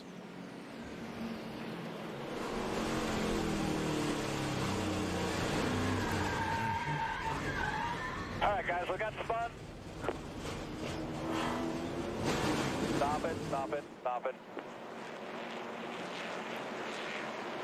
Well, nobody hit anything terribly hard, but no, I don't see any damage in any of the cars. All just spun around. Looks like Steven picked the throttle up real hard to try to get underneath the 28. Got into.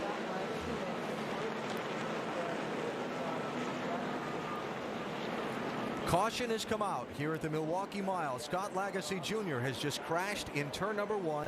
He obviously does not look happy about things. Ooh. Gets a little help from Todd Bodine. Man, that started back on the front stretch. I was to say, it was way early in the straightaway. Boy, hard hit. So will the leaders pit here? The answer is yes. Dave Burns. I close my eyes. Trouble front straightaway. Caution flag is out with 29 laps to go. 56 car into the wall. That is Frank Cryer. Carl Edwards is on the lead lap. Oh, this time. Wimmer says it'd be a dream. Oh, caution. Caution in turn 4. Kevin Hamlin spun around. That's huge for Denny Hamlin and Carl Edwards, and bad for Scott Wimmer. He did not want to see that yellow. This and Leffler still thinking about winning too.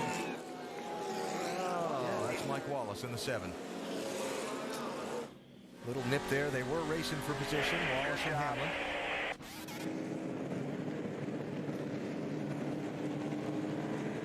Boy, great job, Bobby Hamilton Jr. getting around this. Yeah.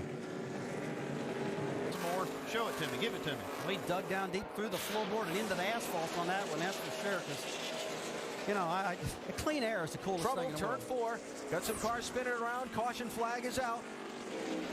11 car Mark Mitchell has gone around. There's 59 of Marcus Ambrose. There's one other back there trying to get himself. All right, one more shot. Let's see what happened here. Looks like these guys stacked up in the corner got together. Put Richard Johns on the spun list. And then these other guys, we see Ambrose spinning to try to miss him. Marcus Ambrose in 59. Richard Johns gets into the 11 car. Spins Mark Mitchell around. Out the green-white checker if there's no caution in this next few seconds.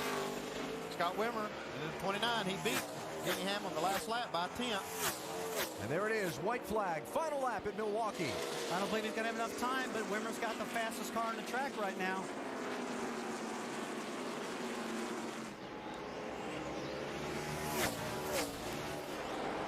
Denny Hamlin started the day in Sonoma, California on the Infineon Raceway Road Course, practicing his next L Cup car for tomorrow's race. Got here late, jumped in the car after Almirola qualified it on the pole and led the start of the race. Hell yes. And it will have all been worth it for him. You got heart, baby. You got heart. We all love you. Denny Hamlin. Well, back into Hampshire International Speedway, we are under caution for the second time, and that's the car that just spun. Young Stephen Wallace has looped his Dodge around, and you hear he's got it fired, jammed it back in gear, and now hustling back. Get caught up, everybody. See the damage on the right rear. You see him racing hard down in the middle of 1 and 2. As we said, you have to really be careful here entering the corner, especially on the inside. Your car's already light, and then it gets a little bit more so, and you run out of racing room. And you can see Steven, you're trying to make the pass going down into the corner. Just too aggressive right here. He goes in too hard, right underneath this 47 car, Kelly Byers. And, you know, I guess they're going to have to pull those reins just a little tighter on Steven. Okay, fired back up.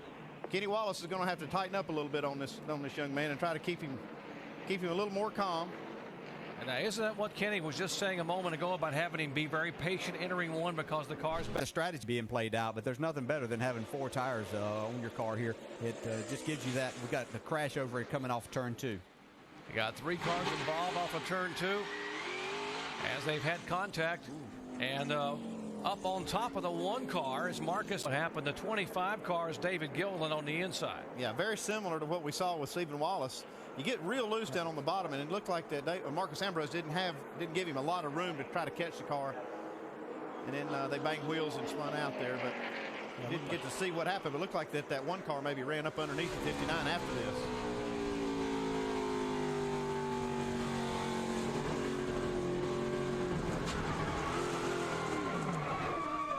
It's a really flat part of the racetrack. We talk about how flat this racetrack is anyway, and you're on the bottom. I mean, this is literally almost off camber down there, and trying to get traction there is difficult, especially when you've got low air pressure.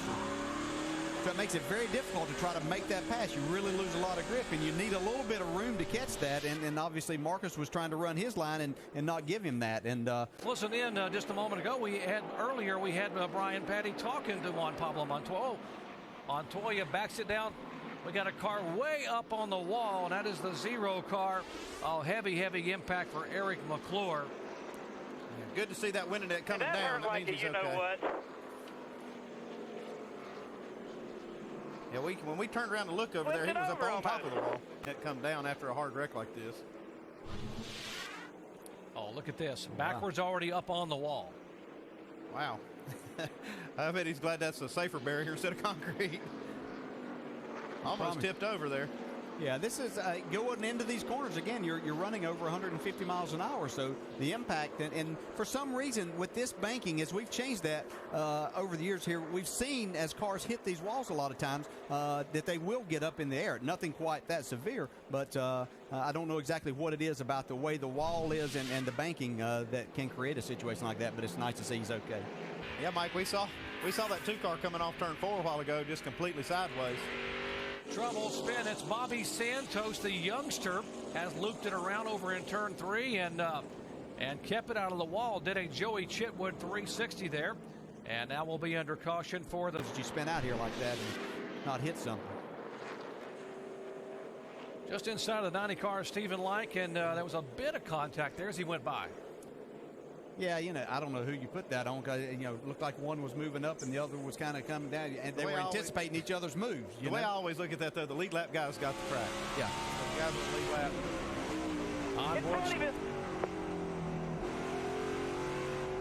Onboard Stephen Wallace's roof camera. Stephen Light's he's already going to move down to get his angle into the corner there and just misjudged Bobby Santos being by him and just turned in a little bit quick there and over a second lap. And Kevin Harvick, he dinged up his car just a little bit earlier in the race here, where he was trying to get by a lap car and banged his right front fender in. And it caused maybe just a little bit of damage and losing a little bit of downforce. Like you said, as long as they possibly can. And Carl Edwards is doing his very best. Contact, and Juan Pablo Montoya goes around. He gets tagged from behind with a 2-car of Clint Boyer, and just that quickly, Montoya, who had a great run going, and the crew can't believe it either. They're looking up and watching the replay. These guys have been racing each other. Where the 42 car was holding him up just a little bit. As we see him get on the inside, gets back to the gas. You know, gosh. Racing, I don't know. Racing hard, I know that's that. Just hard, yeah. And because you do get frustrated because you're really wanting to go.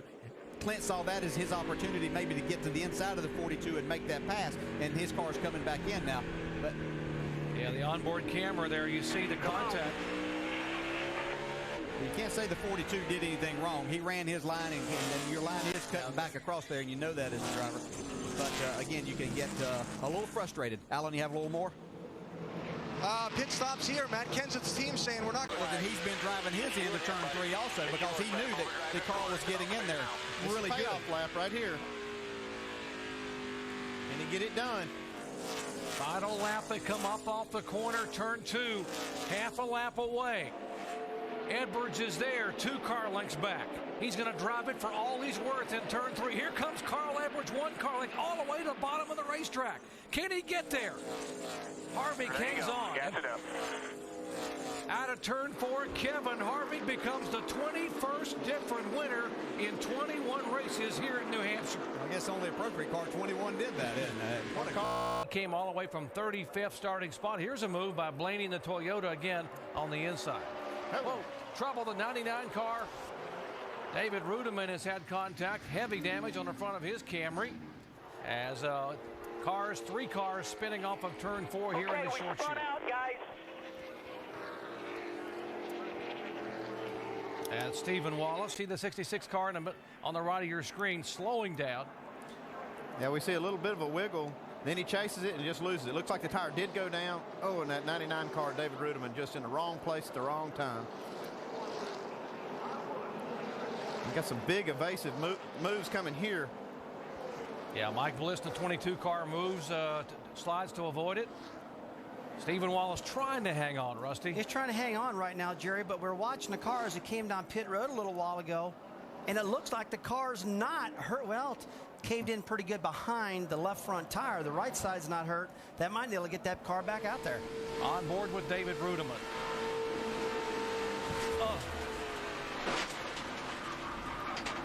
A lot worse from that angle for sure. That was a pretty hard lick. Turn 1, just barely ticked the wall. You know, Dale Jr. hit it a couple times, and a bunch of guys were hitting and didn't have any tire problems. And I barely hit the wall, and I just guessed it laid the right rear quarter panel down the tire, and they ran a couple laps, went to 3, and then the right rear tire blew off of it. I spun out and got hit pretty hard. I hate it for. It's still. And they shuffle all behind this lead 5-6 cars, single file, and behind them, oh, one car out of shape. That is Jamie McMurray. Can he hang on? No, he's sideways and spins it around. Can he keep the brake right there if you can hold her straight? He got hit in the sideboards from the one car.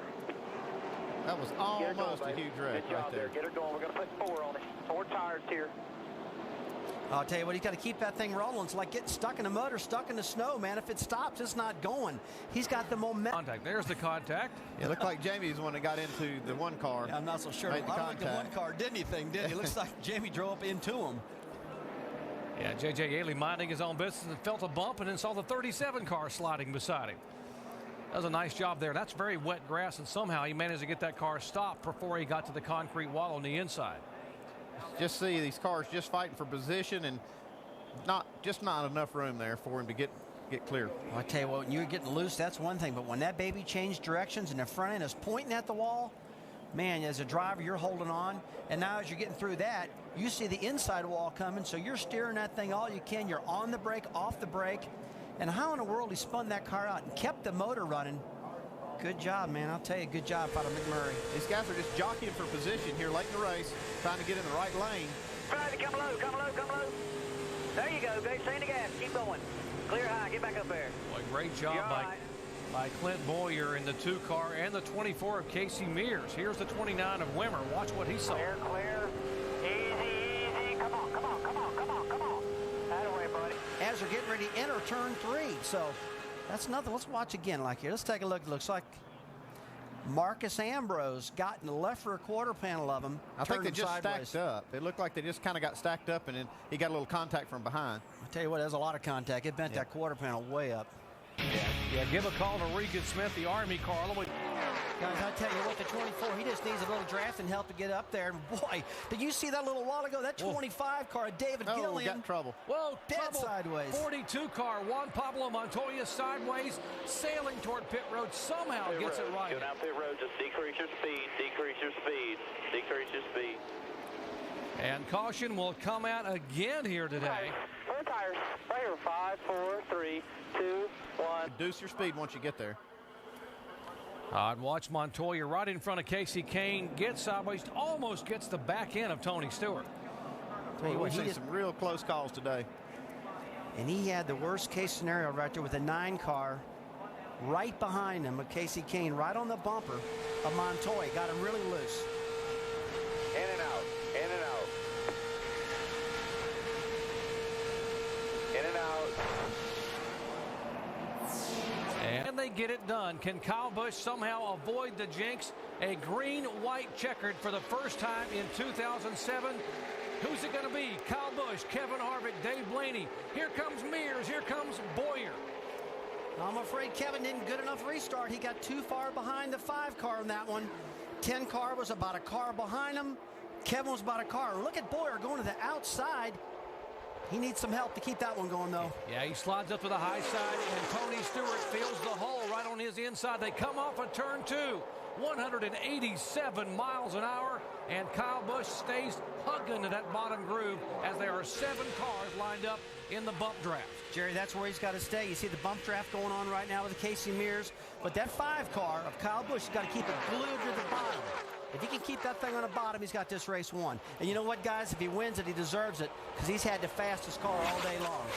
Well, he led the white flag at Las Vegas, Nevada. He did not win the race. He has yet to win in 2007, and now it is time for Harvick and company to go on the attack. And he's getting a huge push from the 10 car of Dave Blaney behind him. Get some help. He might do it. All right, we got a big change here now. This is it. Kevin Harvick up high. Got some help from Tony Stewart. And remember, it was in February. Oh, contact, and David Reagan spins around. Reckon behind you. No caution yet. No caution. He's out of the way. They will race back to the checkered flag. Can Kevin Harvick get enough help? Kyle Busch at a turn 4. Harvick is 2 car lengths back. Behind him, Dave Blaney. 2 Chevys and a Toyota. Kyle Busch trying to hang on and get his first win of 2007, and Kyle Busch will do it and win at Daytona.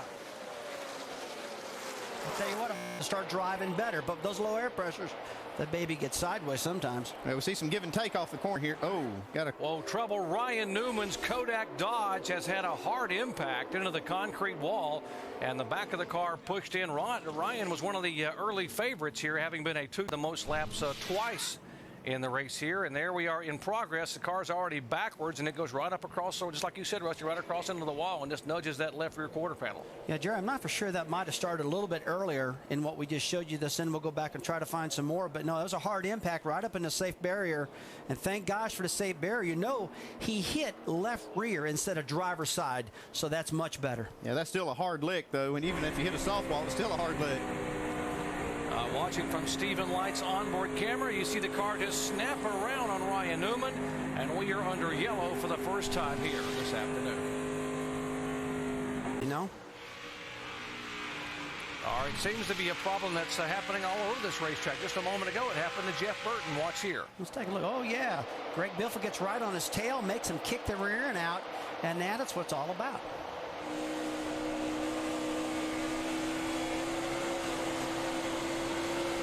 Well, you know, that was a pretty early in this race so far, buddy. With the Chicago concrete. Well, he's another one of the guys working the top side of the racetrack and just jumps out on him. Gets up into that gray area where there's a lot of tire rubber and stuff built up. Pancakes the wall, but he's still going. Doesn't look like it hurt him too bad. Let's take a look from on board of the 90 car, Stephen Light. Juan just real high. Yeah, a little kiss. I don't know. He's still going, Andy. Yeah, these guys are running just as hard as they can. Car had his troubles here with the outside wall. Let's take a look. Eric Almirola, right side of your screen, getting squeezed up to the outside. Yeah, not much he could do right there. He just got squeezed by the 47 of Kelly Byers, and that was getting in the corner. This is not a place where you normally get in the wall, but these guys are 3 wide. Probably that 47 car. Byers probably didn't know he was out. From 10th position here, Doc, and they have struggled to get the handling under this car all day as well. They have trouble with the front grip on the car. Yellow's out. Wreck it, turn Caution's out. Wreck it, turn 3. And this is a bad break for Ken. Oh, when you make that pit stop, sitting on pit road, and then wow, you see that 36 car, you can tell just how fast these cars are going. You see that car turn around backwards, and the back end just flies up off the ground. Well, one thing you got to realize, Andy, you're right. These guys are actually running faster than they do at Daytona or Talladega in straightaway speed. You know, close to 200. Daytona, you're 180 or something like that. That was a pretty spectacular crash right there, but it looks like any undue cautions for any reason. Nothing that can penalize as far as this being a caution for us. We have a caution on the track, guys. All right, Jamie, trouble here. The 37 car, somewhat of a replay as a what? Got one spin here. Stay up high. All clear. No caution. Keep digging. Caution's out. That was David Rudiman's in car. Times are moving around a little bit, but this is a great run for this kid in this team, too, because they got to build some momentum. Dale Jr. said, hey, I'd drive this car if I could to get it back on track, but he's doing it. And a trouble at the 18 car again. Eric Almirola spins around and comes to rest on the inside of the back straightaway. Gets it fired now. We'll pull back. He got right in front of Kyle Krisloff and just got loose and just lost it. Maybe he wasn't quite clear. He thought he was clear and just moved right up on Kyle Krisloff.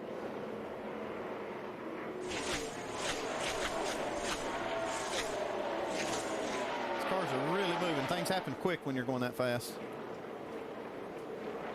Yeah, right in front of Kyle Krisloff, and he spins it right around and comes across the grass. You can see how the backstretch sort of turns down the middle of the backstretch there into turn 3. It's not a straightaway.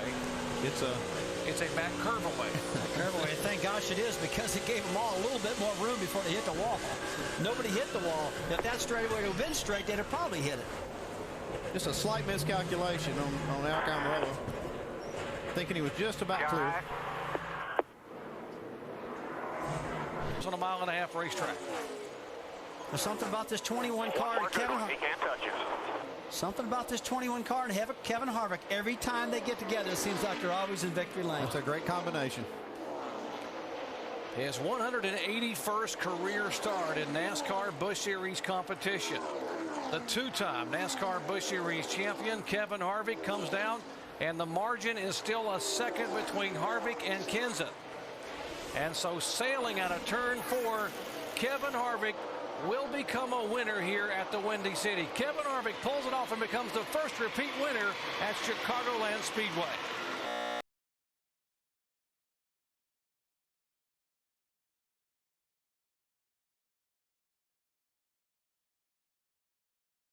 rather than giving up 1 and 2. Well, that's the compromise for sure, because you got to have the car turning real well in 1 and 2 to be able to get through there. And then these guys will just have. Oh, we got a little trouble here.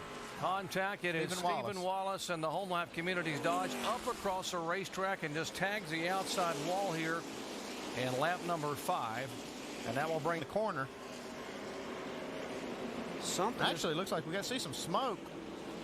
They have a leak somewhere, or was that a break? No, I saw some sparks coming out of the right side of it too. I don't know if like flames in the right rear there. You know, guys, I'm not so sure we didn't lose an engine. It's coming out from under the hood. Flames out the side. It looks like the thing has blew an engine up getting down in the corner. So we'll just have to take a look. It's still on fire. So I believe he's lost an engine going into 3. Let's take a listen.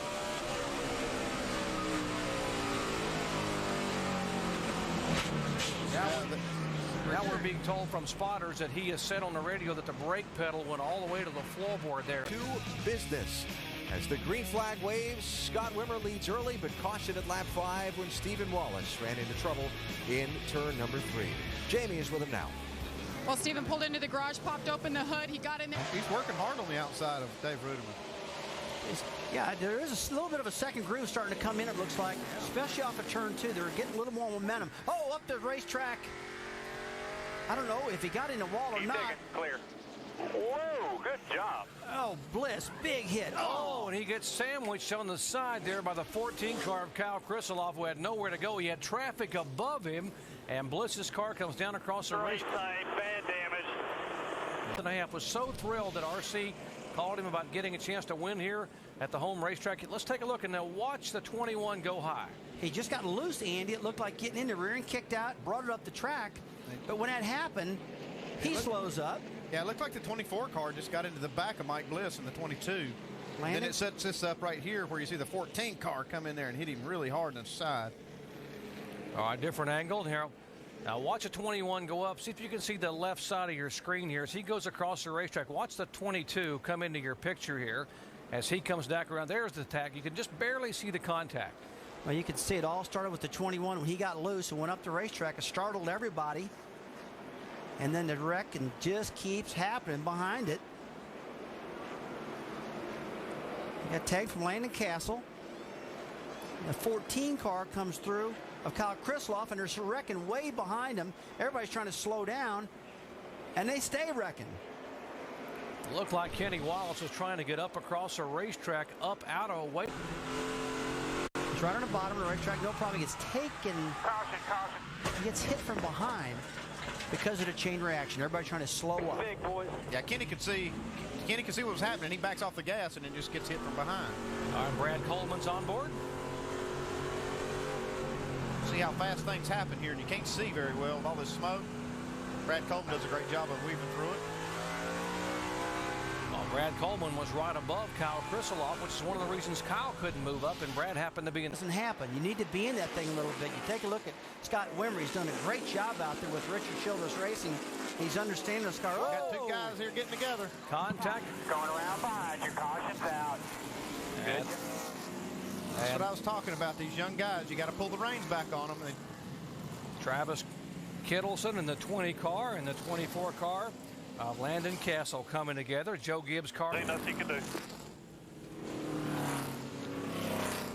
As I tell you, it looks like the 20 car of Travis Kittleson got in and got loose. I didn't see him run in and hit the 24, but you see a rear end coming around and up into Landon. Yeah, the 20 car was fighting to stay that first car one lap down in case the caution did come out. He could get the lucky dog. Take a look for Mike Wallace's car and outside to see what he thought. Yeah, both of them get sideways, and when they're sliding, on the inside. Reckon it probably be a down low, down low. Come on, come on, come on. Just two guys, two young guys racing hard. Come on. Mike's probably going to just let this thing stop for a minute. I haven't hit anything yet, but I almost got hit 10 times. Now watch the 03. Todd Bodine just gets through. Keselowski not quite so lucky. Mike Wallace makes a good hard left and gets it through. All right, from Cale Gale's onboard camera. Back it down, back it down. Hey, come on, come on, come on. Got it, come on. Hey, another rig, come on, clear. 24 doesn't give him quite enough room. but really the 20 car shouldn't have been there to start with. He should have been watching these guys trying to play some give and take and let's just sort out a little bit, and he tried to force it in there and caused a wreck between these two guys. So whose fault was that? Well, I tell you what, I hear what Andy's saying, but as a driver, I mean, Travis is the first guy to get the lucky dog, get the lap back, so he's probably feeling self-induced pressure to get that. After 30 or 40 laps on his tires, he doesn't feel like anybody can run with him. Wow, and Reed Sorensen coming back as the caution now waves again. And got trouble, got a car stuck down in turns 1 and 2. There is the 25 car and has had some hard contact. That's Richard John. Let's see if we can see what happened entering turn 1. This is almost identical to qualifying. It gets down into turn 1, it gets loose. Just tore the whole back end of the car up. Let's take a look at the qualifying lap, Andy, and see what happened there, because you're right, it looked awful similar going into the corner. He's qualifying, it kind of stays out. Car's already loose, can't get it to the bottom, it backs it in the wall. Bam. Almost identical. Tell you what. Only thing different is the sun's out right here when he was qualifying. Scott Wimmer up there going by the 33. There's Sorensen in the 41, pulling right up now within a half a car length of the 60, who gets right in the back of the 42. Oh, man, that was... Carl got in the back of him, took him out accidentally. 1, 2, 3 cars in that accident. Looks like the 42 is going to get out unscathed. He was having a great run, too, Kevin Hamlin. We haven't talked about him much, but he's been up in the top 10 just about the whole race. Yeah, great run. See these guys racing hard down in the corner. Carl's got a great car here, and he's got 4 new tires. These other cars are cars that either stayed out or took 2. So he just gets right into the back of the 42. Just a light tap, but doesn't take much.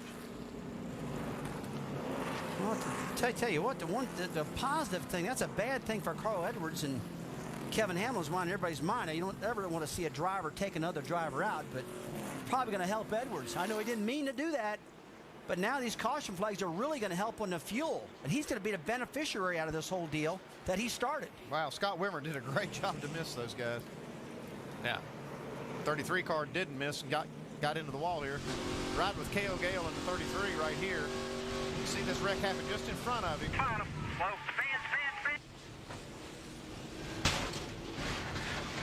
There's nothing he can do to try to avoid that. And you're sliding through that grass, you're holding on, you don't want it to hit anything, and you're sliding and sliding, all of a sudden, bam. Jason Keller also involved. Well, it is a typical short track carnage on a track that is 1¼ miles long. That's why the folks love coming to Gateway International Raceway here. That's why they pack them in, because this is what kind of show the NASCAR Busch Series drivers put on. It has been a very busy night so far.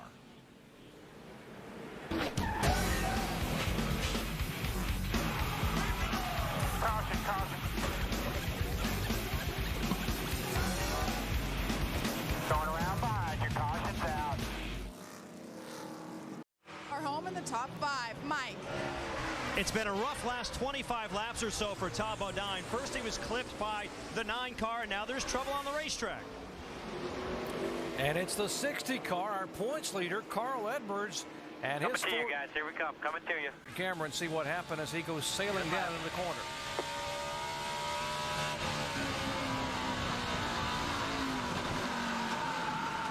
He'd been struggling getting into this corner loose. Hold it up there, hold it up there. Sounded like it may have been wheel hopping, like he wheel hopped the rear wheels getting in that corner. Take a look at Carl's last 5 finishes. The last 2, very uncharacteristically, have been outside the top 10. 11th at Daytona. Sorensen comes sailing by. There is Scott Wimmer, Rudeman, Leffler, Reagan, and Edwards. Looks like parts still flying off that 60 car. I saw some debris fly off of him. Well, Reed's cleared the 28 car, lap car. He's got clear sailing right now. He can smell this thing. He's just going to bring this baby home. And again, Chip Ganassi, what a smart guy doing what he did. And 21-year-old Peachtree City, Georgia driver Reed Sorensen pulls it off for the 2nd time. At Gateway International, Reed Sorensen becomes the 13th driver to win in 2007. No, he did a great job this morning in practice I was watching. Uh-oh. Whoa, this is trouble. Keep it off He's not the hitting wall. nothing. No. Ruined a set of good years, but that's okay. Is that team in the top 30 in points, I wonder? Yes. 6 different driver in this car. Just blew the tires out. he come down, he pinched it off a little too hard. See, the black stripes started. He didn't give himself enough room right there. So once he started to lose the ass end, you know, he just didn't have enough. Well, I guess you could say he run out of talent. Well, they do have enough points. That's not going to be a problem at all for them. Well, that's good. I mean, that's good for that team. Then, like you heard the crew chief say, did he hit anything? Take one more replay as 20 miles an hour down to about 30 at this point in the racetrack. Well, he was going about 50. He needed to go 30. So now Hornaday will look in his rearview mirror and be mad at Jourdain in the 17, and he wasn't even the one that caused it. Drivers don't get mad, do they? Yeah. I think we dropped Hornaday all the way back to 17th spot. This is on board Carl Edwards. I'm not sure he's seen a whole lot. He just picked the right lane.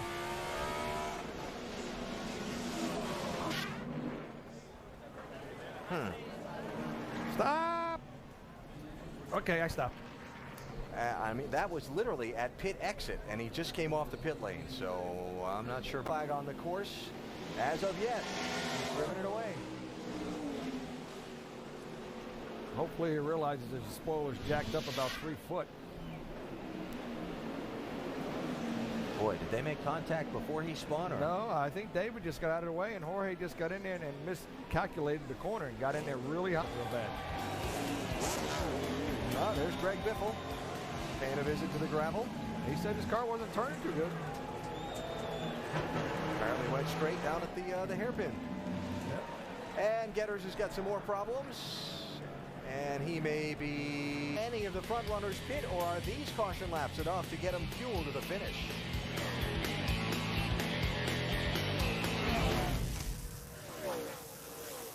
Pre-race fan favorites, Patrick Carpentier, running a little bit back in the pack because their strategy didn't work out as well as it could have.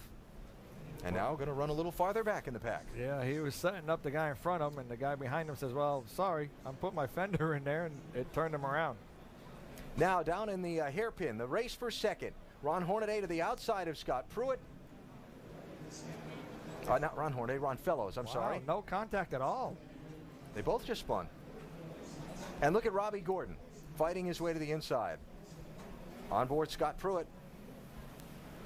His angle was totally wrong for that corner. He was blocking Fellows, and his angle just messed him up. And Fellows was in there, like, okay, you're gonna turn, you're gonna turn, you're gonna turn. Well, okay, I didn't hit nobody. He's trying to get grip. You hear the back tires just spinning. Green, green, green, green, green.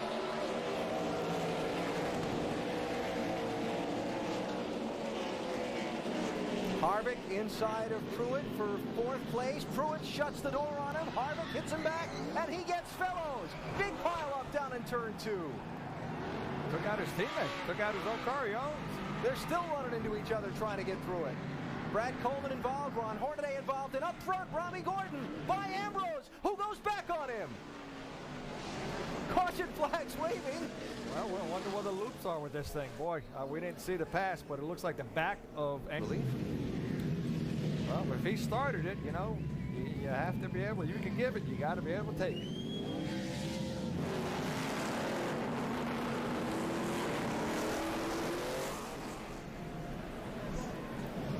NASCAR usually doesn't take too kindly to contact between the cars under caution, especially when it's a payback issue. Well, Mark has got to be very careful here. He don't mess up his toe on his car. Well, here's the other question I have, Randy, is when was the caution thrown? We talked about the scoring loops and how NASCAR freezes the field under the caution. Was the caution for the pileup in turn 1, and who was Well, they got in there and they just run out of room. They were both going to the bottom of the racetrack, and when that happens, you know, these guys, some of these guys' brakes might be lower than other guys, and they just pile right into each other. And they kept on piling in. Yes. Well, I mean, Kevin probably wasn't too happy because he was pushed off into the grass, and he wanted to tell the 41, I didn't really appreciate that. And on board, Kevin Harvick.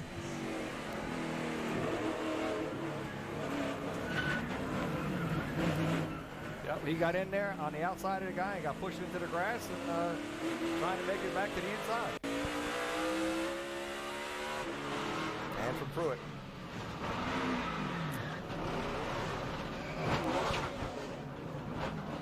That's the worst thing when you're sitting there. When you're sitting there and then things starts hitting stuff. Boy, things have gone downhill in a hurry for this team. Contended to win the race just a little while ago. It looked like there was a couple accidents happening there. The 77 got pushed off the track, and he come back on the track and there was 2 different wrecks, but they all ended up in the same pile. And now, between the top 2 for the race lead. You can see that flag waving on the outside there. What happened with the leaders? Here's how Robbie Gordon made the pass on Ambrose to get in front of him, and then the continuation. So Gordon by there, and then Ambrose back off that same corner.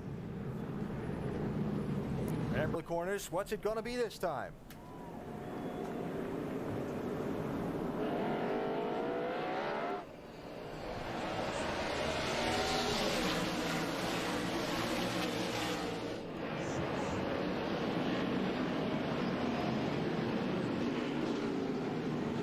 There it is. Couldn't see that coming, could you?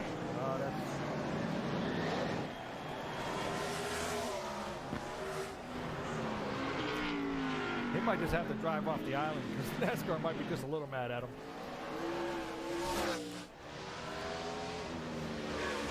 All right, so the lead is changing hands here now. Kevin Harvick has just gone out in front. A confusing situation. We didn't see, but Andy Program got into, uh-oh. There we go. This is awesome. Max Pappas in the 1 right there. Harvick trying to block. Carpentier looking inside. And just 2 more laps yet.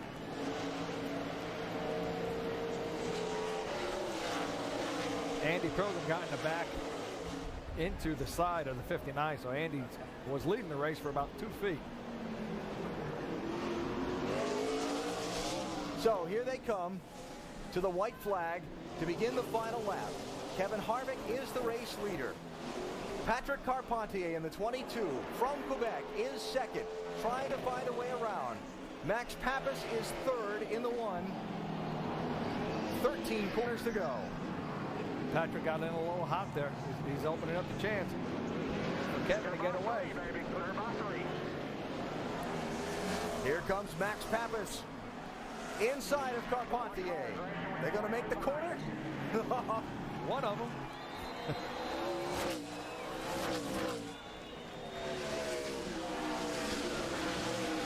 Okay, Shane said they didn't have enough fuel. This is going to be a nail biter.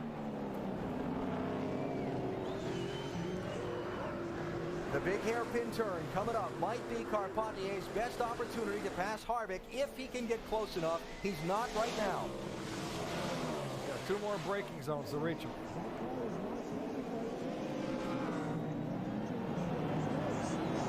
Now they'll make that run down to that big hairpin turn. Look at Harvick sliding sideways. All these guys, they're up on it, and as fast as they'll go, they're going.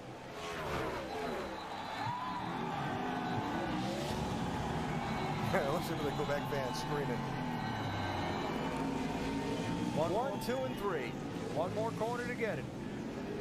They'll come to the end of this long, high-speed straightaway, jam on the brakes, have a quick right, a quick left, and onto the final straightaway where the checkered flag will be waving. Kevin Harvick started at the back of this field. Is he going to be able to hang on and get the win? Carpentier trying to find a way around, but Kevin Harvick is going to go from worst to first, and Kevin Harvick's name will go on the winner's trophy in the inaugural NASCAR Busch Series race. That's just awesome for that race team, boy. They, like I said, look out! So much to tell these guys. The race is over. Look, there's still guys spinning down there. Gets into the leader, Marcus Ambrose there. Harvick was running behind Andy Pilgrim and yet comes out on top. Once the windshield cleared, Kevin looked and says, wow, I'm running behind this 88 who's all tore up. And I'm looking good here, guys.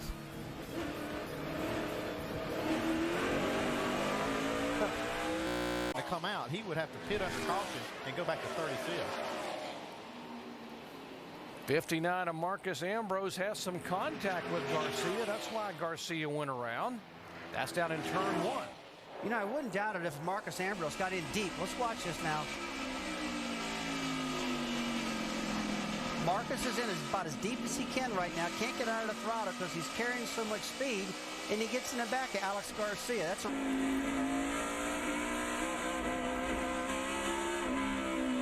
Lefty just exited the inner loop. Watch him, stay down. On the exit, got way too high, and just flat lost it right there. So easy to overdrive a car at a road course, isn't it, Rusty? Oh, it's really easy to overdrive it. When you hit the ripple strips, Andy, it kicks the tires up in front of the car. Now, in that particular instance, he was making a right-hand turn. He got the right front corner.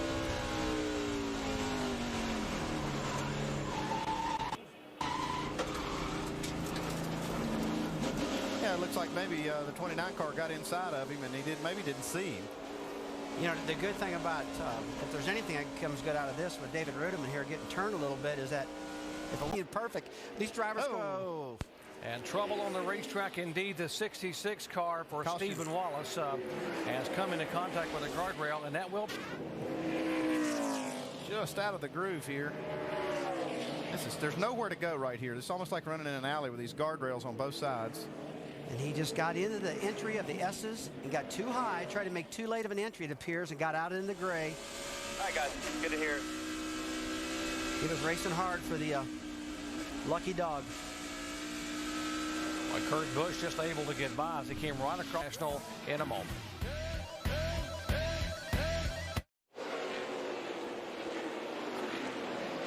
Welcome back to Watkins Glen. The green flag just waving, and it's a wave to go by. We have the 27 car of Jorge Getters, who has come into contact with the guardrail.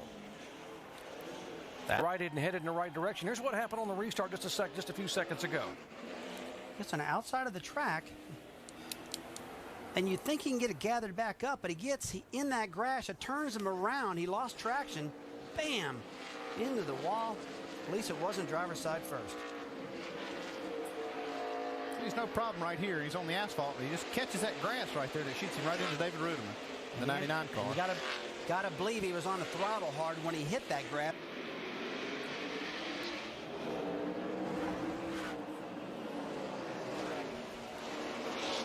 Man, Robbie Gordon's off in the grass, guys. I saw him laying back. He was laying back on this restart. I'm not sure exactly why. He must have been having a problem. He's done this on purpose. Ron Fellows has spun out. He must have lost a gear or something, Rob. He can't get the car refired. Looks like it's going again now. And Fellows. Gordon obviously had his troubles on the restart. Let's watch again. Top of your screen, watch the 55 car. It's like he had a problem of some kind, and he just got out of everybody's way. Yeah, it looks like they scattered behind him. He didn't get going, so maybe the car didn't fire or something. Jamie? Well, remember, guys, early in the race, just in the first few laps, Robbie Gordon came on the radio and said he was having a problem with his shifter. He couldn't downshift. Well, there, he completely lost it. Lost all gears. Car is done, and we will try to catch up to him as soon as he gets out. And you see Ron Fellows right there getting spun around going into turn number 1.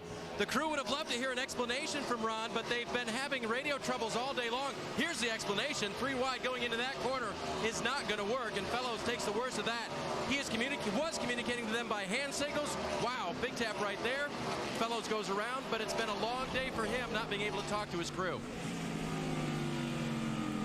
From Marcus Ambrose onboard camera, you see the contact. It was Burton, Montoya, and Fellows happened to be the one on the outside and had involving the 6 car and the 35.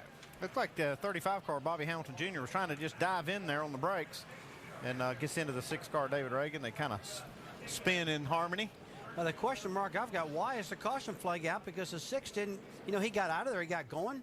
Let's watch this. As he spins, he comes around. Fires a big. He's going to back it up here in a second. Stay watching it. He's not stuck. Back going again. So evidently we needed to tighten this race up or something because he's definitely not stuck out there. Finished 30th a week ago at Montreal as we are back to green flag racing here. And they scatter some 2 and 3 wide down into turn 1. Marcus Ambrose off in turn 1, back on the track now. But you see how violent that is, guys, when you're on the... Pace car's off. B ready. Got some contact from behind. Ready. Chain reaction crash, and Juan Pablo has climbed out of the car, Mike Massaro. And an unexpected early end to the day for Juan Pablo Montoya. What happened? He's breathing down his neck. And these guys are losing a lot of points with these problems. Now, I'm hanging in the back of the car. They were talking about a broken track bar. Yeah, that's the mount looks like it's broken off the frame that holds the track bar in place. And then when that happens, you just have no control over the rear. Busch back to fourth, and we'll see the restart with 10 laps to go. Kevin Harvick's got his teammate Jeff Burton behind him now, between himself and Kurt Busch. Going to be tough to get to him. Bet he likes that. Jamie? Oh, Roy McCauley back. Just basically gone, like he said. Oh, the 22 car spins out. Patrick Carpentier spins out, taps the inside wall, cuts down. On your left side here. No harm. The Goodyear blimp turning in contact with Marcus Ambrose. I don't know if really can blame anybody for that incident right there. We're both going at the same spot at the same time. Take a look at Marcus Ambrose. Tries to make a late pass. Sticks his nose in there. I think he surprised Carpentier there by turning, dove in up. Thing down because he doesn't have any brakes left at all on that Penske Dodge. And the 20 car goes around. This time the contact, and there's a complete spin. Stay low. Keep going. Keep going. No caution flag. It'll be Evan, the 20 car. Hamlin, top of your screen. He just lost it himself, it looked like, coming in the corner. Jerry, as you enter turn 11, you're going awful fast. You're leaving turn 10, and you swing the car out wide, and when you pull it back, that can really get it loose, and that's what happened to Denny Hamlin. Car just got a car on the racetrack again is Kurt Busch, even though his brakes are low. Kevin Harvick takes the white flag as the leader by 3 seconds over that car. His teammate Jeff Burton. Harvick pitted on lap 39, which means they had to go 43 laps, 105 miles on fuel. They had a lot of caution laps to help them, but wow, what a gamble. Just got about a mile and a half to go to get it back here. Winner last week at Montreal on a controversial finish, but this time there's no controversy here. He has just flat out run these guys all day long, drove perfect throughout the day. Had perfect strategy. Perfect strategy, actually, no mistakes. Now, does he have enough fuel to make it back to the start-finish line? Well, it's almost downhill from here. They do come down this turn and down this next straightaway downhill. Now, this is uphill, though, Andy. Not here. He's now going uphill. Now we're going down. Richard Childress Racing has 8 wins in 2007, 4 from Harvick, 2 from Burton, and 2 from Boyer. It would be the 9th win for Richard Childress Racing in the NASCAR Busch Series in 2007. And if Harvick can hold on for another quarter of a mile, he would tie Jack Ingram for second on the all-time win list in the NASCAR Busch Series. And Kevin Harvick makes the fuel mileage and gas gamble pay off. The 99, Andy, you're the crew chief here. How long can you afford to leave him out after this contact here that pushed the fender in? I'd be a little afraid of that, especially with David Rudiman, because he is second place in the points. And I wouldn't want to be giving that up. I wouldn't want to be giving up points by leaving him out there, taking a chance on this tire blowing out. Let's take a look at this replay now. He gets up on the right rear quarter panel of the 25 car, and whoa, a big almost mishap right there. But David Rudiman gets a worse end of this one. The left front fender on top. In the 7 drives down underneath the 22 car right here, making it 3 wide. These guys are 3 wide. Contact up against the wall, the 42 car. Kevin Hamlin, it has some damage. There's the debris on the racetrack, and that will indeed bring out yellow for the first time today. He's made some pretty hard contact with the right side, knocked the whole rear bumper cover off. He's got some suspension damage. Now the tire's blowing out. Hold on, flat tire. Just let it go to the bottom there. You're good. Okay, I think he's finished crashing. When you lose the right rear tire, you're still going that fast, you're holding on to that thing, and then it finally blows. Let's take a look here. Kevin Hamlin's at the top of the racetrack all by himself. Oh, car gets loose. He tries to gather it up and in the wall. And Andy, I believe that's just a case of low tire pressure and not enough grip in the tires. And unfortunately, Kevin just lost that car and got in the wall. And then he's trying to get the car back to the pits, and you can see he's got a lot of damage. He's got a tire going down, spins the car back around here. Starts fishtailing back and forth, and he loses control of it because the right rear tire's flat. So thank God she didn't hit the wall the second time, and that was one thing he was probably worried about. He did a good job locking it down. This car wasn't even supposed to be here. They were going to close up after lap. Let's see how he made this move. Well, he gets tapped in the back right there, gets a little sideways. Yeah, that's not a fender bender in the Walmart parking lot. That's at 187 miles an hour on a very difficult racetrack. Well, they were both starting to run out of real estate right there, and you can see the gray came. Time today coming out of lap 24 just a moment ago, and our points leader involved, the 60 car. He slides up right in front of Reed Sorensen in the 41 and gets a tap from behind. Yeah, but I'm not so sure Reed Soren could have done anything about that. The 60 car, Carl Edwards, is going backwards. The car has not been handling well at all. He's even had problems in practice with it. Down pit road, he was not happy.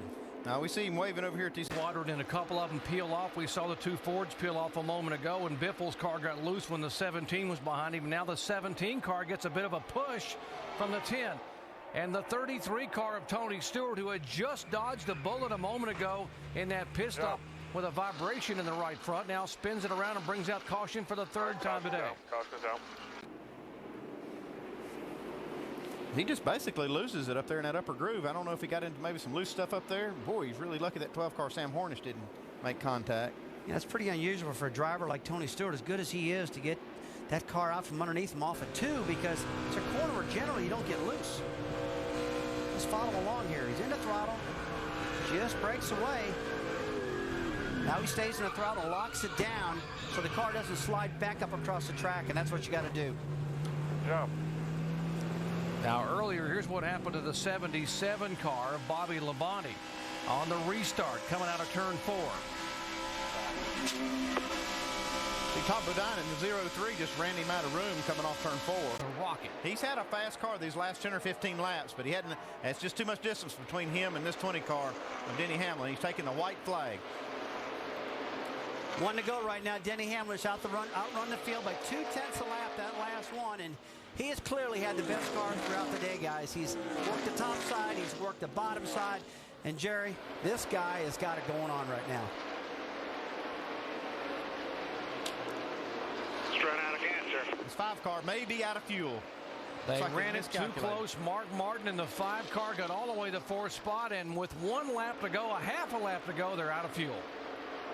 Here comes Burton trying to take the spot away from his former teammate, Greg Biffle.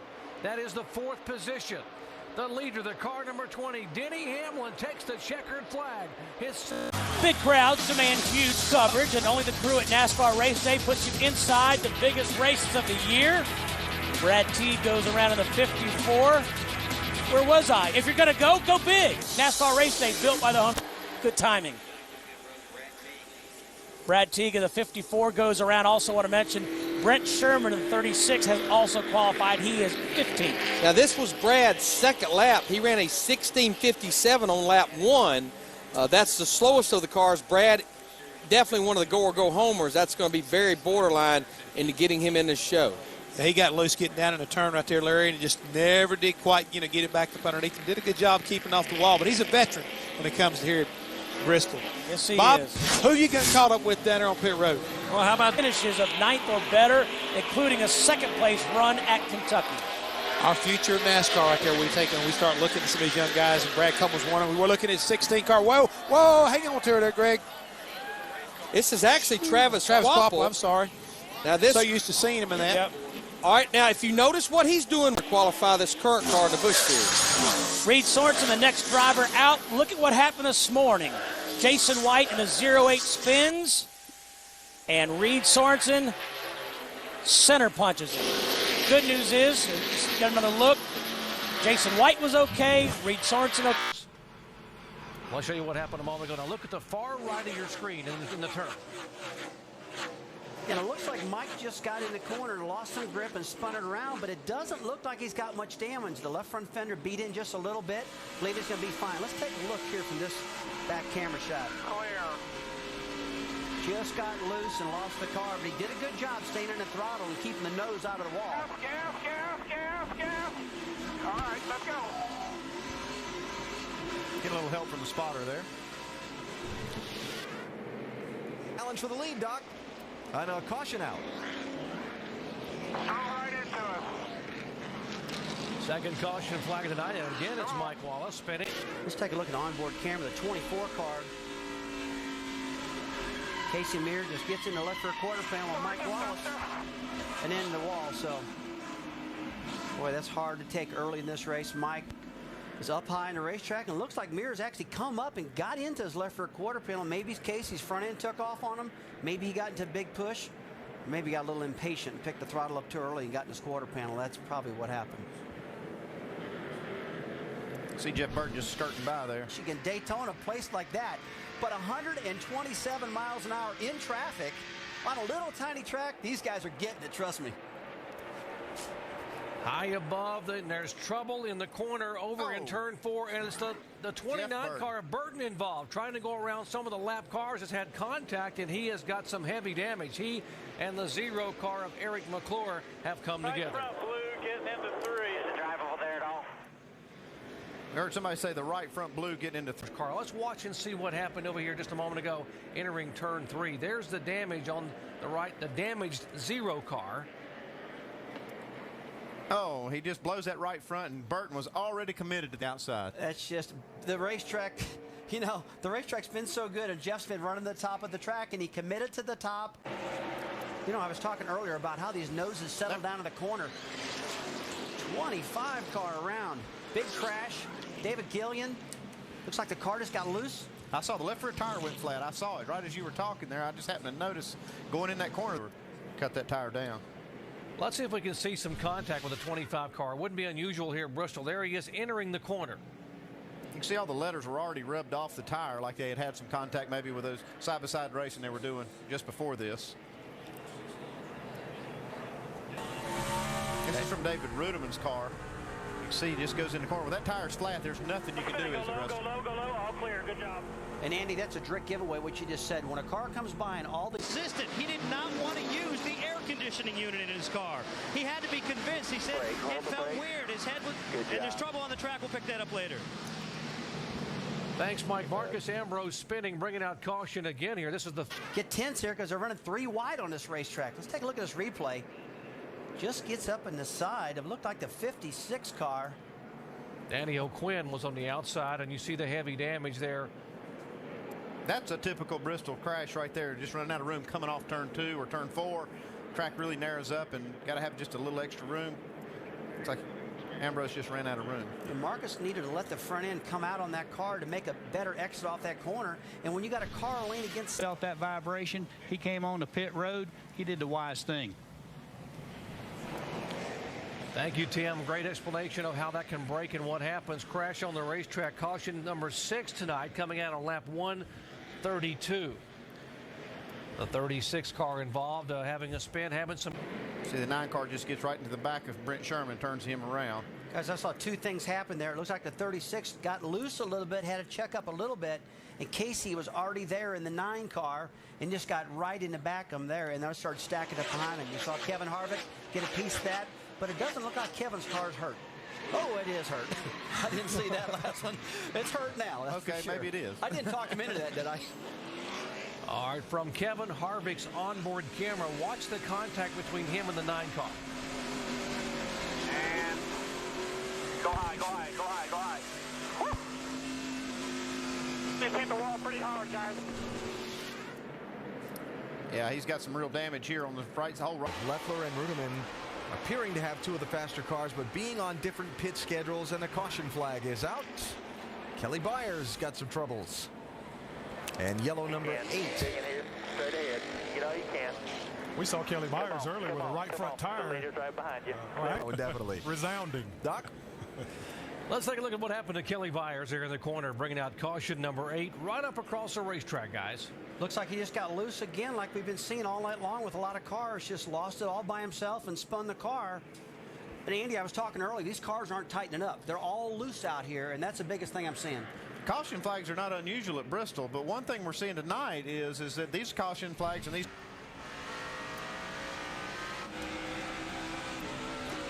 Well, heavy contact. Marcus Ambrose spun and gets tagged by the 28 car. Well, that's the second big impact we've seen over there in turn 2. One was in practice with Reed Sorensen. Now, these guys that pitted earlier, who are concerned about fuel mileage. That's right. You see, here we go. Marcus Ambrose just gets loose, getting in the corner. Car turns around. He already had some damage from an earlier spin. It looked like he was already really loose before that with that right rear quarter panel damage. Didn't have the downforce he needed. But again, we're seeing all these loose conditions getting at the corner. They get at the corner so deep and they just lose it. It just like sucks them in. It's a false feeling.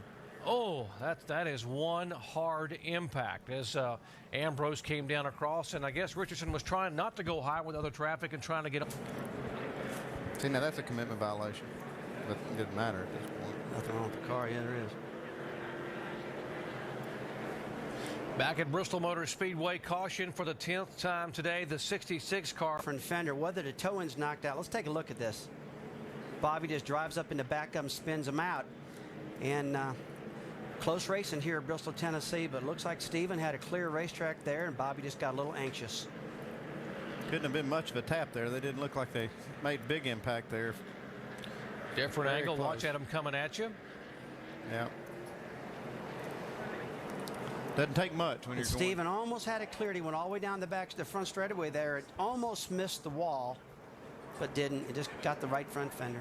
The 5 car, the 12 car pulled away, the 99 in chase, and now we are under yellow yet once again. This makes the 11th caution flag tonight. Brian Vickers involved in this latest contact.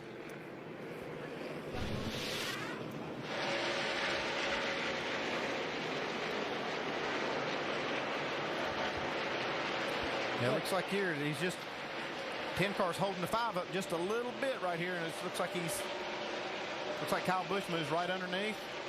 Well, Kyle's on the throttle. He's just a little bit impatient right now. And it looks as though that when the 10 car got in the back of him, that he might have cut the right front fender down, or fender might have got in the tire and blew the right front tire out after that bump he just had, and it got him in the wall. He brushed the wall, got him in the back. Oh, and it locks the front end down and shoves him up the racetrack and into the wall. Looks like these guys are just kind of arguing over the space coming off the corner right there. Well, Kyle got penalized. He got put in the back. He's mad. He's got fresh tires, and he's like you see in a lot of speedways. And look how much ground he pulls out. Leffler spins. Casey Kane gets the win. Contact. And hit nothing. You're good. Let it roll down the hill a little bit. Casey Kane holds on for the victory at Bristol. Leffler finishes second, but there's contact right at the line between Leffler and Rudeman. Driving, dude. That was off. Track, he's going backwards while he's burning the tires. Let's take you back 8 laps to go. Here's the pass coming off turn 4, the contact between Newman and Kane. And Casey Kane was just... He kept fighting and fighting until he got it. And right there, that's where he lost the tire, in the right rear tire of the 38 car, Jason Leffler. You see the tire getting ready to go down. There it goes, up into the wall, and his day was over then. We apologize to those of you watching. We had a satellite feed issue. He just pulls away from him right there. And here he is, Leffler just giving it all he's got here off the bottom of the racetrack, trying to get up underneath. Can't make it, can't make the pass. And still going for it. He hasn't quit. He's on the bottom, still digging. He's got one more corner to go. Can he get it done?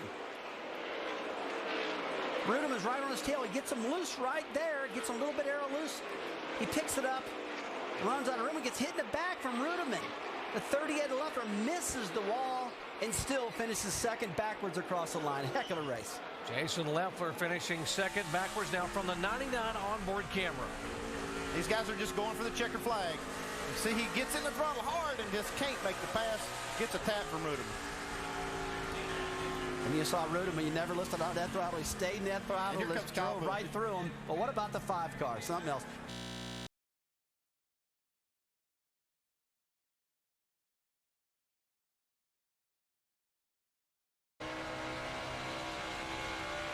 Problems off of turn 2, car sideways. The 14 car of Kyle Krisiloff gets down right in front of traffic. One of the impressive rookies in this year's crop, Krisiloff, who had that great top 5 finish at Talladega. Look at this replay, guys, to see what happened. Like he's already sideways and just got trying to chase the car up and got out, ran out of room, got in the wall. And again, thank God for that soft wall, guys. That really takes a lot of the impact away from the driver when they can hit that part of the wall. This was lap 2 over in turn 2. You saw Bobby East come. I think I'm okay, guys. Back at California Speedway, hard crash in the corner of the 88 car. Brad Keselowski, heavy impact into the wall. Couple of cars involved. The one car of J.J. Yaley is involved. His Chevrolet has sustained some damage, but at over 100 back in turn 4. These guys battling in the pack for position. The one is Yaley, the 88 Keselowski, the 42 of Allmendinger. 88 car Keselowski, it's a big run off of turn 4. It's a big drag race down into turn 1. 3 wide, 4 wide, and that's not what you want to do. And he gets tagged in the right rear quarter panel. Allmendinger does, and Keselowski's like, where did this come from? I didn't even see that one coming. That was just one freak accident, and the one car got in the back of that, and that's what started the whole thing. Yeah, Brad Keselowski really got blindsided. He didn't see this coming at all. You see this 42 car gets sideways, gets into the right rear quarter panel, and then this 88 car just slams the wall, went up in the air. Guys, I don't know if I've seen a harder wreck before going into turn 1 of my life. Thing on fire. Again, the soft wall that NASCAR's got at most all these racetracks really held up, and it was a great thing. And we saw Brad get out of the car. That's great. And boy, I'll tell you what, that reminds me of some bad accidents we've seen in this sport in the past. But thank gosh the kid walked away. Terrible impact. It gives you a sense of how fast these cars are going. Entering this corner right here, you see that car just hit the wall, get up in the air. These cars are going over 200 miles an hour getting into that corner. Actually danced on the hood of the 42 cars, what kept it up in the air, and Keselowski's car was along that right rear tire, along the soft wall. That's safe for Barry, then came back down to rest there. Close to 190, pushing 190 right before he starts getting out of the throttle. A lot of speed. He doesn't see the 42 car coming and gets him in the right rear quarter panel. And look how fast the car starts slowing down when it gets a wall. Almost a 40-mile-an-hour drop right on the impact. These soft walls have really helped a lot as far as taking the energy out of these crashes, but they are a little fragile, so to speak. They have to go back and fix them when they hit them really hard. Sometimes it's made out of aluminum. It's like a tubing, and they got that styrofoam behind them. They can go back in there and just re-weld that stuff and replace some of that foam and make it just as good as new. Brad Keselowski in the 88, making only his 19th start in the NASCAR Busch Series, his 6th of the year in the 88 car, the JR Motorsports, owned by Dale Earnhardt Jr.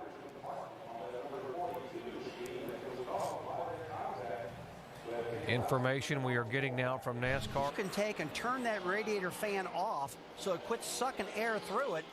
16 cars spinning. Oh, into the wall, left rear quarter panel. We missed you, thank goodness. Another one coming at you. You're good now, Matt. We missed you. Greg Biffle, a 3-time winner here, getting the car out of shape and has some damage with the left rear of the car, bringing out caution number 3 here today. Spins the car, and guys, it looked like he had that right rear tire all the way up in the dirty portion of the racetrack. I mean, no, he didn't mean to do that, but that's what it appeared would happen. That car just got out from underneath him. It looked like the groove just wasn't cleaned off all the way to the wall, so he got that right rear up in the sandy part. Right here, you see, just gets right up out of that groove. You see some of the sand start to fly out from under the car. Absolutely right, Andy. You know, he gets in that dirty part of the track, the sandy part up there, and boy, when you see that stuff fly out from a right rear tire, you know there's no grip there, and he's going to lose it. And thank gosh nobody hit him, but he got the wall enough. And as you said earlier, he's not racing for the points. You know, he's frustrated now. Let's put the thing back away. He's got to consider the big. Welcome back to California Speedway. The 9 car just now spinning in the turn, bringing out caution for the 4th time, and out Casey Kane, who getting into turn 1. Casey took a real late entry, real high on the racetrack, and it really looks just what we saw with Greg Biffle. He got the right rear tire up in the gray and just lost the car, and that was an awful high line that Casey took. But you know, he's one of the drivers that does it a lot. He likes working the top side of the track, but this time it bit him. Yeah, good save though. See him just sliding the car, just barely touching the wall right here, and he spins this thing around, doesn't hit anything. From the onboard camera, he was battling door to door for lap after lap for 10th spot with a 22 car of Robbie Gordon. Now he's up high.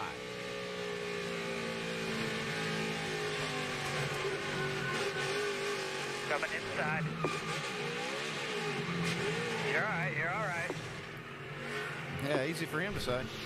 The distance, they've got two different calculations. Their pre-race calculation says they're 1 lap short. However, their race calculation says they're 1 lap to the good. Mike, but we may have trouble on the racetrack, Mike. Hold the brake. The 20 car of Denny Hamlin. Second place car we talked about being way. There he's getting in the turn really high up on the track again. Okay, there it goes. He gets into debris. He gets into stuff that the 9 car Casey Kane did. Same place that Greg Biffle spun the car, right there in that debris up against the wall. And he just lost it this time. You know, we were just talking about that. He was really flirting with the top side of that track and was not giving himself any out. Not enough room if he does get loose to save it. Let's watch this one more time. Takes it right in his normal line. At Darlington, South Carolina, maybe that's what you want to do because that's the line you run, but not this high here in California. But does a great job of not wrecking the car any worse. I mean, he does spin the car, but doesn't hit anything. He's not out of this race right now, guys. I mean, we've got 24 laps to go, and this car is not tore up. He can put 4 tires on and go again, Garrett. He did not lose a lap, but I mean, interrupt you, right? He did one car of Clint Boyer in trouble. Here's the 17 car involved. Vickers involved. And our points leader, Carl Edwards. Oh, heavy contact. Stephen Light head on with the 17 car. All right. How are you, bud? We're done. So everybody just looking for some racing room, and Matt Kenseth just gets a bump from behind. When Brian Vickers had a fast car throughout the night, he gets taken out in our points leader.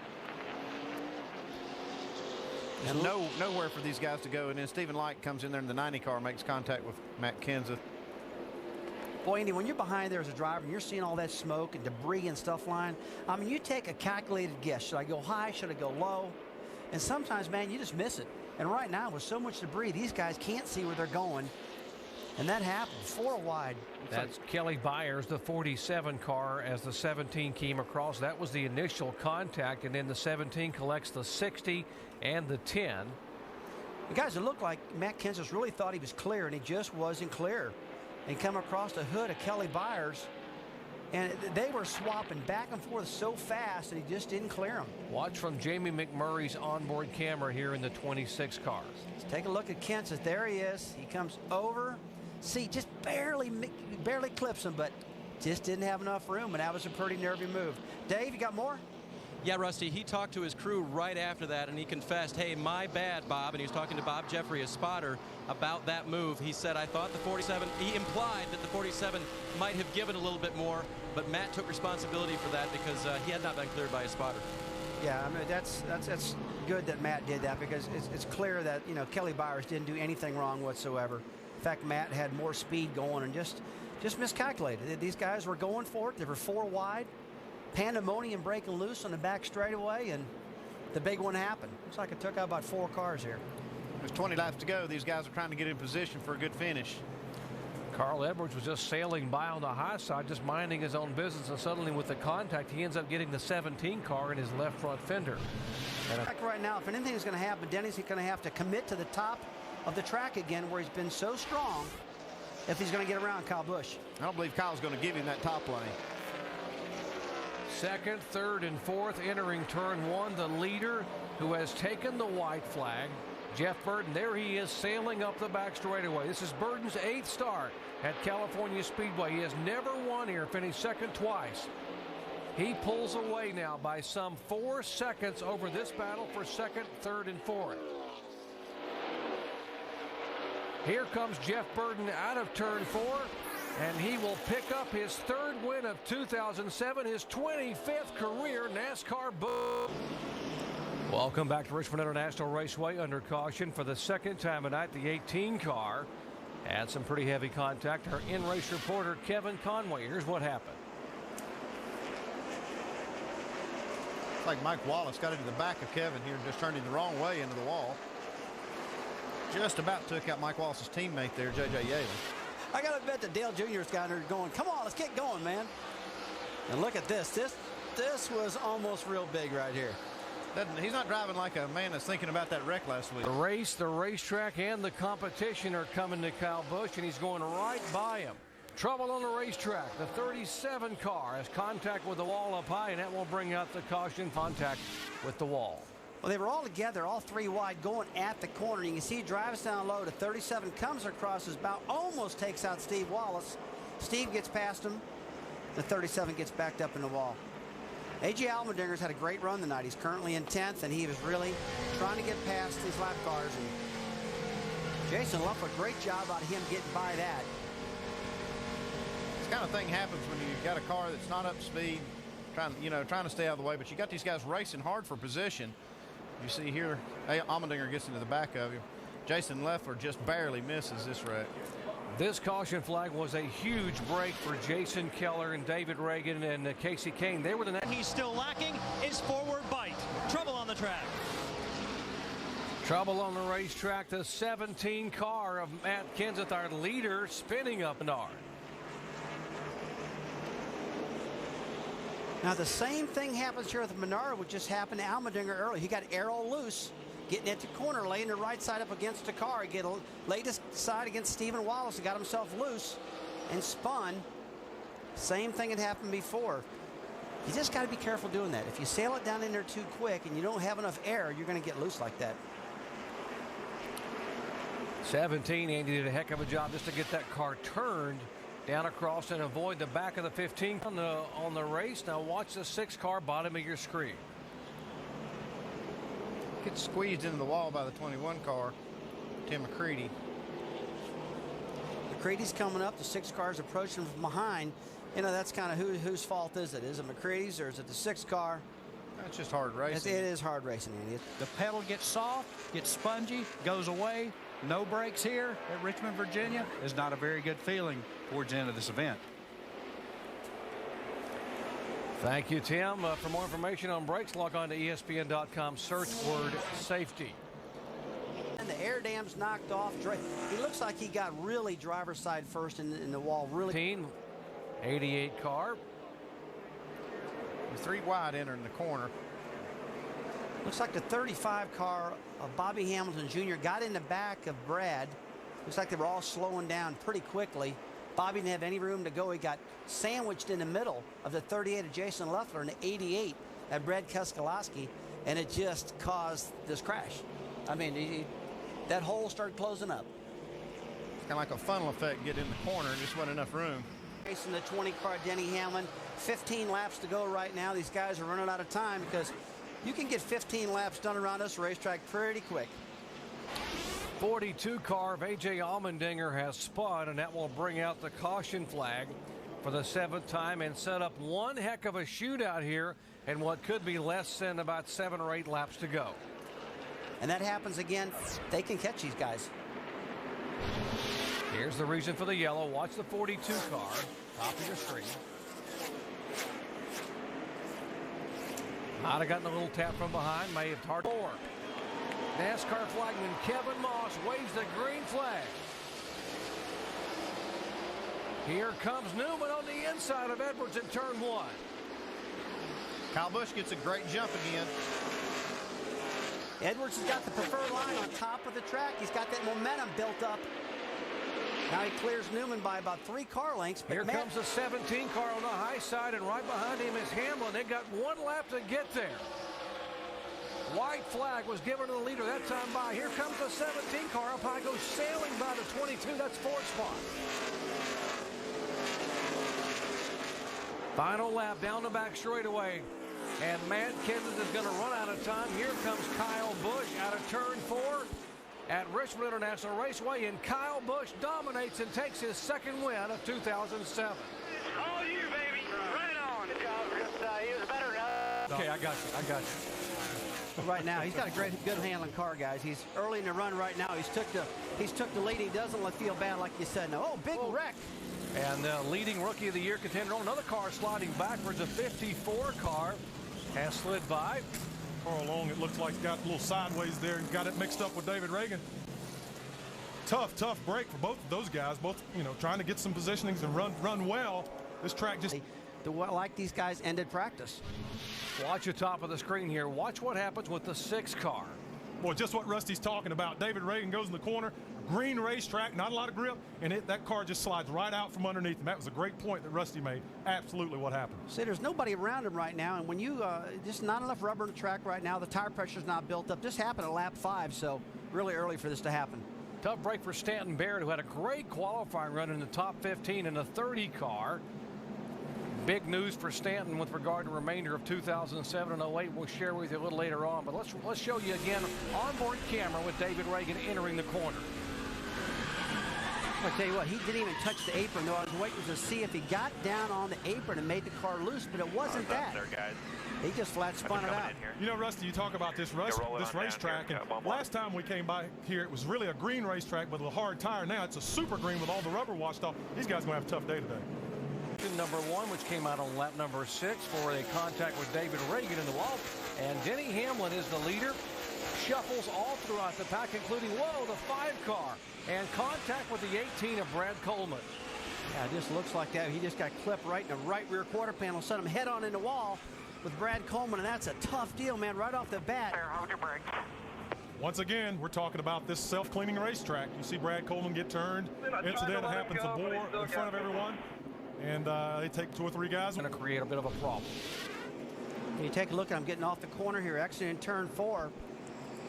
Landon Cassill pumps off the wall and gets into the right front fender of Brad Coleman. Brad just can't hold it and gets up in the wall. And that was just a situation where when Landon got close to the wall, he kind of pulled it down away from the wall to not hit it. And Brad Coleman was there and took them both out. Well, interesting, Rusty. I mean, if you watch this, you notice one thing is the youth. You got 2 really young guys in here, and Landon goes in and obviously makes a mistake, and he takes out another young guy. Is it just inexperience all around that created this situation, Rusty? Well, I think right now he probably had an ill-handling car. Landon Cassill got up and got in the wall actually a little bit and bounced down into Brad Coleman. So I think that Landon didn't anticipate the car was going to get out of the racetrack like that. Now from Brad Coleman's onboard camera, take a look. Hold your line. See, Landon just bounces into him like that. Brad had nowhere to go. Just a sit and duck at that point right there. Just one of those racing deals, as they say. Watch a job that Scott Wimmer does in the 29 car. Remember, this is the car that's leading the owner's point standings for Richard Jonas Racing. That's experience. That's experience. Great reactions on that. Had some idea of what was going to happen. Had a picture in his mind, it looks like, Rusty, and then just street to watch him race. Watch what happened on lap 10. This multi-car crash to the 9 car of Chase Miller right into the back of the 17. Yeah, the 17 car, Matt Kenseth, was slowing down, and Chase Miller just didn't see him slowing down that quick. Couldn't slow down and barreled him right in the back of the car. Practice and whatnot. And they were real excited about today. Just had a bad luck. 26, our in-race reporter, Jamie McMurray, has had some contact. Look at the damage on the right side. Guys, I'm really surprised of all these accidents early in this race. I mean, the track's in pretty good condition, but maybe these guys just get pretty aggressive. Could that? Now, that could be putting oil down the racetrack, guys. Now, as he's exiting turn 2, that's where all the oil would be down on the racetrack. And Jamie just gets loose. It could have happened. So that happened off of turn 2. That accident did. So we'll have to go back and take a look at that. Well, the way that car reacted, I mean, that was a 4-wheel drift, Rusty, just like he got into some fluids, and it just set the race car right up the track. It's not like it hooked her. And he's talking to him, and he says, you know, Brad, he says, everyone's going towards the young guys, the youth movement. I can still drive a heck out of one of these race cars. Oh, 21 car spinning around. Another one of the youngsters. Good job. Let off the brake. Let off the brake. Go. Good job. Good job. Tim McCready, but they will bring the yellow flag out because he gets spun. Not these 2 guys. I can't start the car where they do. I don't like a loose race car. You take a look at this. Kelly Byers gets up behind McCready, and I don't believe there was any contact there. It looks like he just got an arrow loose, and that's the most critical part of the corner. When you come off the turn and you got a guy packed behind you, makes you very loose. Well, I find it interesting that he spun out simply because what he told me yesterday. He says, I just can't start the car as loose as Kevin Harvick and Clint Boyer. I don't like that feeling, Brad, even though I'm a dirt driver. And there you see him get loose. So he wanted that race car a little tighter than probably it is, and he knew what he had.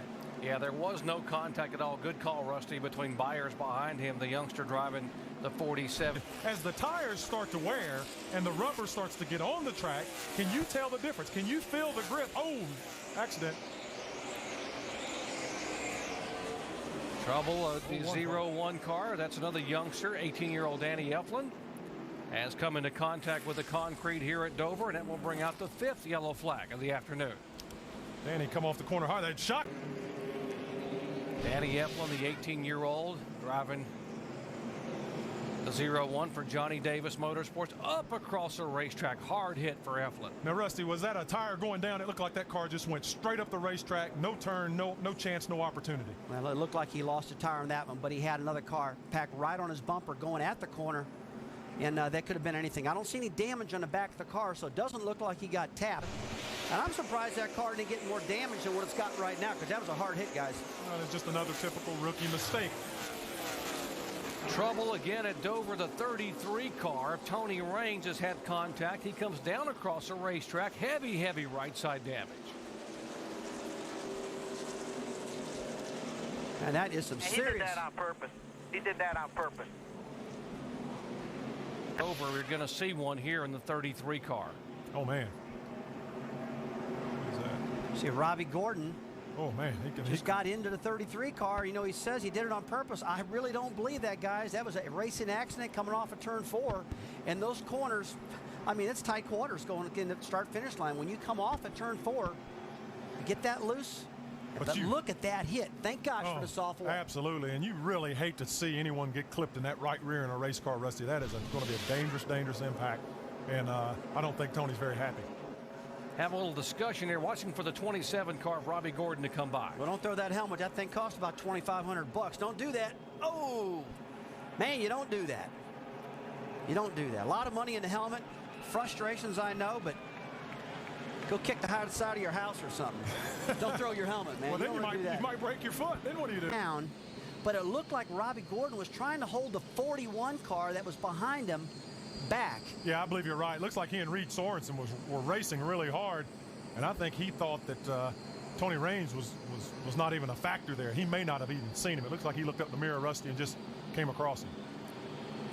And you know the tough thing about that, guys, I don't think that would have happened, and it wouldn't have got so infuriated if the spotter wouldn't have come across and said he did that on purpose. Let's listen to Robbie Gordon's radio. Rubber on there, maybe he'll be able to roll. More on Mike Bliss with Dave. And he just lost that 3rd position, Doc. Remember, they're on the tires that they started the race with and on the fuel load that they started the race with. They will have to pit by about lap 105, or that thing will run out of fuel. Now, if we get a caution, and there's a crash on the racetrack, I'm told, this could be good news for Bliss, because he will need to pit, and others may come as well. Just as Dave said caution, the caution came out. Dave, you got that kind of power. Here's another case of the car just getting out from under, and we'll have to take the replay look and see what happened. But yeah, just lost it, Rusty. Doc, it looks like he came in the corner and the car just slid sideways, turned around on him once again. That's off of turn 2 down the back straightaway. Robbie was having a great run being shown. Well, it takes a big man to admit that, and I can totally understand it because he barely clipped Tony Raines on the back right rear corner. But I can understand why Tony's mad too. Yeah, Tony didn't know exactly what happened. I'm sure after he's heard that explanation, he'll be really happy with it. 14 car, Kyle Krisiloff in the 47 of Byers. We just saw the contact with Kelly Byers. Come on down, come on down. 14 just wrecked me. Guys, I don't know if we're going to get to see a complete race today. I mean, we go 57 car. Looks like he got sandwiched right there in between Bliss and Stephen Wallace. He got Stephen a little loose. Great job by Stephen keeping that race car under control. Here comes the 14 into the picture. Kyle Krisiloff.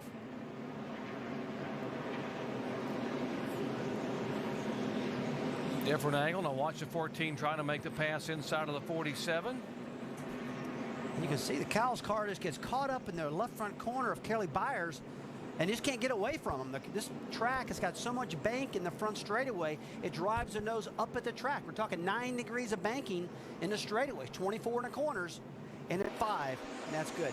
Pretty good battle here. Dave Blaney in the 10 car. Whoa, here's Kyle Krisiloff. We talked about the caution, and you called it. Hold your brakes if you can. I tell you, it doesn't take a rocket scientist to figure out that was coming. Top of your screen. Once again, Rusty, all by himself. Another car all alone. Kyle had a lot of damage on his car, and it really probably had his car not handling well anyway at that point. And he loses it off the cars. And it happened right in front of the leaders, too. I mean, the leaders were able to get through. You see Kyle just getting loose right there. It's almost as if there's a string on the trunk of that car. Just lifts that rear end up. Look how light that rear end gets. Well, the leaders are right there, too. Look at that. There's Denny. Woo. No, he had enough. Plus, will lead him down in a turn 4. Just 67 laps to go. Let's listen into the spotters as we go full throttle. Contact right on the start there. Back and forth cars getting around the 25 car, getting tagged from behind. Well, I'll tell you. And Jason left for taking. For the restart. Now watch the contact with the 60 and 7. Just ran all over. He had a fast race car. Yeah, that was absolutely without a doubt Carl Edwards' fault. He jacked the back end of Mike Wallace up, got Mike loose up into the wall. And that was just impatience. Carl say, hey, I've been winning a race. Mike, you've stood out there in tires and got this track position. Get out of my way. And he's just mad. Chain reaction behind him at 25 of Johns gets tapped from behind. The 38, you see the damage on the front of Leffler, who's 4th in the points, by the way, here in the NASCAR Busch Series. Now the onboard camera from Richard Johns. Green. And Richard just never even got Harley out of second gear. At his second gear and the third gear and already crashed. A lot of impatience there. You hear the tires spinning. Oh, man, great job by David Rudeman getting through that. Here's the best news. We're going to take a quick break. That's such a problem.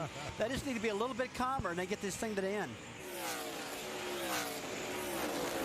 Another crash in the 29 car. Oh, this is big if this 29 car cannot finish. 88 got it. He finally did. Scott Wimmer, this car was leading the owner points for Richard Chodas Racing coming into this race. I swerved down. Huge loss for this team today. Once again, runs off down the corner. Brad Keselowski on the inside. Okay, arrow loose, guys. You hear me talking about it all the time. A lot of the viewers get sick of me talking about it, but that's what that was. Absolutely. He got down in there and got sideways and lost it before he got to the corner, got up into the 29 car of Scott Wimmer and took him out. Now watch the car step out, just loses the grip up into it. Yeah, that was purely accidental. Looked like it bottomed out a little bit as well, Rusty, so and just went away from him. Let me remind you, arrow can lose, can happen on any racetrack, a half-mile track, all the way up to Daytona and Talladega.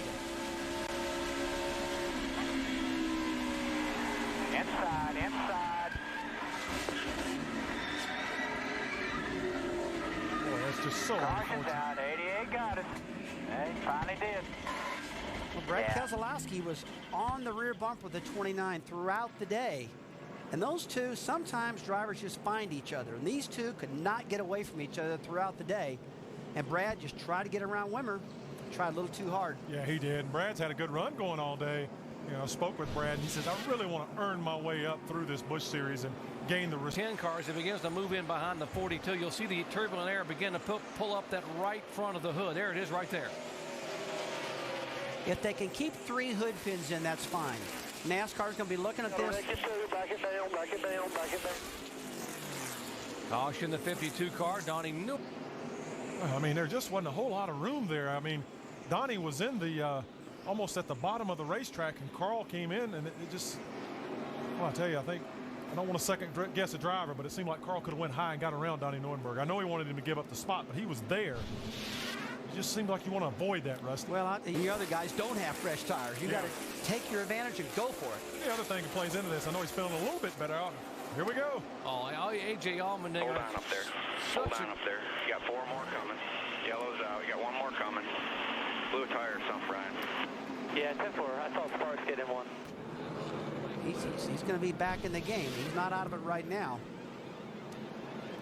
Oh, man, it looks like he got into Landon Castle there and probably just knocked the valve stem right off that thing, Rusty. Yeah, absolutely. We've seen this many times throughout the year, Brad, where the guys get the right rear tire in it or the right front.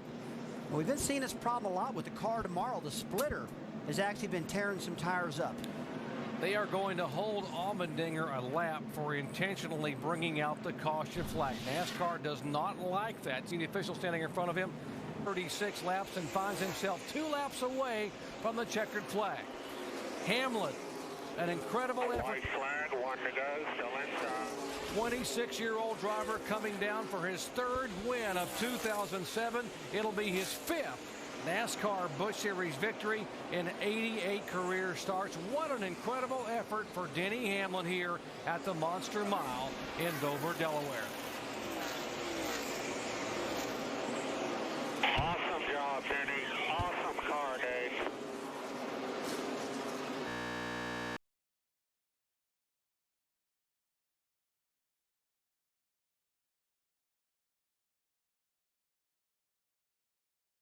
Fall off, and that's what we use there. And what happens is the driver just has to start searching for grooves and try to. Oh, we got a caution. Caution up across turn 4, the 7 car that's already had issues coming down across. Whoa, and a near miss by the 5 car. Kyle Busch just got by inside of Mike Wallace. Watch the spin and watch the 5 car using pit road as an escape lane to get by on the inside. Here's Mike in the 7 car with the spin. Just loops the car, gets into the wall hard here, and as he's coming down the racetrack, you see these guys coming behind. Kyle Busch actually on the apron. You see 17 of Matt Kenseth, Denny Hamlin, and watch Kyle Busch. Wow. And it's legal to use pit road in this instance, as long as they slow down to a reasonable speed once they get there. Onboard camera here, the Geico Chevy for Mike.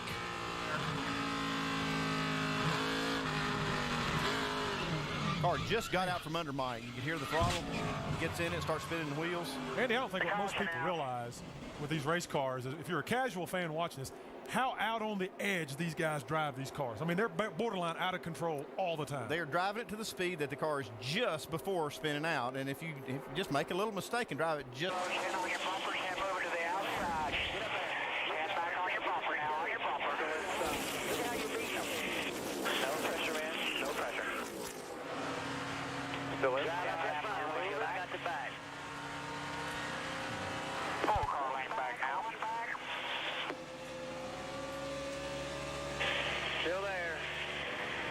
Clear. With you. Be there when you come out the corner. Still there. Still there. Clear, clear, clear. Let's go. Lots of smoke from beneath the car. That's the hood of the 60 car. Carl Edwards, and that is our point. Down. You get into people and you knock the valves off those things. You see him there about mid-pack back. Top of your picture there. Watch for the contact. Oh, the 38 just spun around. Leffler loops around. Well, I'll tell you, they have got us up on the pony up here. We can't hardly keep up. Every time we turn around. Talk about turning around. Looks like somebody turned Jason Leffler around. Here's the 37 car, Bobby East. Yep, he's going to go around again. Well, I'll tell you what, we got the 88 car of Brad Keselowski. Looks like he's hit the wall. Start now, top of your screen.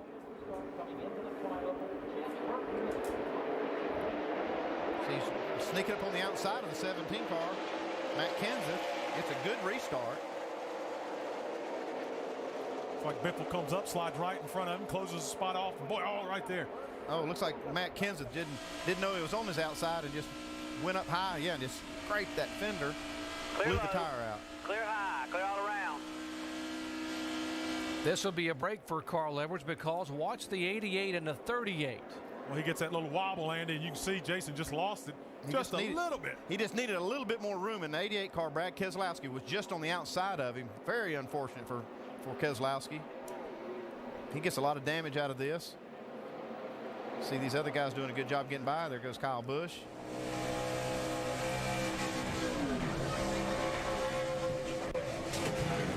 Just got that little wobble. Didn't know he was there. Didn't know Brad was there, and collected him up and tore up two pretty good race cars. Now from Brad Keselowski. See here, he's just digging on the outside. All of a sudden, he's just out of room. Nothing Brad Keselowski could do right there. No, and Jason Leffler also, it's not his fault. It just wobbled on him. There was nowhere to go. And this is just hard, what we call hard racing. Yep. They were running. Showed up to the party here. The two car. I'll tell you what, we're not in Kansas anymore, are we, North? Here he comes. Actually, we are back in Kansas. Well, I guess we are. Trouble on the racetrack. Oh, Kevin Conway in the 18 car. Well, he's had a tough day and really trying to have a good run. Kevin wants to have a good run for his sponsors. We're riding with Kevin Conway right here. Almost looks like he may have got some contact from behind where that car wiggled. Lost control instantly. See if we can see here, see if he got a little tap. No, he looked like he was by himself, Andy. Looked like he was by himself and just lost the rear end of that race car. Sure jumped right out from under him, though. Marcus Ambrose, the Australian, restoration after the contact on the racetrack. Now, Edwards is a man on a mission. Trouble, a car up across the track. That is Kelly Byers, the 47 car that has come into contact, hard contact with the right side of that car. He's knocked the rear end housing. Latest caution flag up in turn 2, and you saw the impact. Wow, look at the springs and everything flying out of that race car. That is a heck of a lick. Yep.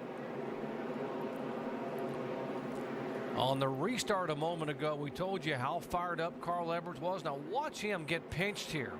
And this was coming down the front straightaway, and you see Paul Menard squeezes the 60 car right down on the 70. I mean, he run poor old Mark Green so far down off the bottom of the apron there. He was just, that would not be denied. Look at him. This is Scott Wimmer's view. Let's see right here. Let's just keep digging. Clear. That's just incredible. Yeah, Carl's driving with a little bit of an attitude right now. Boy, he really. It was the 16 of Biffle.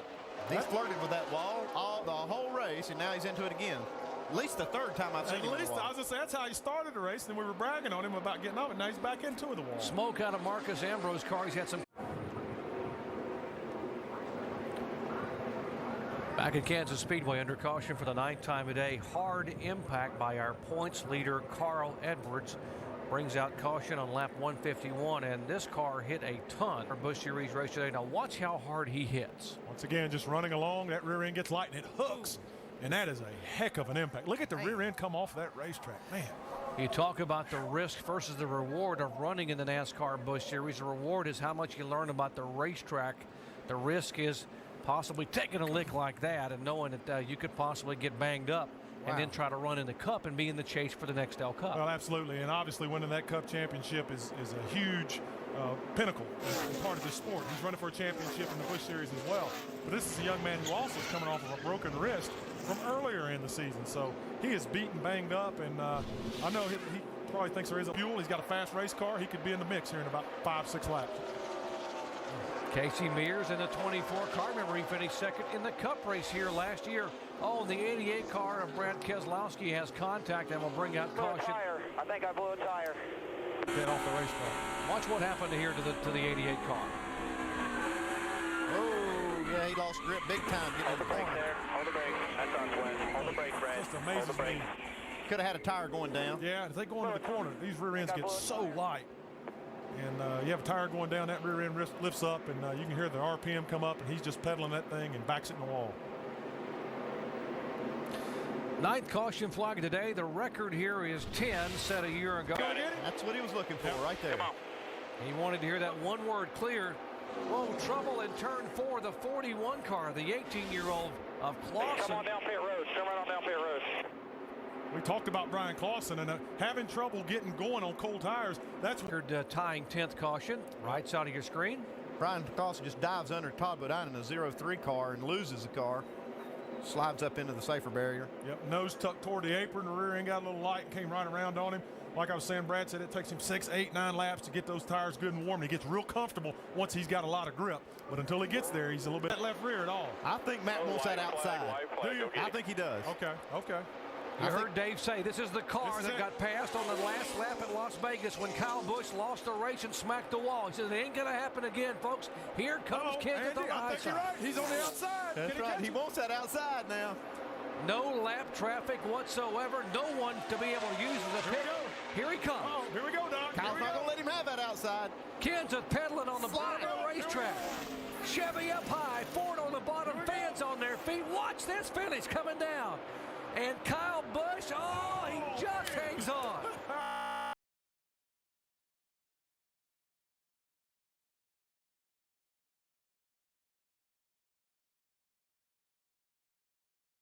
He's lost a couple of positions since the start. That left front tire shattering, guys. Marcus Ambrose up against the concrete wall, and that will bring out caution here for the first time tonight. The impressive rookie from Tasmania. That car bent out, that right front tire towed out, we call it. Suspension really tough. Oh, that's definitely a blown tire. See all these parts flying out from under it.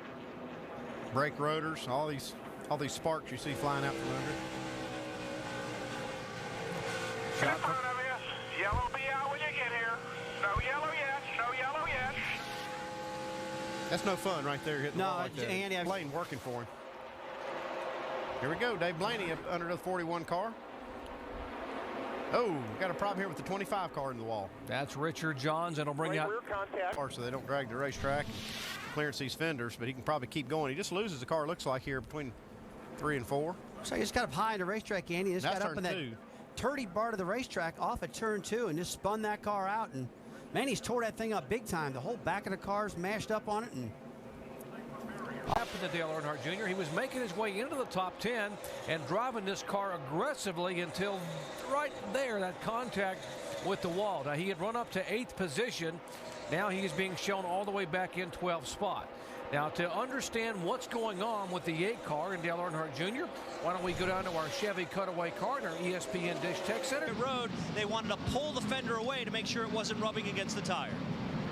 That was a smart move right there, Mike, bringing that car back down pit road.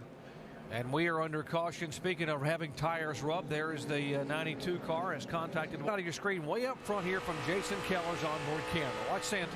It's like Bobby just got loose. The one up in the wall. Exited turn 2 and just couldn't hold on to it and got up in the wall. All right, caution's out. Caution's out. If McMurray can ever clear the traffic, he's got a real fast car. Whoa, whoa. Up against the wall, heavy contact for McMurray. Cars sliding sideways a couple. Left rear and left front. You all right, Jamie? Yeah, sorry about that, guys. My bad there.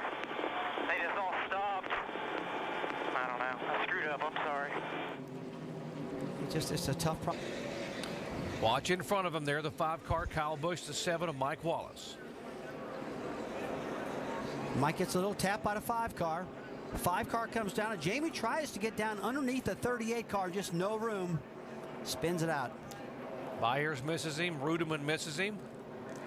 Bobby Labonte goes by on the high side. You see just how close to the edge these guys are driving these race cars. One little bobble. How about Kelly Byers? Heads up move.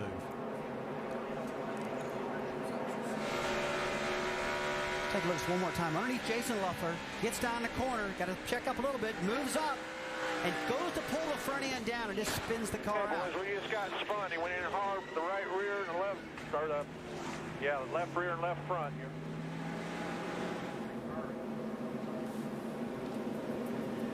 There's the contact, the 37, a chain reaction, 37 in front of the 18 of Eric Almirola. He sees this wreck happening up in front of him. He probably got on the brakes just a little too hard. The car turned sideways, and then he's into the wall too. You can be way back behind these wrecks. When this happened, Almirola pulling right up on the back of Labonte. Watch this just a moment ago. So Bobby Labonte's got a good run, sticks it in there, and almost runs out of room, and does run out of room. We see a hand out the window of the 77 car, pointing at Eric Almirola. Bobby's like, hey, I'm up here. Still there. Green flag, green flag. Inside corner. Clear low. All clear. Clear. Clear high air. All clear. Clear by 3. On your clear by 3 back to the 16. Whoa, Jimmy Johnson. Kenseth involved. Carl Edwards involved. 3 of the chasers, hard impact with Carl Edwards. Edwards, heavy contact, the 11 car. The record-breaking effort tonight for that changes the whole now, race. Guys, that right. Watch this trouble in the turns. Looks like Jimmy Johnson's car at 48 just turned around. Carl Edwards tried to avoid it, got down into that car, 11 car of Jason Keller. 48 looks like you're exactly right. Just flat got loose. Then the chain reaction starts. And when it starts here at Lowe's Motor Speedway, it's hard to get out of it. Look at all that smoke. Drivers are trying to drive through that smoke. They got no vision. They just keep piling up in each other. See the 17 car hit the inside wall now from Jason Keller's on board.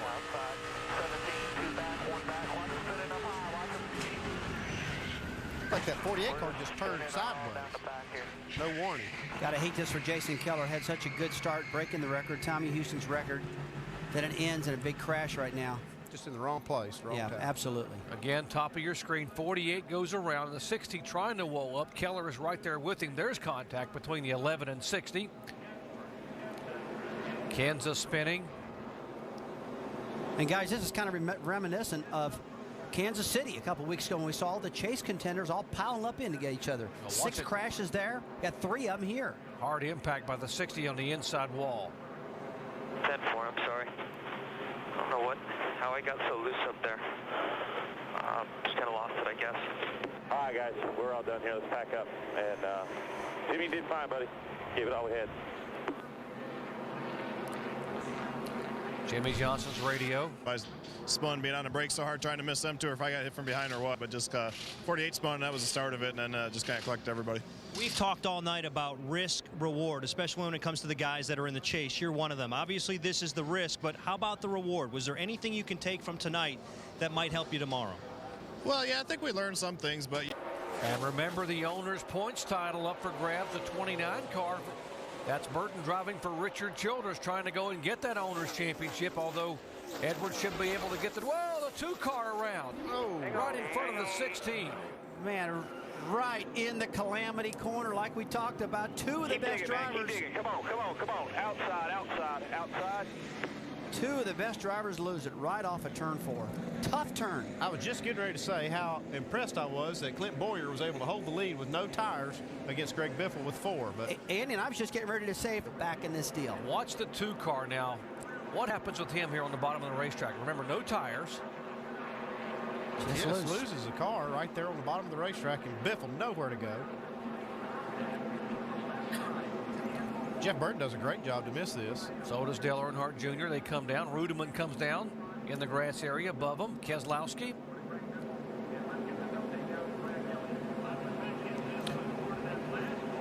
Looked like Mike Bliss got the worst of this right here at the tail end. You see this 36 car spinning around.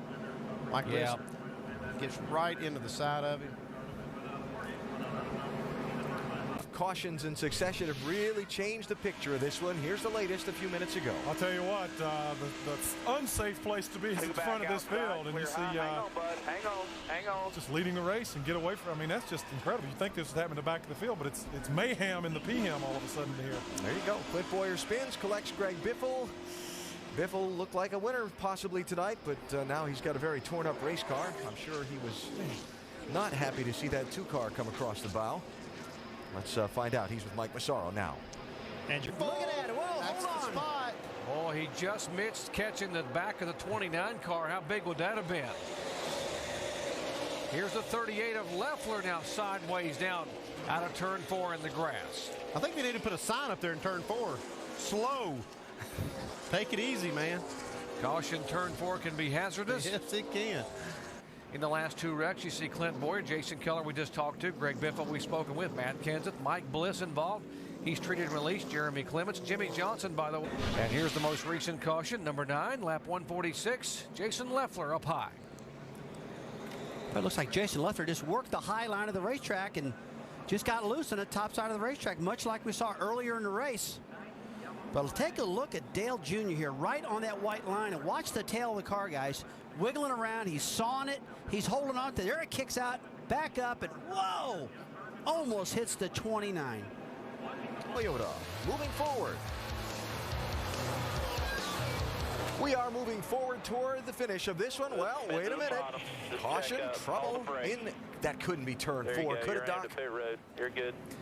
Well, unfortunately, it is again. And the turn 4 calamity. Where the cap comes off and the axle flies out. Let's take a look at this again. On fire. Wow. I saw a big fireball as he went in that corner. And this axle is probably laying on the racetrack somewhere. It's a great big piece of steel, a steel bar.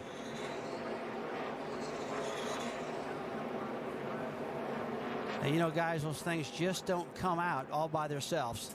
Something had been loose, maybe left loose, the cap flew off, axle flew out, and the car is destroyed because of it. Now, while this was happening, Dale, look at the distance that Burton's putting on the second place car of Kyle Busch. He just really checked out on him right now. Jeff Burton, a 2-time winner at Lowe's Motor Speedway. One of 8 drivers in the NASCAR Nextel Cup chase that wanted to run the NASCAR Busch Series on Friday night. Same car he took to victory lane at California a month ago. Changed an engine, went from the back of the pack from worst to first, and Jeff Burton takes the win at Lowe's Motor Speedway.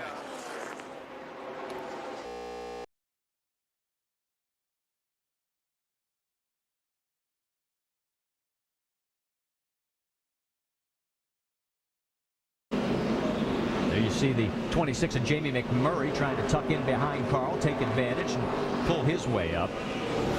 Little slow. Watch your outside. Watch your outside. Spinner down into the front straightaway as the 72 car has spun it around. DJ Kennington. Come on, let's go. Try and get going.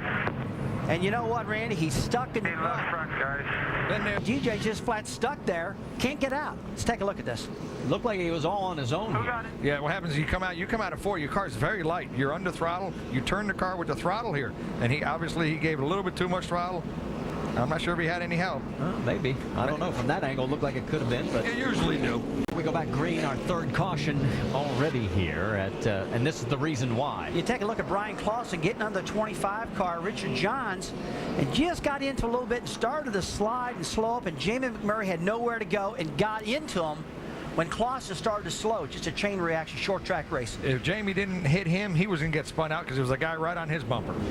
And the lucky dog goes to Brian Keselowski. Side of the racetrack right now is not where you want to be, but Rudiman's got a pretty fast car. Looks like he's going to get past him pretty quickly. Pretty slick up there. Oh, big wreck in the back straightaway. That's the 14 again of Kyle Krizeloff involved, so that's his second deal of the day. And brings out our fourth caution. He definitely had some help from where we looked at that. He bumps in the back of the 28, goes on the inside of it. And the 28 car, Robert Richardson, just comes across and gets him. And boy, look at this crash. That could have been serious for a lot of guys. That was payback right away. Great angle by the camera crew, guys, to show us. Let's take a look from Scott Wimmer's on board. Yeah, I mean, when you saw the 28 car of Robert Richardson chase him down the racetrack, get into right rear quarter panel, Kyle Krizeloff, you got to believe the NASCAR is going to say, hey, I want you down to the truck. I want to talk to you guys. This is something. Well, and you can see it right there on that angle.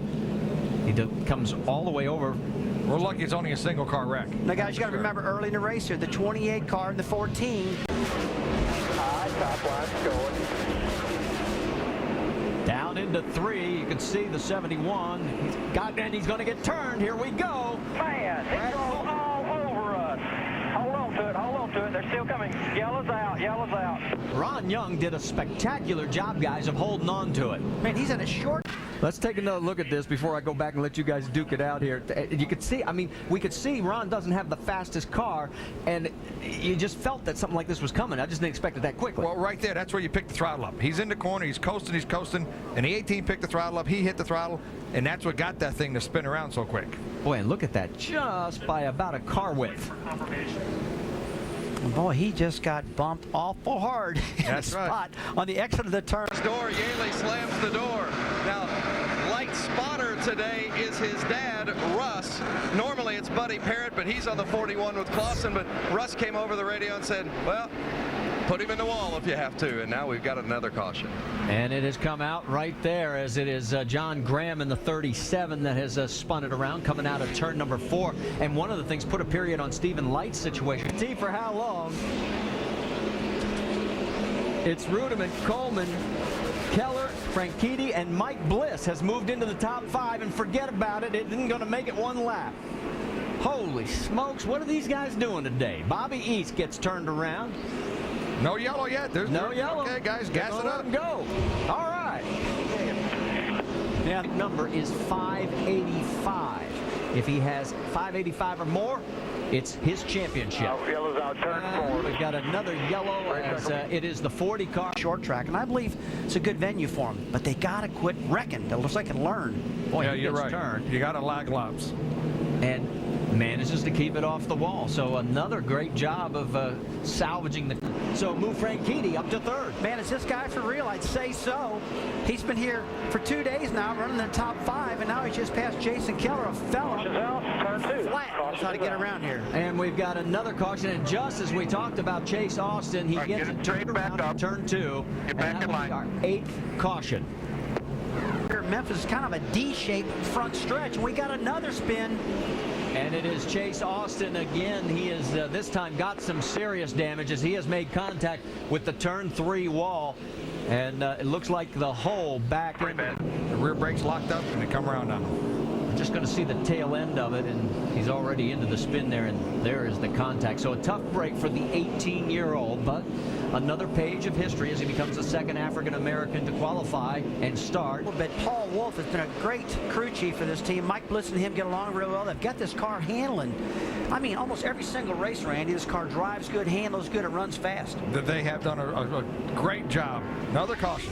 And we've got another crash, and it's the 71 again that we can see through there. That is Ron Young involved this time, and the 9 car of Chase. Under our 10th caution, 41 laps. Let's go back and see what happened.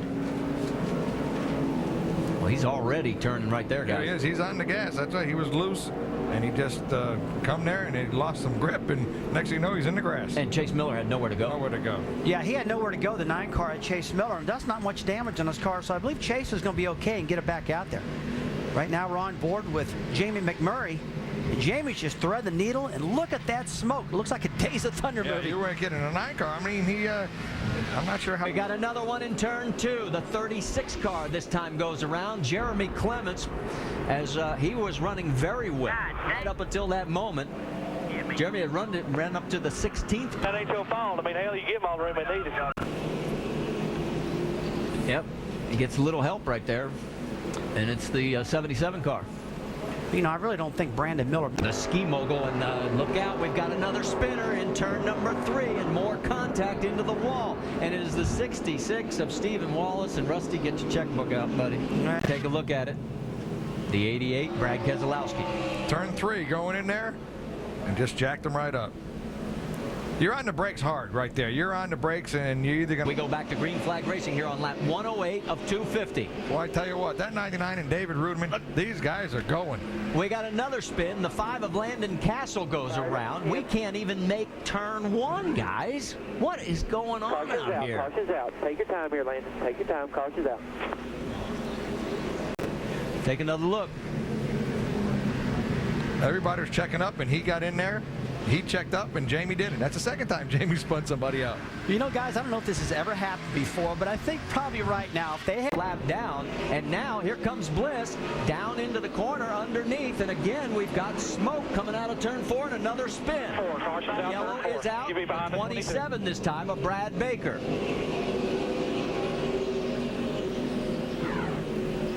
Baker did just purchase the team. Take another look. Looks like he got a little help.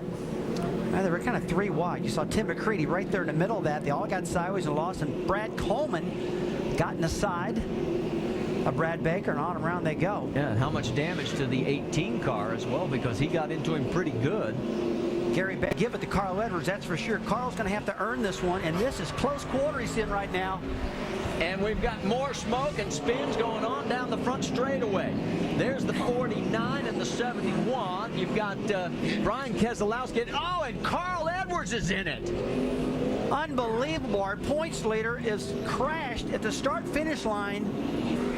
Remember, the last 2 races, Carl has not finished in the Busch Series. The only 2 DNFs he's had all year. It's one of the reasons he hasn't been, and he just spins now. Well, he got into the oil from the 40 car. Watch your inside. I'm wondering if maybe he has a leak himself. Well, the 40 car, these guys, oh, well, 3 wide. And that guy in the middle got stuck in the middle. 71, that's Ron Young. The 49 of Brian Keselowski. And then off to the left of that is where Carl gets swept up with it. Here we go, on board with Carl. He's seen it happening. He was slowing down. Oh, my. Hello.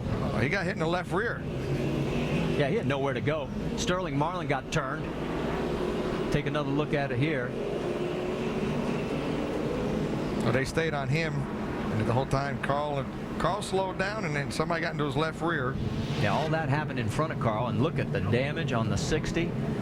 And they were running about the same lap time. Ruderman's just a tick quicker.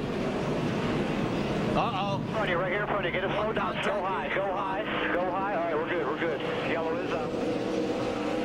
Still staying green. There is no yellow. You better keep the pedal. Take a look at this whole freight train of incidents. Boy, you see the 25 car slide up the racetrack. Richard Johns just drove in real deep trying to slow it up. Slows up a little too quick and gets hit in the back. And the whole thing happens, and here we go again. Well, and then I think what happened is Brad didn't realize he had a tire going down because he had the contact, and there he goes. It's just heading straight for the wall. And right in front of our Carl Edwards, our 60 car, trying to get back up the front, right in front of our points leader. Could have got taken out again. I mean, Carl's just dodging things all day long. He got one of them. His first win. And he has opened up a bit of a gap, about 3/4 of a second. Oh, and another crash. That's Mike Wallace sideways. Here comes another car around. It's Carl Edwards as he tries to avoid it again. Several other cars spin in this mess, and the yellow is out for the 8th time. Let's take another look. Cale Gale gets in the back of Mike Wallace, spins him. See Brad Keselowski going around, and now it's just solid, blocking the track with smoke.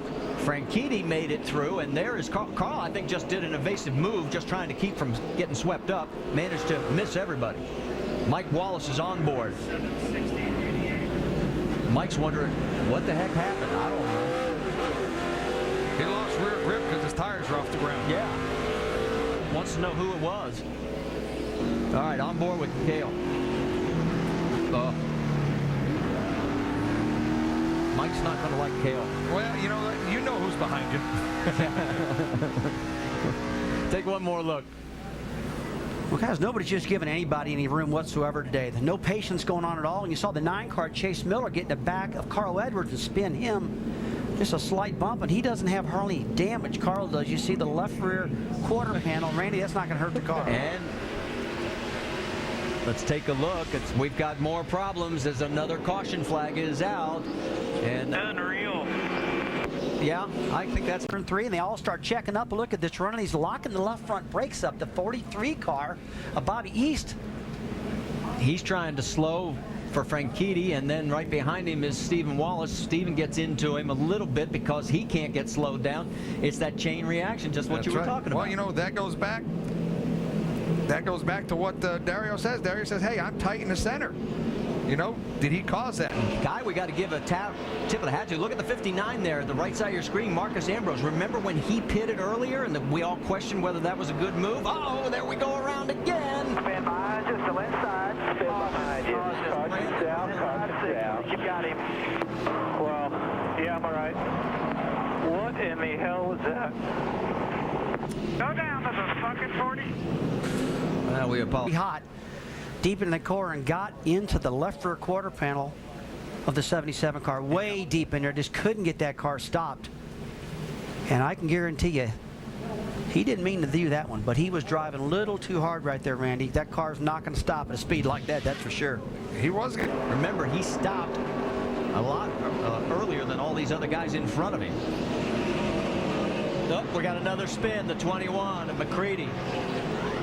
With 43 laps to go, we are now up to 20. Chris Ambrose and how he keeps working his way. Take a look here. Got out to the apron. Yeah, it looks like McCready got down the apron, actually hit the ripple strips down there, Randy, and spun the car. And was really closing her in the back of Chase Miller in the 9 car. And just locked the brakes up and also hit that apron and spun himself. That's right, and then that's something there that you want to get as close as you can to that apron. But once you hit it with the left side tires, I tell you what, he's learning a lot, and he has a better car.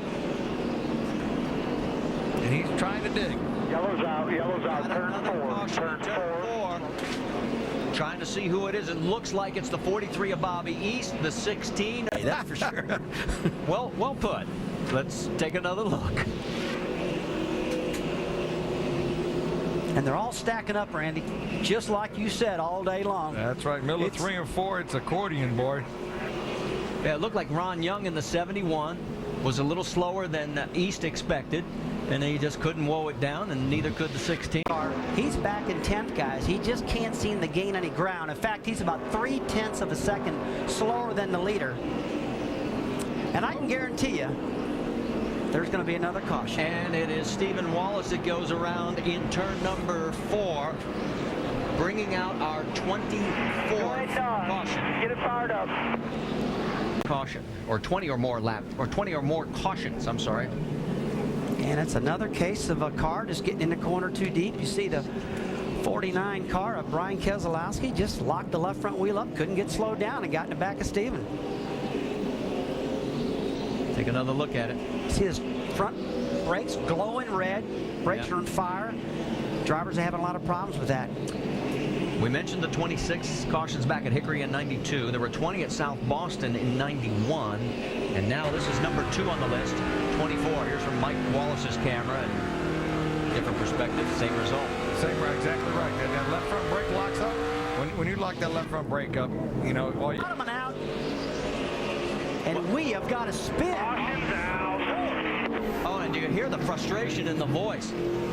Caution out for the 25th time.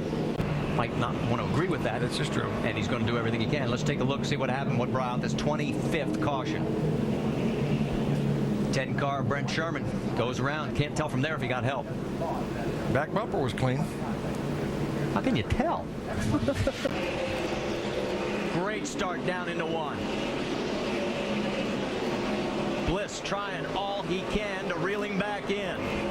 Reagan's got pressure from behind from Leffler. See Jason Leffler on the bumper. The 6 car got him sideways, got him to heat. That let him get on the outside like he's doing now off of turn 4. 2 laps to go. And this time the white flag. 1 lap remaining here at Memphis. What started out as a 250-lap affair has turned into a day-long marathon. And we've got a spin of Landon Castle. They'll go to the finish. This one will end as here he comes to the checkered flag. You got it, D-Root. You're the man, baby. David Ruderman winning for the first time. Definitely paying off for this team. Well, I think the rental rate for the 7 poster from Roger Penske is probably going to go up now after a statement like that. But this machine can be rented from Trouble the 22 car. It had the great runner-up finish at Memphis. Mike Bliss spins a 27, also spins. That's Brad Baker. And the first caution flag today is being shown here on lap number 4. Well, it looked like that car just snapped around sideways and backwards on. Really starting to show some promise and only a couple opportunities here in that car. Let's see if we can see what happened. Riding along with Jeff Burton. Looks like he might have got a little contact from Jeff Burton on the back bumper. All clear, all clear. Caution's out. Now, he definitely got some contact from Jeff Burton, and that's totally unlike Jeff Burton to do anything like that. And I'll guarantee you Jeff didn't mean that. Just the closure rate was there, and because Jeff Burton is one clean race car driver, just got in a tight position there. Looks like he may have just miscalculated just a smidgen as they went in that corner, but you know Jeff Burton didn't do that on purpose. Folks, last time we had a Busch race, we had 25 caution flags. Back at Texas Motor Speedway, damage on the right front of the 12 car of Sam Hornish, and that wasn't as a result of his spin. I mean, he didn't hit anything. He just cut around. Here's what happened. Watch the 33 behind the 12 as they go into 4, and the 12 just gets loose. Yeah, aerodynamically just made him a little bit aero loose, and Sam spun the car, but did a great job keeping it under control. Now, look, he lets off the brake right now, lets it roll forward, and does it spin the car out. But, Andy, the only thing he's got wrong with that car is a little damage on a right rear quarter panel. That came from the cone at the end of pit road. Otherwise, he's clean. But then what he doesn't realize is he's flat spotted those tires, and one of them's going to blow out here and knock the whole fender off the car. Yeah, 190 miles an hour sideways. He's got the car spinning sideways at 190. There go the cones flying. You heard Rusty commenting on.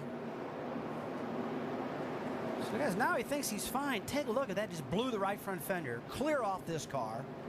And when you're running that quick under practice, I mean under the caution flag, probably about 50 miles. The lap car of Kyle Krisiloff, the 14 car. Got a lot of momentum going right now. And he sails off in the corner.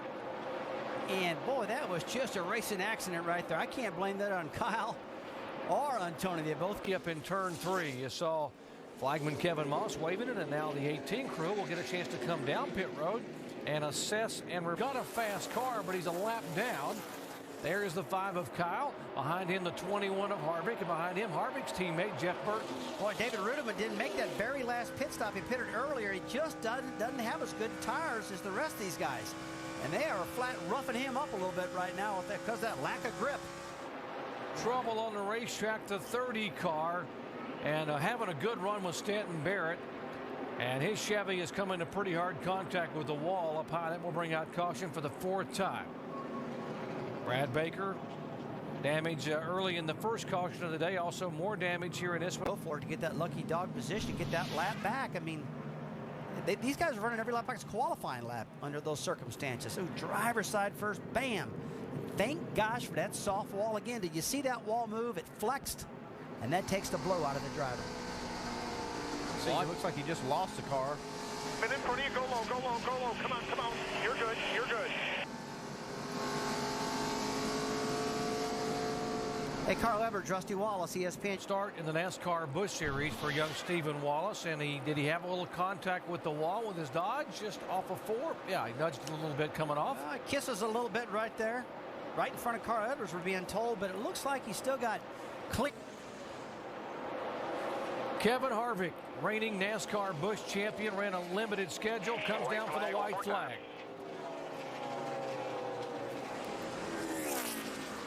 Kevin Harvick would pick up his 6th win of the year and become the 2nd all-time winningest driver in NASCAR Busch Series history with 32 career wins. But how about the day? The day really has to belong to one Carl Edwards. Edwards, 3 years ago, began in the NASCAR Busch Series, wanted to be a champion. He knew it could happen today.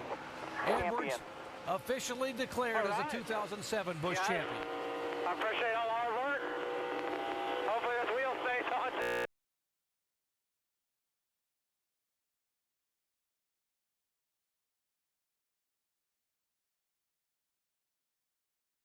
And then try to just learn from it. More on Franchitti. Here's Shannon. Yeah, Dario Franchitti's competed on this track before, an open wheel. Guys, there's a caution on the track. Yeah, going in. Crash on the racetrack. First caution of the day coming in on lap number 8, the 72 car, DJ Kennington. His Dodge is had. Not sure exactly what happened here. It looks like maybe he got some contact, the 72 car, DJ Kennington. Man, Car gets right into it too. Andy, looks like he had contact on the entry of the corner, and boy, that's a real volatile part of the corner. You're running over 160 miles an hour there, and if you get tapped on entry, it's a big crash, and obviously that's what's happened here. Wow, look at that. Wow. I mean, we could see the hole underneath of that car there. That thing was awful high. Thank God again for the soft walls. We've talked about this many times, folks. Richard John's onboard camera right behind him. Come on, go low, go low, go low. Good job. Well, how important is the spotter here? Yeah. Hard contact right there. The spotter did a good job with the 25 car getting through this. No chance to save it on that. Guys, that just appears that was a major, problem with Frank Cryer. He just got in a corner so deep, didn't get on the brakes enough, and boy, he get down low coming through the tri-oval on the back straightaway. And when you get down low like that, man, it's it's not just grass. It's a lot of rocks and debris. Oh, trouble again. Here's the 12 car. All right, we spot, guys. We're down at 4. Wow, that's a lot of damage there. Yeah, Sam Hornish Jr., the Indy 500 winner, 3-time IRL champion. Did he get moving there? What's happened here? See, the 12's already sideways as he come through here. I don't know if he spun by himself, but he got hard contact from the 13. Looks like he got the left front tire, Andy, down on the apron and kind of made the car real loose in that area, and that is one tough corner to hold on to when you get it loose. Once it starts getting loose, you're in trouble. Outside, clear. Yeah, you can clearly see that Sam was not around. Clear. Good job. Sam was not around anybody. He'll get accustomed to that. He'll understand. Trouble up in turn 4, and that is the youngster Landon Castle. Got damage. Seems to be a theme going here. All these inexperienced guys are bringing out the call. Guys, that's what's important. Show you again what happened to the young driver here in turn 4, top of your screen. It's like he just got loose there, spun around. Hard to see if anybody touched him or if he had any contact. Marcus Ambrose onboard camera. Landon. Stay low. Already up across the racetrack. Landon Castle, the 18-year-old driver for protege in the Hendrick Motorsports. There's a 25 car. Again, Richard John's doing a nice job. Guys, that's a tough corner to get into. Yellow's out. When you sail down into turn 3, you can use a little too much brake. Behind Matt Kenseth, if there was some fluid coming out of the car, you would see it on this onboard camera for Scott Wimmer, and this camera is clean. Oh, the 10 car, trouble. Front damage, a little bit of left rear damage. We got spun by the 41. Well, there you hear what happened. Brian Vickers got a constant contact from the 41 car. Show you what happened again. There's the 41 car and the 10 of Brian Vickers. This is something that commonly happens here at this racetrack. You get in the corner so deep, then you get up alongside somebody and you just lose the car and slide up into them. Well, the one thing I see here, these are teammates in the Cup Series, and well, I don't know why they're roughing each other up like that. By the way, it is A.J. Allmendinger in the 41 car driving the Ganassi Sabatas car. Down. Keep coming. All clear. Got nothing yet. Yellow's out. This could hurt that relationship just a little bit on the Cup side, but Vickers had a fast car, man. It's too bad to see it get tore up. All right, pit stops, crew chief. What do you do here? Well, this is one of those tough ones where it's just third. Remember the power steering issues there. Wimmer fourth. Could they bring home an owner's championship today? Green flag. Just 63 laps to go. Trouble. Biffle involved. McMurray involved. And Stephen Wallace up across the racetrack using. You get a better view than I do. Golly, boy, that was just unbelievable. This has happened many times here at this racetrack. A driver, J.J. Yeley, got in the back of Jamie McMurray and spun him. J.J. just did nothing to do there. I mean, Jamie couldn't do anything about it. He's blocking the track right now. Everybody's stacking up. Another melee in the front straightaway at Phoenix, kind of like we had at Atlanta, Georgia. Different angle. Watch them stack up now. It'll be on the bottom of your screen this time. Contact, you'll see the pop from behind there. The 26 car McMurray gets hit by Yaley, and it all breaks loose behind him. I have to believe that sun has something to do with that, because these guys couldn't see that this thing was stacking up in front of them. No, this is a big problem, the sun going into turn 1. We thought for a while that maybe the sweets were going to block the sun, but it's not. And it looks like JJ tried to get underneath the 26 of McMurray and just caught him, and look at this. Now it's all smoke. Nobody can see anything. Now take a look at David Reagan's onboard camera. How much can't you see? All clear. Right width outside. Got a break in here. Check up. Come middle. Wow. Up. But now 3 wide. That is not what you want right there. He's trying to stay in front of the 14 car, and he gets turned from behind by Crusoe. Certainly by Keselowski. Oh my gosh, that was an unbelievable job of spinning and going straight. Don't need tires. He did a heck of a job of saving it. I mean, he's done this before. He just gets too high on the racetrack, out of the groove, no grip up there, Andy, and just slides and into the wall. That's a pretty hard lick, so I'm sure that's bent some suspension pieces, but he kept in the throttle. You see, he definitely got some help on this one. See Brad Keselowski got in the back up. These guys are a little frustrated, though, because this is a lap car, and these guys are trying to race for the win. It's only 52 laps to go. They need to go, you know. They don't want a lap car in the way. Watch the back of this car come up off the ground. Wow. Well, caution for the 8th time of day, the 42 car. Dario Franchitti trying to stay on the lead lap, or trying to get back on the lead lap, is a victim here, getting tapped from behind.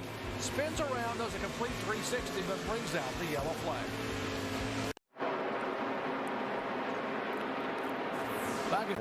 It's definitely in the back of your mind. Car in the wall here. And the 22 car Mike Bliss got in the wall pretty hard there, Andy. He had a great run going throughout the day. And look at this, the back of the car all bent up. You see from the back of the 20 car, Hamlin, you see the 22 up against the concrete. That definitely could have been a brake issue, because it looked like he got in that corner too high. The cars. Oh, up, sideways, just hanging on. Now, Andy, this looks like another car that maybe locked the rear brakes up a little bit going at the corner and slid up. He just didn't lose it. Let's watch it again. Well, he sure got loose get in the corner. Real lucky that he didn't back the car in the wall. Clear on down. Very well could have been the road. Back up to Kyle Busch here up here. Kyle Busch. I really think that the 17 car Matt Kenseth has the best car. I think this power steering issue is what's keeping him from making this pass and being able to get this win. I think that's the only thing holding him back. Well, right now he's just probably wore out. He just wants to get her done. Whoa, car spinning. They got a number of cars involved. Franchitti's involved. David Reagan's involved. The 30 car is also there. Stanton Barrett. Wow, the 25 car, Richard Johns, has almost got through every race. This happened looking back out of the 25 car for Richard Johns. Looks like Dario Franchitti got in the back of Richard Johns. Spun him, they all started piling up. Just a little bit too aggressive on the throttle by Dario. And this is what happens when it's all over. Piled up at the start-finish line. See Reagan involved there with the 30. It was David Reagan that got Stanton Barrett as he was trying to slow up. Yeah, those guys were just trying to avoid this wreck and ended up getting smack in the middle of it. Right along with David Reagan and watch what he saw. He's just minding his own business coming off the corner. Spinning your check out. And boy, when those guys check up in front of you that quickly, you just can't get stopped. And look at the sun. Pressure of the drivers up. Green flag. And boy, another great restart for Kyle Busch. He was shot out of there like a cannon, and he is gone right now. Down the back straightaway, Kyle Busch pulls them by 5 car lengths, make it 6 car lengths. And will Clint Boyer let Scott Wimmer by to pick up that extra position? It doesn't look like that's going to happen at the moment, guys. Kevin Moss waving the white flag to Kyle Busch. One more lap to victory. He's got a little bit of cushion off of turn 2. Yeah, he's exiting turn 3 right now with a lot of momentum. He's looking good right now, guys. Doesn't seem to be a problem for Kyle Busch. There's one more corner. 22-year-old Kyle Busch. He won the truck race here on Friday night. Can he pull it off 2 in a row? Kyle Busch comes out of turn 4, and Kyle Busch will hold on and win his 4th Busch race of 2007. Working to turn that around, but I think we already got trouble here out on the front straightaway. The 2 car has gotten into the outside wall. He's coming to a rest right past the start finish line, but pretty heavy damage right there on the 2 car that is driven by Clint Boyer. The number 2 car. Watch the top right of your screen. Steve, Jeff, it has the look that either something just broke on that car or right front went down. It did make an abrupt turn to the right there about halfway in the middle of turn 4. It's almost this year. Oh, trouble on the racetrack. Oh, Bobby Labonte. First caution of the day, Bobby Labonte in the Dollar General Chevy, the former Busch Series. Going is how fast you stop. You see, he just gets up too high right there and loses the car getting in the corner. Yeah, you heard Bobby a little bit on his radio say, I just lost it, and that's what happened. He was high on the racetrack. He just got out from underneath of him and into the wall. I hate to see that this early for anybody. Onboard camera right along with Bobby. Run to the bottom. Ooh, just lost it. You all right, bud? Well, that thing just spun around him just in a heartbeat. He didn't even have a warning there, it didn't look like. Man, we're only 4 laps in this race. Like I said, I feel pretty bad because it just kind of came around and I wasn't really ready for that one. It didn't end like this season, but it was a success. He won at Talladega, our oldest winner in the field at 43. Doc? Caution on the racetrack again, and we have trouble down in turn 1. Morgan Shepherd in the car number 89. You see Morgan's car has spun around down on the edge of the gravel and gonna have a tough time getting that car up out of there so much, and a couple of weeks away from when he makes that annual visit up into the mountains of Virginia. Let's see what happened to Morgan here to bring out the caution debris. I see some debris flying out of a car. It looked like maybe the 11 car from the damage that he had with Patrick Carpentier. It looks like Morgan may have gotten into that debris. Well, he definitely got in that debris, Andy. I mean, that thing went flying through there, and all that. It looks like he's got a right rear flat on Morgan Shepherd's car, and I don't know what that was that flew off underneath that 11 car, but it was a ton of something. It happened. Dave?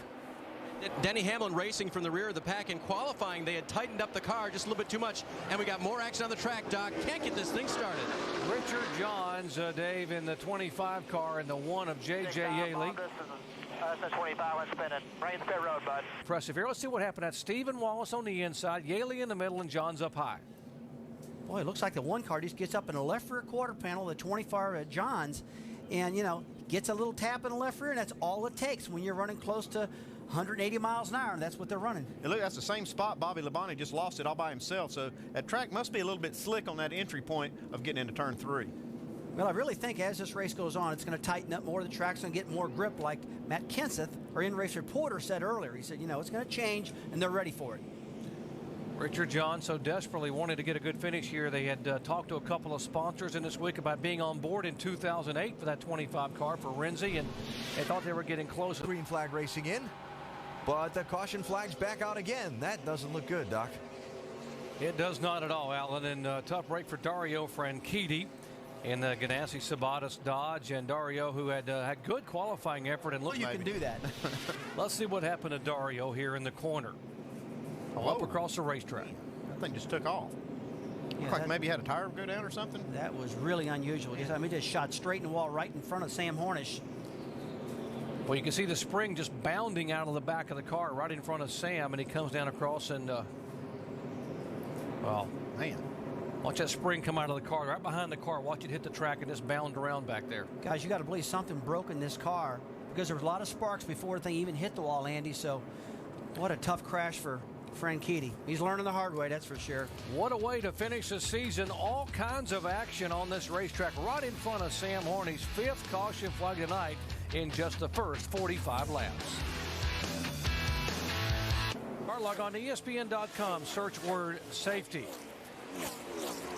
Down in our ESPN Dish Tech Center. Whoa, trouble, our in-race reporter. And speaking of Dish, here comes the Ford of Matt Kenseth spinning around twice, 2 360s. And didn't hit a thing. Got some debris off one of the tires there, and he's in the middle of the track. And you see Matt looking in the mirror, trying to get... Oh, you see the tire flat on the left rear already, Andy. You see it's down. He's holding on for dear life basically at the moment and just can't hold on to it anymore. It's wobbling back and forth. He gets there it goes. There it goes, and he's gone. But watch him keep this thing off the wall, and that's a veteran. He was on the brakes, off the brakes, back on the brakes, and that's what you got to do to steer it. Now, generally, I would have kept the wheel to the left, kept the brake pedal applied, and they usually spin to the center. But if you're really good, take him about 5 or 6 laps. It really is. This car's been very fast, which is an indication he's got the front end turning really good. Oh, and he couldn't. Got the wall, got real loose getting in. Come on, the easy, spun out. Just hold the brake up against the wall there. Easy. All right, come on. One of the things you have to have. Restart fresh tires. Watch the first wiggle for Stephen Wallace. See him drive down in the corner hard, right on the outside of the 59 car. Looks like it just gets a little bit loose, and he chases it up the hill. Starting to bottom out. The front end's really on the ground far. Now he holds on to it, and he barely gets through here, but then he gets down a lap later down into turn 3, and it really bottoms out hard then. And boy, when these things bottom out, you can't do nothing. It's a little bit confusing why the car bottomed out more this time than the time before, but you know, he's got to stay cool. He's done proved to everybody out there he can drive these cars. It's a tough day for him. Take a look from David Rudeman's onboard camera, looking right up ahead there. You're going to see Stephen trying to hang on, and the car just bottoms out, sparks underneath the car, and he just couldn't hold on. Come on, no caution. He's up against the concrete. Caution number 7. Caution's out. Barely there. Clear. All clear. All clear, buddy. It's your mark. Clear all around. 10-car battle for second position, the 29 of Jeff Burton, and we have caution again on the racetrack. A tire apparently being cut by the 66. Looks like this was before that caution came out on that green flag run, and looks like Jeremy gets into the side of him, maybe trying to stay on the lead lap here. Yeah, Jeremy was really doing a good job on the top side of the racetrack. You see the damage in the right rear quarter panel of Dave Blaney. And Andy, I got to believe that's going to hurt some downforce to that car because that's very important right there. I'm not sure that's going to hurt it too much. I'm worried about it rubbing the tire. Back end broke loose and he got in the wall. Oh, speaking of back ends breaking loose, there's the 10 car. Come on. Whoa, and Hamlin just keeps from tagging him. Didn't hit anything. We'll need tires. Oh, man, Jeff Burton almost hit him, got around outside of him, and Denny Hamlin cleared him. But it looks like just a... Blaney just slides right up there. He was already getting loose before he got to the top of the racetrack. Boy, he was, Andy. He just had it, just flat got off from underneath of him. And on these restarts, I keep telling you guys, these tire pressures don't get up quick enough, the tire temperatures don't get quick enough, and these drivers get aggressive. I'm inside. Looking out the back of Jeff Burton. Watch Denny Hamlin's car. There you go. Attaway, bud. Attaway. Caution's out. Now from the 20 car onboard camera. Oh, baby. Oh. Stay high. All clear. Boy, he's in that smoke. He's blind for just a little bit. He's got to hold the wheel steady and drive through it. Jeff Burton somehow on the brakes, on the wheel, able to get by, as was Denny Hamlin under caution for the 9th time tonight.